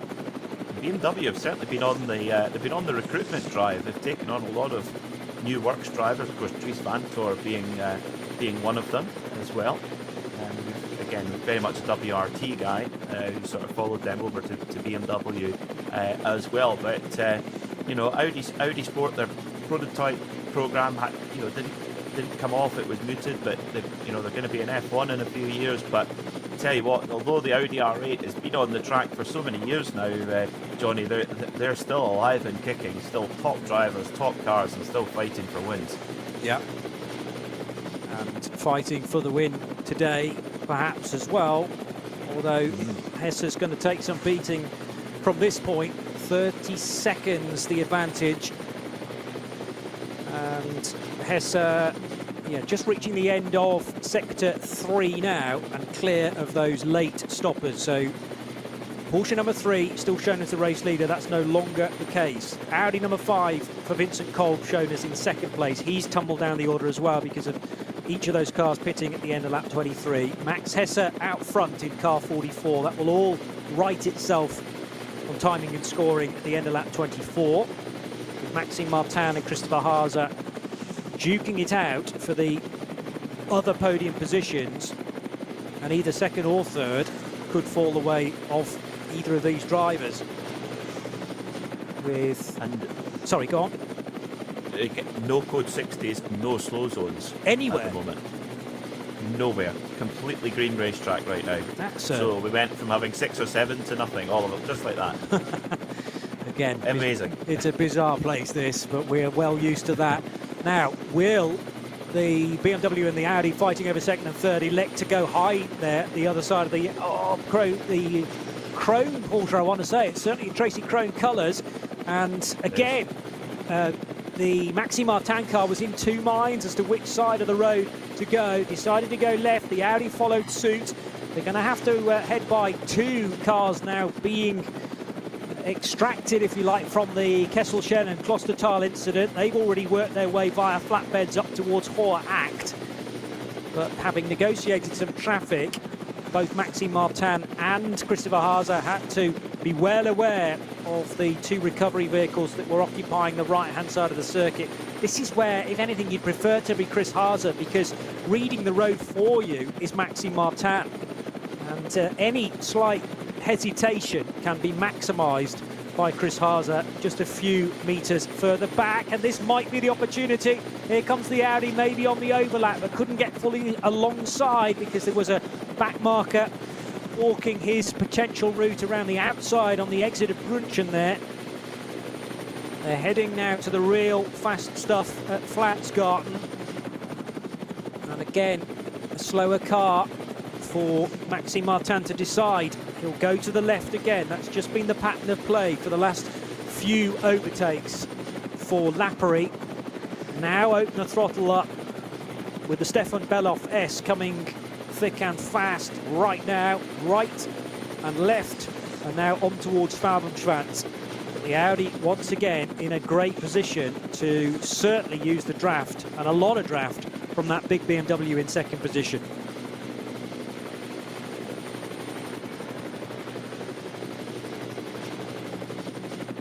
On towards Galgenkopf they will go. Just half an hour still left on the clock, and enough fuel for pretty much all of the SP9 cars now to get to the finish. If you needed to stop, you should have made it by this point. 23 laps done. 7 + 8 + 8 is your maximum on all three stints so far. And a further, well, this lap and perhaps 6 more to go in the final half an hour here on RS1.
Faltenreifen. World's first asphalt watch. Nürburgring Asphalt 1. Over 90 years of racing history.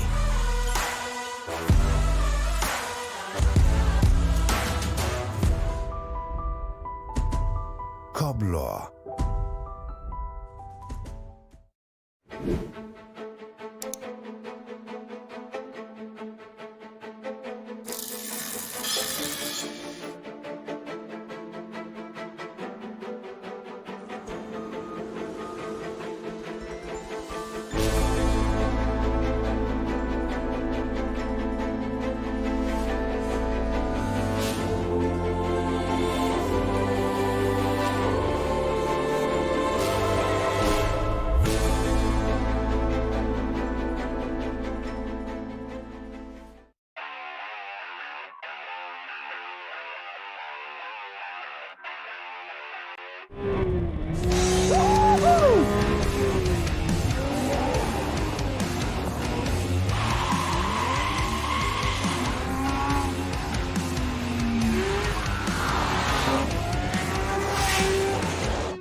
Liebe Fans, besucht unsere Social Media Kanäle auf Facebook, Instagram, YouTube, Twitter und TikTok. Willkommen bei der NLS.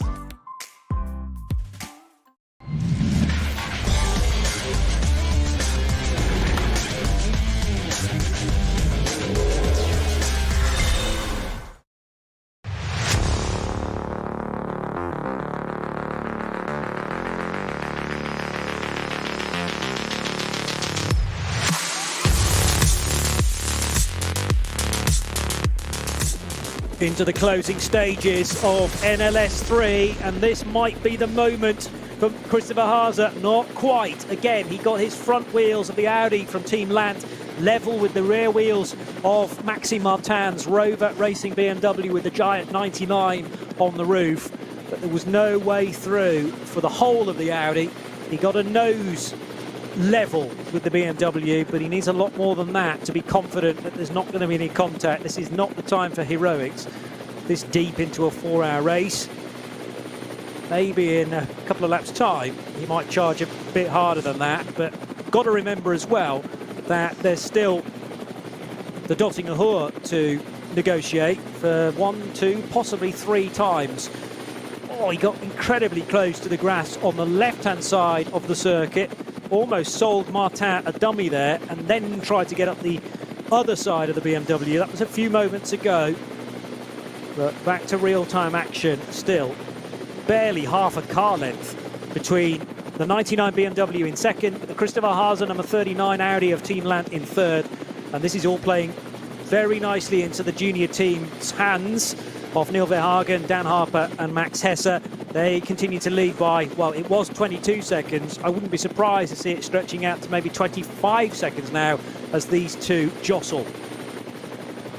Yeah, and the two SP9 cars, the Rover car and the Team Land car, absolutely balked there by a 992 Porsche Cup car, which of course in certain parts of the circuit is just as quick as an SP9 GT3 spec car. So yeah, they just had to wait their turn there, and Martin holds onto it for now as they approach the fast right-hander of Galgenkopf onto the Dottinger Hohe, but Haase is very, very close in that Team Land car as they run onto the Dottinger Hohe. There's quite a lot of cars to pick up a slipstream from as well. They're going to buzz past the slower class cars as well and give them a bit of a fright as they tear down the Dottinger Hohe. Of course, two teams that got such experience, such success here in at the Nürburgring Nordschleife in the NLS. Rover, they've had 12 overall wins, and Team Land, they're the 4th highest in history. They've had 24 NLS victories. Getting that 25th is going to be a bit of an ask today with just being BMW Junior Team's day, it seems. But this battle for second continues to be absolutely tantalising. Curiously there, Johnny, the Audi, the Teamland Audi, did not get past on the Dottinger hole. Maybe a bit busy, possibly. Yeah, perhaps. And we talked about the lack of speed, visually at least, for the BMW in the early phase of the stint when the car's very heavy, for the Rover racing BMW, that is.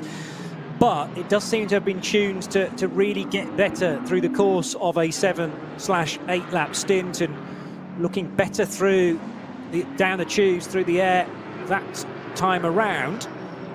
So the 39 Audi still struggling to find a way by. I think it is the quicker of the two cars, and should the 39 car get in front, Christopher Haase rather risks scampering away, and that's why it's so crucial for Maxime Martin to be shadowing his every move. This could be tricky though, because they've found a slower car on the apex of the cut-through U-bend on the Grand Prix track, and now quite possibly there's going to be a late code 60, if not just a single waved yellow, because of the 511 BMW 330i, which has hit dramas. Now, that's possibly just a punctured tyre, or is it a steering arm that's gone bang on the front right corner? I think probably the wheel's gone. You think the wheel's gone entirely? I think the front right wheel's gone. But that car continuing to go along the Dottinger hole, literally dragging the right-hand side of the car along the grass, the left side on the tarmac, but the right side where I think the wheel is either gone or it's severely deformed, and now coming through towards Tiergarten, dust going everywhere. But that is true spirit of endurance, just drag it back on three wheels to make sure you get to the finish with 20 minutes to go. It's Sindre Setsas in the 511 car, the man from Norway, Trondheim to be exact, just 25 years old, and he was running in third position at the start of this lap in VT2 for the rear wheel and four-wheel drive cars. So they're still on course for a podium, but it's quite an ask now to get on the podium from here, and still trying to get a full glimpse. I think you're right though, the wheel has completely detached from that car, and so too very shortly will be the whole of the front wing, because it's just dragging on the road surface. And I can see now why Sindre was trying to keep as much of the car on the grass there to limit the damage being done. Absolutely. Sindre, I'm pretty certain, is a top-level sim racer actually as well. I recognise the name, but well done to get that car back on three wheels. That's rally style actually. Get it back to service as well. Meanwhile, car number 4 for Falcon Motorsport, to Sven Muller, battling away with the Scherersport PHX Audi of Vincent Kolb, and whoosh, big damage to the front right of Setsas's BMW. But actually, do you know, the brake test surprisingly is not too bad considering, Johnny, the wheel not so. Well, it's actually just stripped the hub itself, or the nuts are still connected. That's weird. So the wheel's not come off. Oh. It's stripped the whole wheel off with all of the nuts still attached to the hub.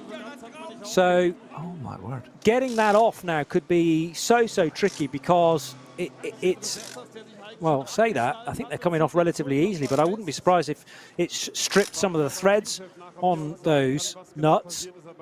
But no, it's come off. There were 5 to undo, new wheel being offered up, and I mean, these wheels are built very solidly indeed. So to literally whip the outer edge, imagine a pizza, eating a pizza from the outside in, and you're just left with sort of, I don't know, a 3-inch diameter crust in the middle, and that's what the wheel looked like. Anyway, it's been taken off, the remains of it, spokes and all, new wheel put on, and he will be able to continue on. They're trying to do that as quickly as possible, but as I say, there's a podium, well, being waved goodbye to. How close is the next VT2 rear-wheel drive car? It's the 501, which is yet actually to cross the line. So they're clinging on to third position as we speak, but it might be a big ask to stay on that podium position. Meanwhile, could be high speed for the number 4 car. Yeah, go on. check your notes. Sorry, just check my notes. Yeah, Sindrace, it's a top-level sim race, a race that finished on the podium in the Porsche Tag Heuer Esports Super Cup, which is the top level. So yes, making his steps into Nürburgring racing. So yes, that's tell you what, that you don't get that on iRacing. You get towed to the pit lane immediately if that happened. The clues were also there from his Twitter feed, because his latest retweet was to pre-order one of these Driving Force Formula steering wheels. They're £1,000 a piece, they are. €997. Wowzers. But it shows how seriously he takes the virtual stuff, but also great that he's competing in, VLN in 2019, and this will now be his 4th season in a row in NLS competition. So likes a bit of full metal racing, along with no doubt having the full rig as well back at home. So the number 4 Porsche heading up the hill with the Audi number 5 for company. It's Sven Muller pursuing Vincent Kolb for 8th and 9th places. Audi ahead of Porsche in 8th. Behind them, Timo Scheider in the number 15 Audi R8 LMS that he took over in the last pit stop. But they continue the ascent there. We're on lap 26, about 8 minutes per lap, and we're probably 3 or 4 minutes away from the end of this one. So we'll get lap 26 done easily. We'll get lap 27 done, I think, as well, and probably see the race leader onto another lap. So it'll be 28 laps in total, meaning that splitting it exactly into quarters, 7 laps for each stint, does seem to make sense. But those that left it slightly longer for their final pit stop, that's where the gain hits. So you go long in the early stages, and then your run to the flag is shorter, meaning that final stop can be shorter. And 1 or 2 cars have gained a bit here and there. But the way to have done it really appears to be the junior team's route. And it also helps, of course, having 3 incredibly quick drivers. Neil Verhagen for the opening stint, Dan Harper for stint 2, and Max Hesse stints 3 and 4. The reaction speeds here from Sven Muller, so crucial. He's having to work out where the Audi is going to go next ahead of him as they try and work their way through traffic, and the flash of the lights as well to show how impatient Sven Muller is right now with Vincent Kolb. And Sven Muller getting so close to the back of Vincent Kolb's Audi, but just not quite making contact as well. Speaking to Michelle Gatting, who was in the Porsche Young Drivers shootout with Sven many years ago, and she said, well, I won't say exactly what she said, it's not fit for broadcast, but basically he smoked everybody. He's a super driver, is Sven Muller, but Vincent Kolb holding his own big style here over the very fast Flansgarten, then down through the Beloff S and up towards Schwalbenschwanz. But Muller's got a bit of a run as they head towards traffic. Can he make it work as well? He's going to find his road completely blocked off, as well as Kolb trying to thread his way through the traffic as well.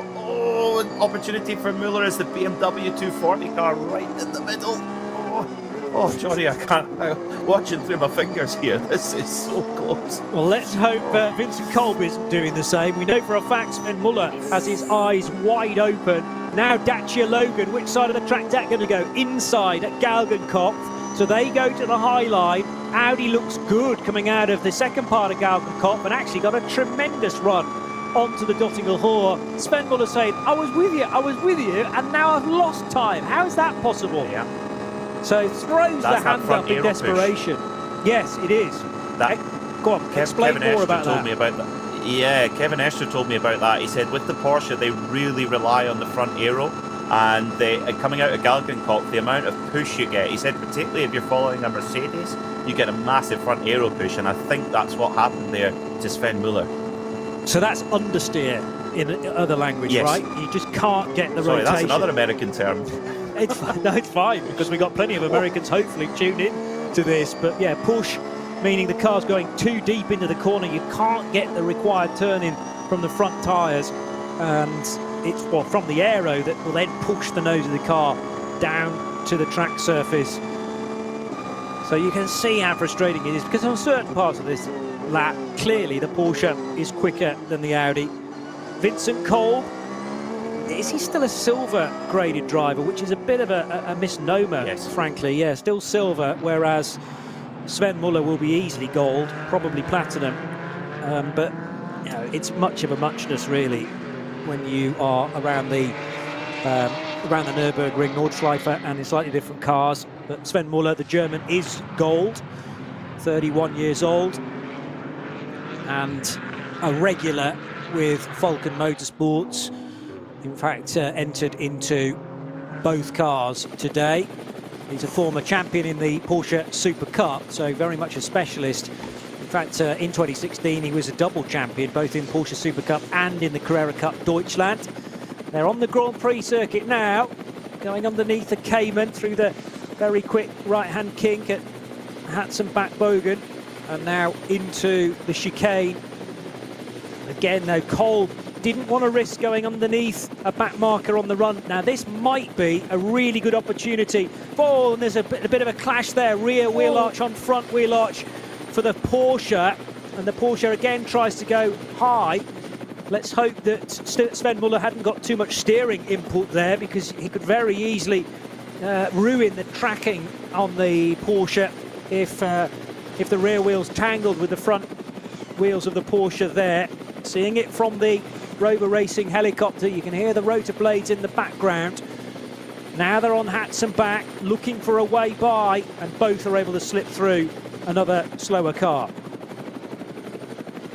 Yeah, I tell you what, I totally agree with you, Johnny. That wheel-to-wheel contact is always a worry. You don't want to bend the steering or anything like that. With just 10 minutes to go, this is the penultimate lap we're on now of the race.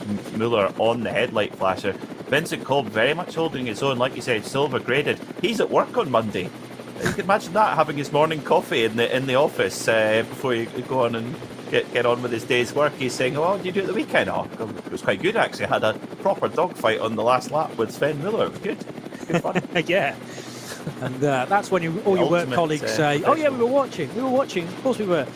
Sven Muller again, chance to go. Oh, and he gives him a right old shove into the Arenberg right-hander. That was a little naughty from Sven Muller. I can see how it developed. He thought there was a gap there. In fact, it was plugged by a back marker. But when you are so close to the rear wing of the car in front, it's impossible for you to know what is the other side of the car you're racing. And he had to leap on the brakes. His only route of escape was actually to get away from the back marker, but then he couldn't stop the car in time before he slammed into the back of the Audi. So again, there's now concern about damage to both cars, actually. Initially, I'd say the Audis helped because of that. He was given the shove into Arenberg, but he still got the car stopped, and that gave him forward momentum down into the foxhole. Well, that Falcon Porsche has been bumped and bashed about at the front of it as well. It was a big hit coming through there. I think, yeah, it was a little bit of a forceful one, wasn't it? But well, he gave it a boot Muller, to the throttle, I think. So Sven got clear of the back marker, and then he gave it a bit more of the right foot, and that was probably unnecessary because he needed really to be using the brake pedal rather than the accelerator. But well, unlike a cup car, a GT3 Porsche will take a bit of abuse on the nose because the radiator's sitting further back from the, rather than the Carrera Cup. Historically, if you get anywhere close to the front of that car, the radiator just shatters. But these cars will take a slightly more punishment. They are endurance machines after all. But let's hope that the gearbox of the Audi is still functioning okay. I'm sure the exhaust outlets will have been rather buckled there. The trumpets will not be in ideal shape as they head now through the right-hander just after Breitscheid, and this will be the telling moment through Klostertal and Kesselchen, getting back up to full speed. But both cars seem to be still evenly matched. The Rover mechanics preparing for a pit stop. Whether they're going to do a pit stop or whether this is just mind games, I don't know. There are Michelin wet tyres prepared in the Rover garage, 2 sets of wet tyres. So that, of course, they've got 2 cars out on the circuit. Are Rover planning to just throw the dice? At the moment, they're sitting, at the end of the last lap, they were sitting in 2nd and in 4th. And are they planning on just risking it, throwing the wets on and hoping that we're going to have a downpour in this last 7 minutes or so. It's a big ask, Johnny, but or is it just a little bit of gamesmanship going on there while the TV camera was in? I'm not sure. Well, I mentioned it is due to rain still, according to my forecast, after the checkered flag, but you never know with this place. It might arrive a little earlier than expected. We're 7 minutes to 4 now, with the light rain and then increasing showers expected from 5 p.m. It'll get worse from 6, but at the moment 90-odd% cloud cover, and the humidity's at around 60, nearly 70% actually. It's interesting, isn't it? I mean, you know, just to bring the tyres to the front of the garage gets a few other teams guessing, and they're there in case. But what you don't want to be doing is taking the cars out of good positions, second and fourth respectively for the 99 and the 98, just on a whim.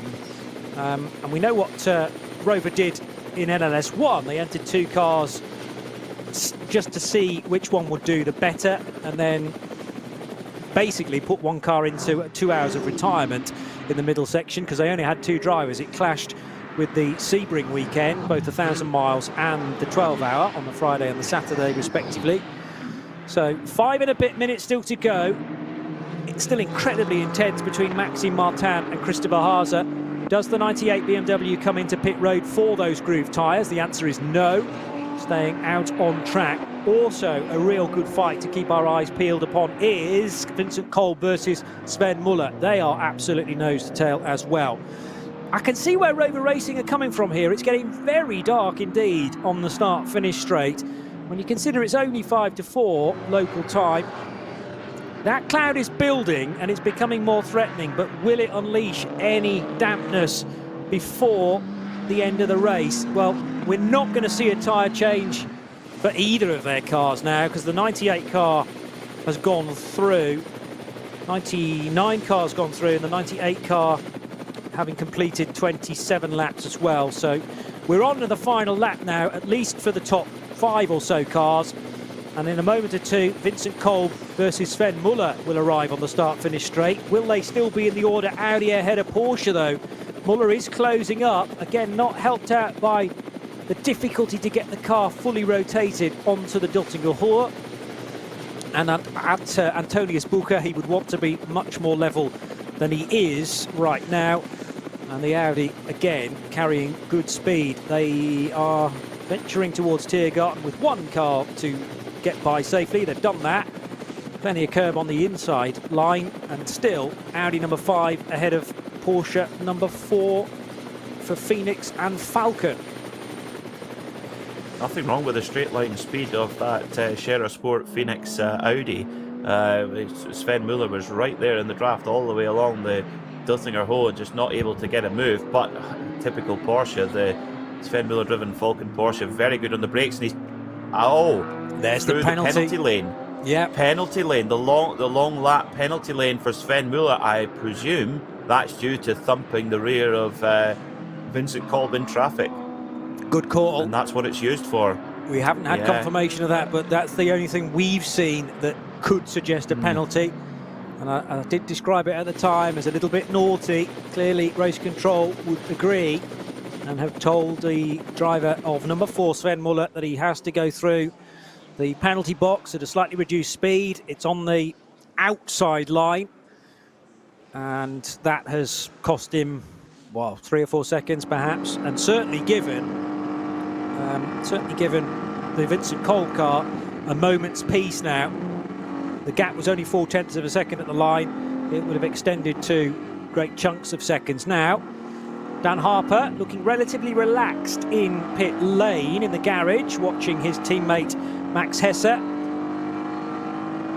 It's been a cracking display, and actually Hesse has wound back the pace a little bit. That might not be through choice, actually, but the gap of 22 seconds has dropped to just under 16 with a lap time of 8:01.5, so some time gained. The problem for Maxime Martin is he's still got 15, nearly 16 seconds to try and find on a single lap of the Nordschleife. And actually, Max Hesse is almost halfway around now, well, probably about a third of the way around. He's just heading down the hill towards Breitscheid now. with a recovering Sven Muller having taken that penalty at the Mercedes arena. And it really cost him. It cost him several seconds there for Sven Muller, and I would say it cost him the chance of fighting for that 8th spot that looks like it's going to go the way of Vincent Cole. But what a drive it's been from the BMW junior team. You know, the Nürburgring Nordschleife has been a huge part of their development process here at, well, as professional racing drivers for the BMW factory. And this will, if they can get it to the line here, it will be their 3rd overall NLS win, and it will be a 3rd win in a row this season for BMW from 3 different teams as well. A big day for the Munich mark. Very much. And well, what's going to be altered, if anything, regarding balance of performance between now and the 20th of May?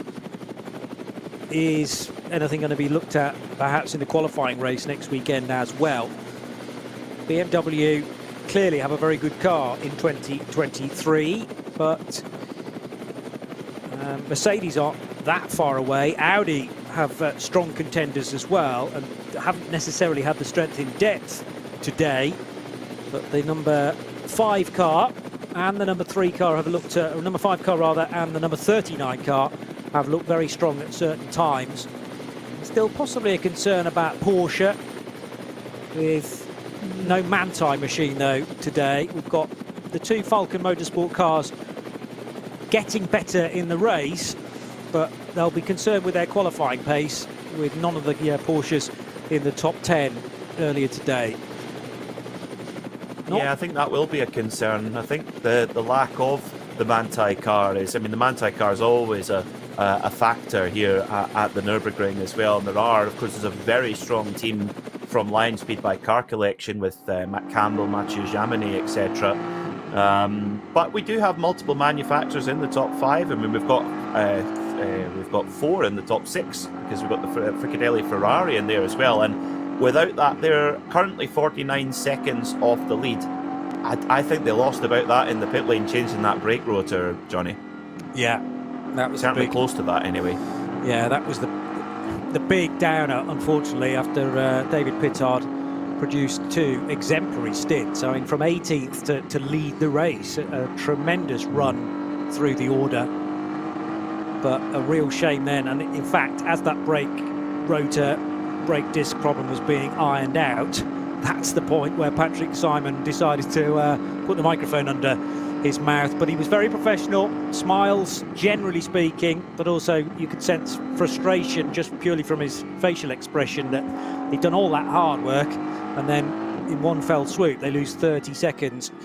But the Ferrari 296 is a good car, and after so much domination in this race from German manufacturers, could we have a Ferrari in and around the podium positions come the 24-hour race, and maybe even for the qualifying race?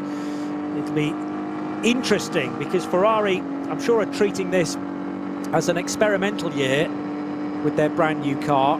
But if they could get a key result, I mean, wouldn't that be a coup for them? Final lap then, and final run down the Dottinger Hohe for Max Hesse. This will complete a 28-lap race in continually descending gloom, and I can understand why Rover Racing were, well, gambling as to whether they might go to a wet weather tyre. The windscreen wiper's been required at phases on a very intermittent level for Max Hesse, but there's definitely some moisture in the air. He still elects to take a fair bit of curb though at Tiergarten. Will potentially jump by the number 17 Aston Martin though. Decides to stay in its wheel tracks, so you can just about see the BMW junior team there through the traffic. It will take the checkered flag at 2.5 minutes past the hour, and Max Hesse, Neil Verhagen and Dan Harper can now begin the celebration. The high fives down in the garage, and this trio of drivers who've been working together now for 2 and a bit years. They spent some time living together as well. They were flatmates as they began their journey with BMW. Dan Harper actually coming out of Porsche racing, one make Porsche racing, but getting a big deal with BMW to sign up for the future, and the same goes for the youngsters Neil Verhagen and Max Hesse. And they're big talents not only for the future but right now, with a second podium result of the season, and more crucially for them, NLS 3 resulting in a victory. Second place also going to BMW for the 99 crew of Marco Wittmann and Maxime Martin, and in third position the 39 Audi Team Lant of Chris Mees, Chris Haase and Patrick Niederhauser. Now, a battle that's not quite decided is for 9th and 8th positions. Vincent Colby's 8th and the Audi tucked in behind in 9th position. One more shout at this for Sven Muller, Peter.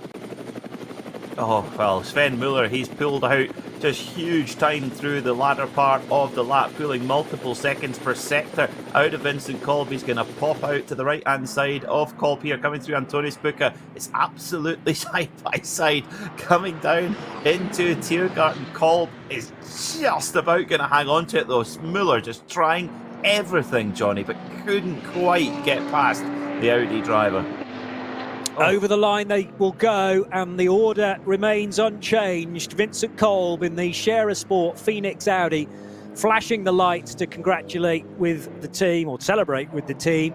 Yes, they're celebrating 7th place, but nevertheless, it's a good effort. Now, what happened in the closing stages? Thomas Neubauer, at the end of lap 27, pitted, didn't he, in the 35 BMW M4, so hasn't come around to complete lap 28, and therefore Kolb and Muller gain a position because of that.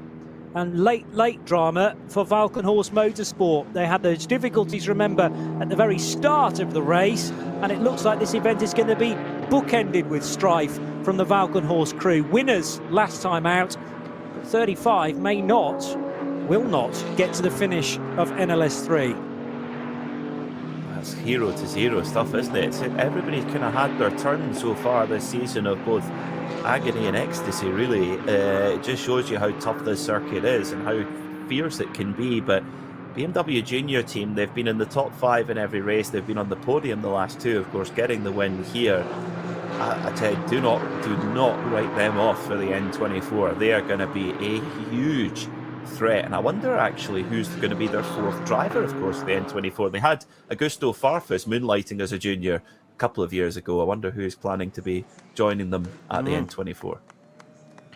Well, all of the big movers and shakers in GT3 racing, and from elsewhere as well, if you're registered, recognised with a particular German mark, you tend to have to keep the Nürburgring 24-hour weekend free.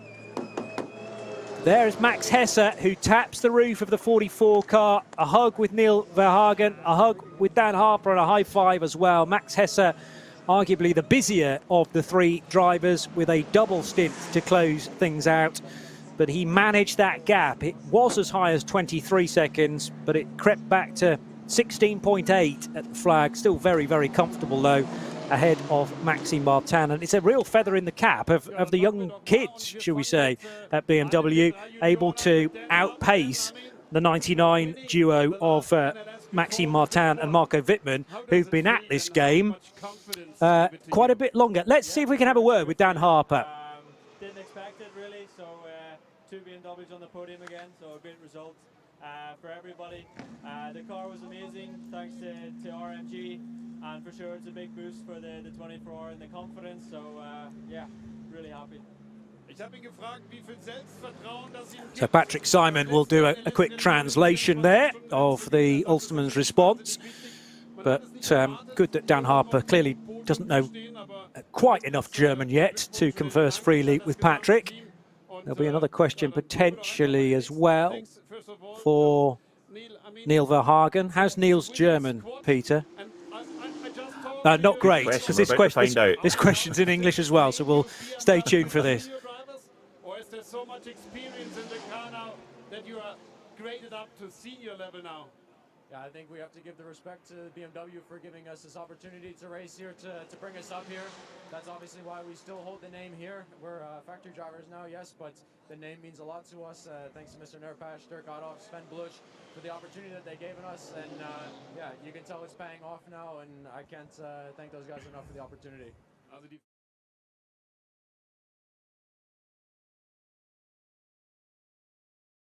And I'd hoped that that reply might be in a language that we could understand, Peter and I mean. And Max Hesse will be asked questions in German, quite understandably, so we will steer clear of those for the time being. But it's quite a statement, isn't it, now? Because they've had two very good results. Was it second place in NLS 2 and a win today? They were third. Third, okay. Third and then fifth in NLS 1. Yeah. In both in tricky conditions as well, which I think is worth noting as well. But you know what? The three of them, just observing the body language, none of them look surprised. They look like they expected to go out there and win today.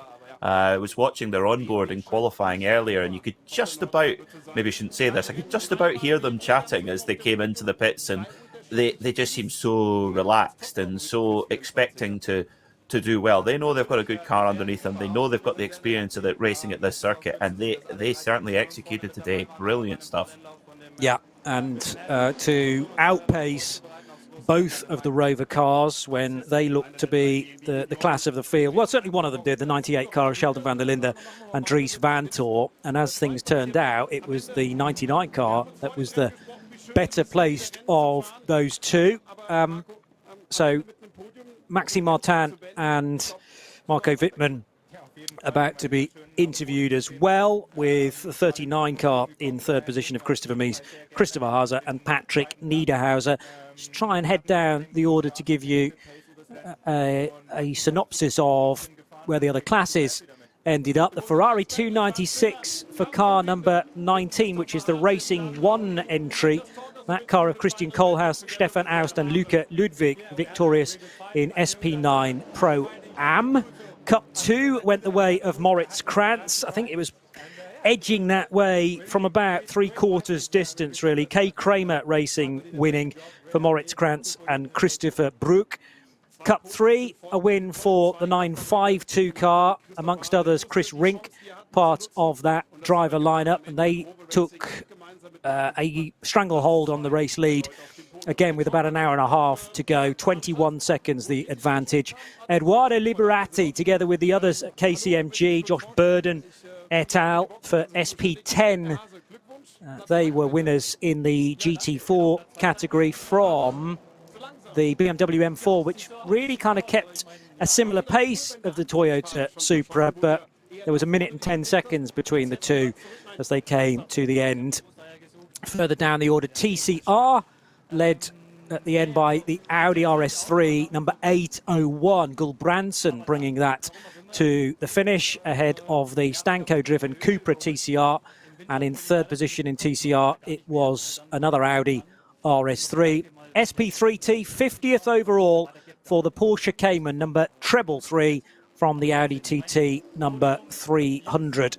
And VT3, Frankie Bird, winner in that, in the Porsche 718 Cayman S, 56th overall. Plenty of other classes that we haven't unfortunately got time to mention, but hopefully you can find the results relatively easy via the Nürburgring NLS results website. They will be published in due course. But we've managed, Peter Mackay, to avoid any of this nasty weather, which will be closing in pretty shortly. It kept one or two teams guessing, but the sensible thing was to stay on the slick tyre. It was, yeah. I could see exactly why they had to be prepared for any eventuality, but luckily we got a clean fight from the green flag to the end, and what an amazing race, dominated by the BMW junior team as well. BMW will be very, very confident heading into the Nürburgring 24, but for me, actually, the real standout, the real surprise at such an early stage of its Nürburgring career, that Ferrari 296 of Fricadelli. I would think that Mr. Ablin will be very happy with his latest purchase. Fully agreed. Yeah, indeed. It's the right way to go, it seems, at least in the current state of GT3. Thank you, Peter, for all your efforts throughout the course of the last 4 and a bit hours. Looking forward for more coverage on NLS and indeed the qualifying race next weekend, which will be right here on the Radio Show Limited network of channels, followed a few weeks later over the weekend of the 18th, 19th, 20th and 21st of May with the Nürburgring 24 hours. Thanks, Peter Mackay. I've been Johnny Palmer. Thank you to Kerry Cobb as well, who's been making sure we stay on air here on RS1. And we will speak to you very, very shortly again from the Nürburgring Nordschleife for next weekend's qualifying race. Bye-bye for now.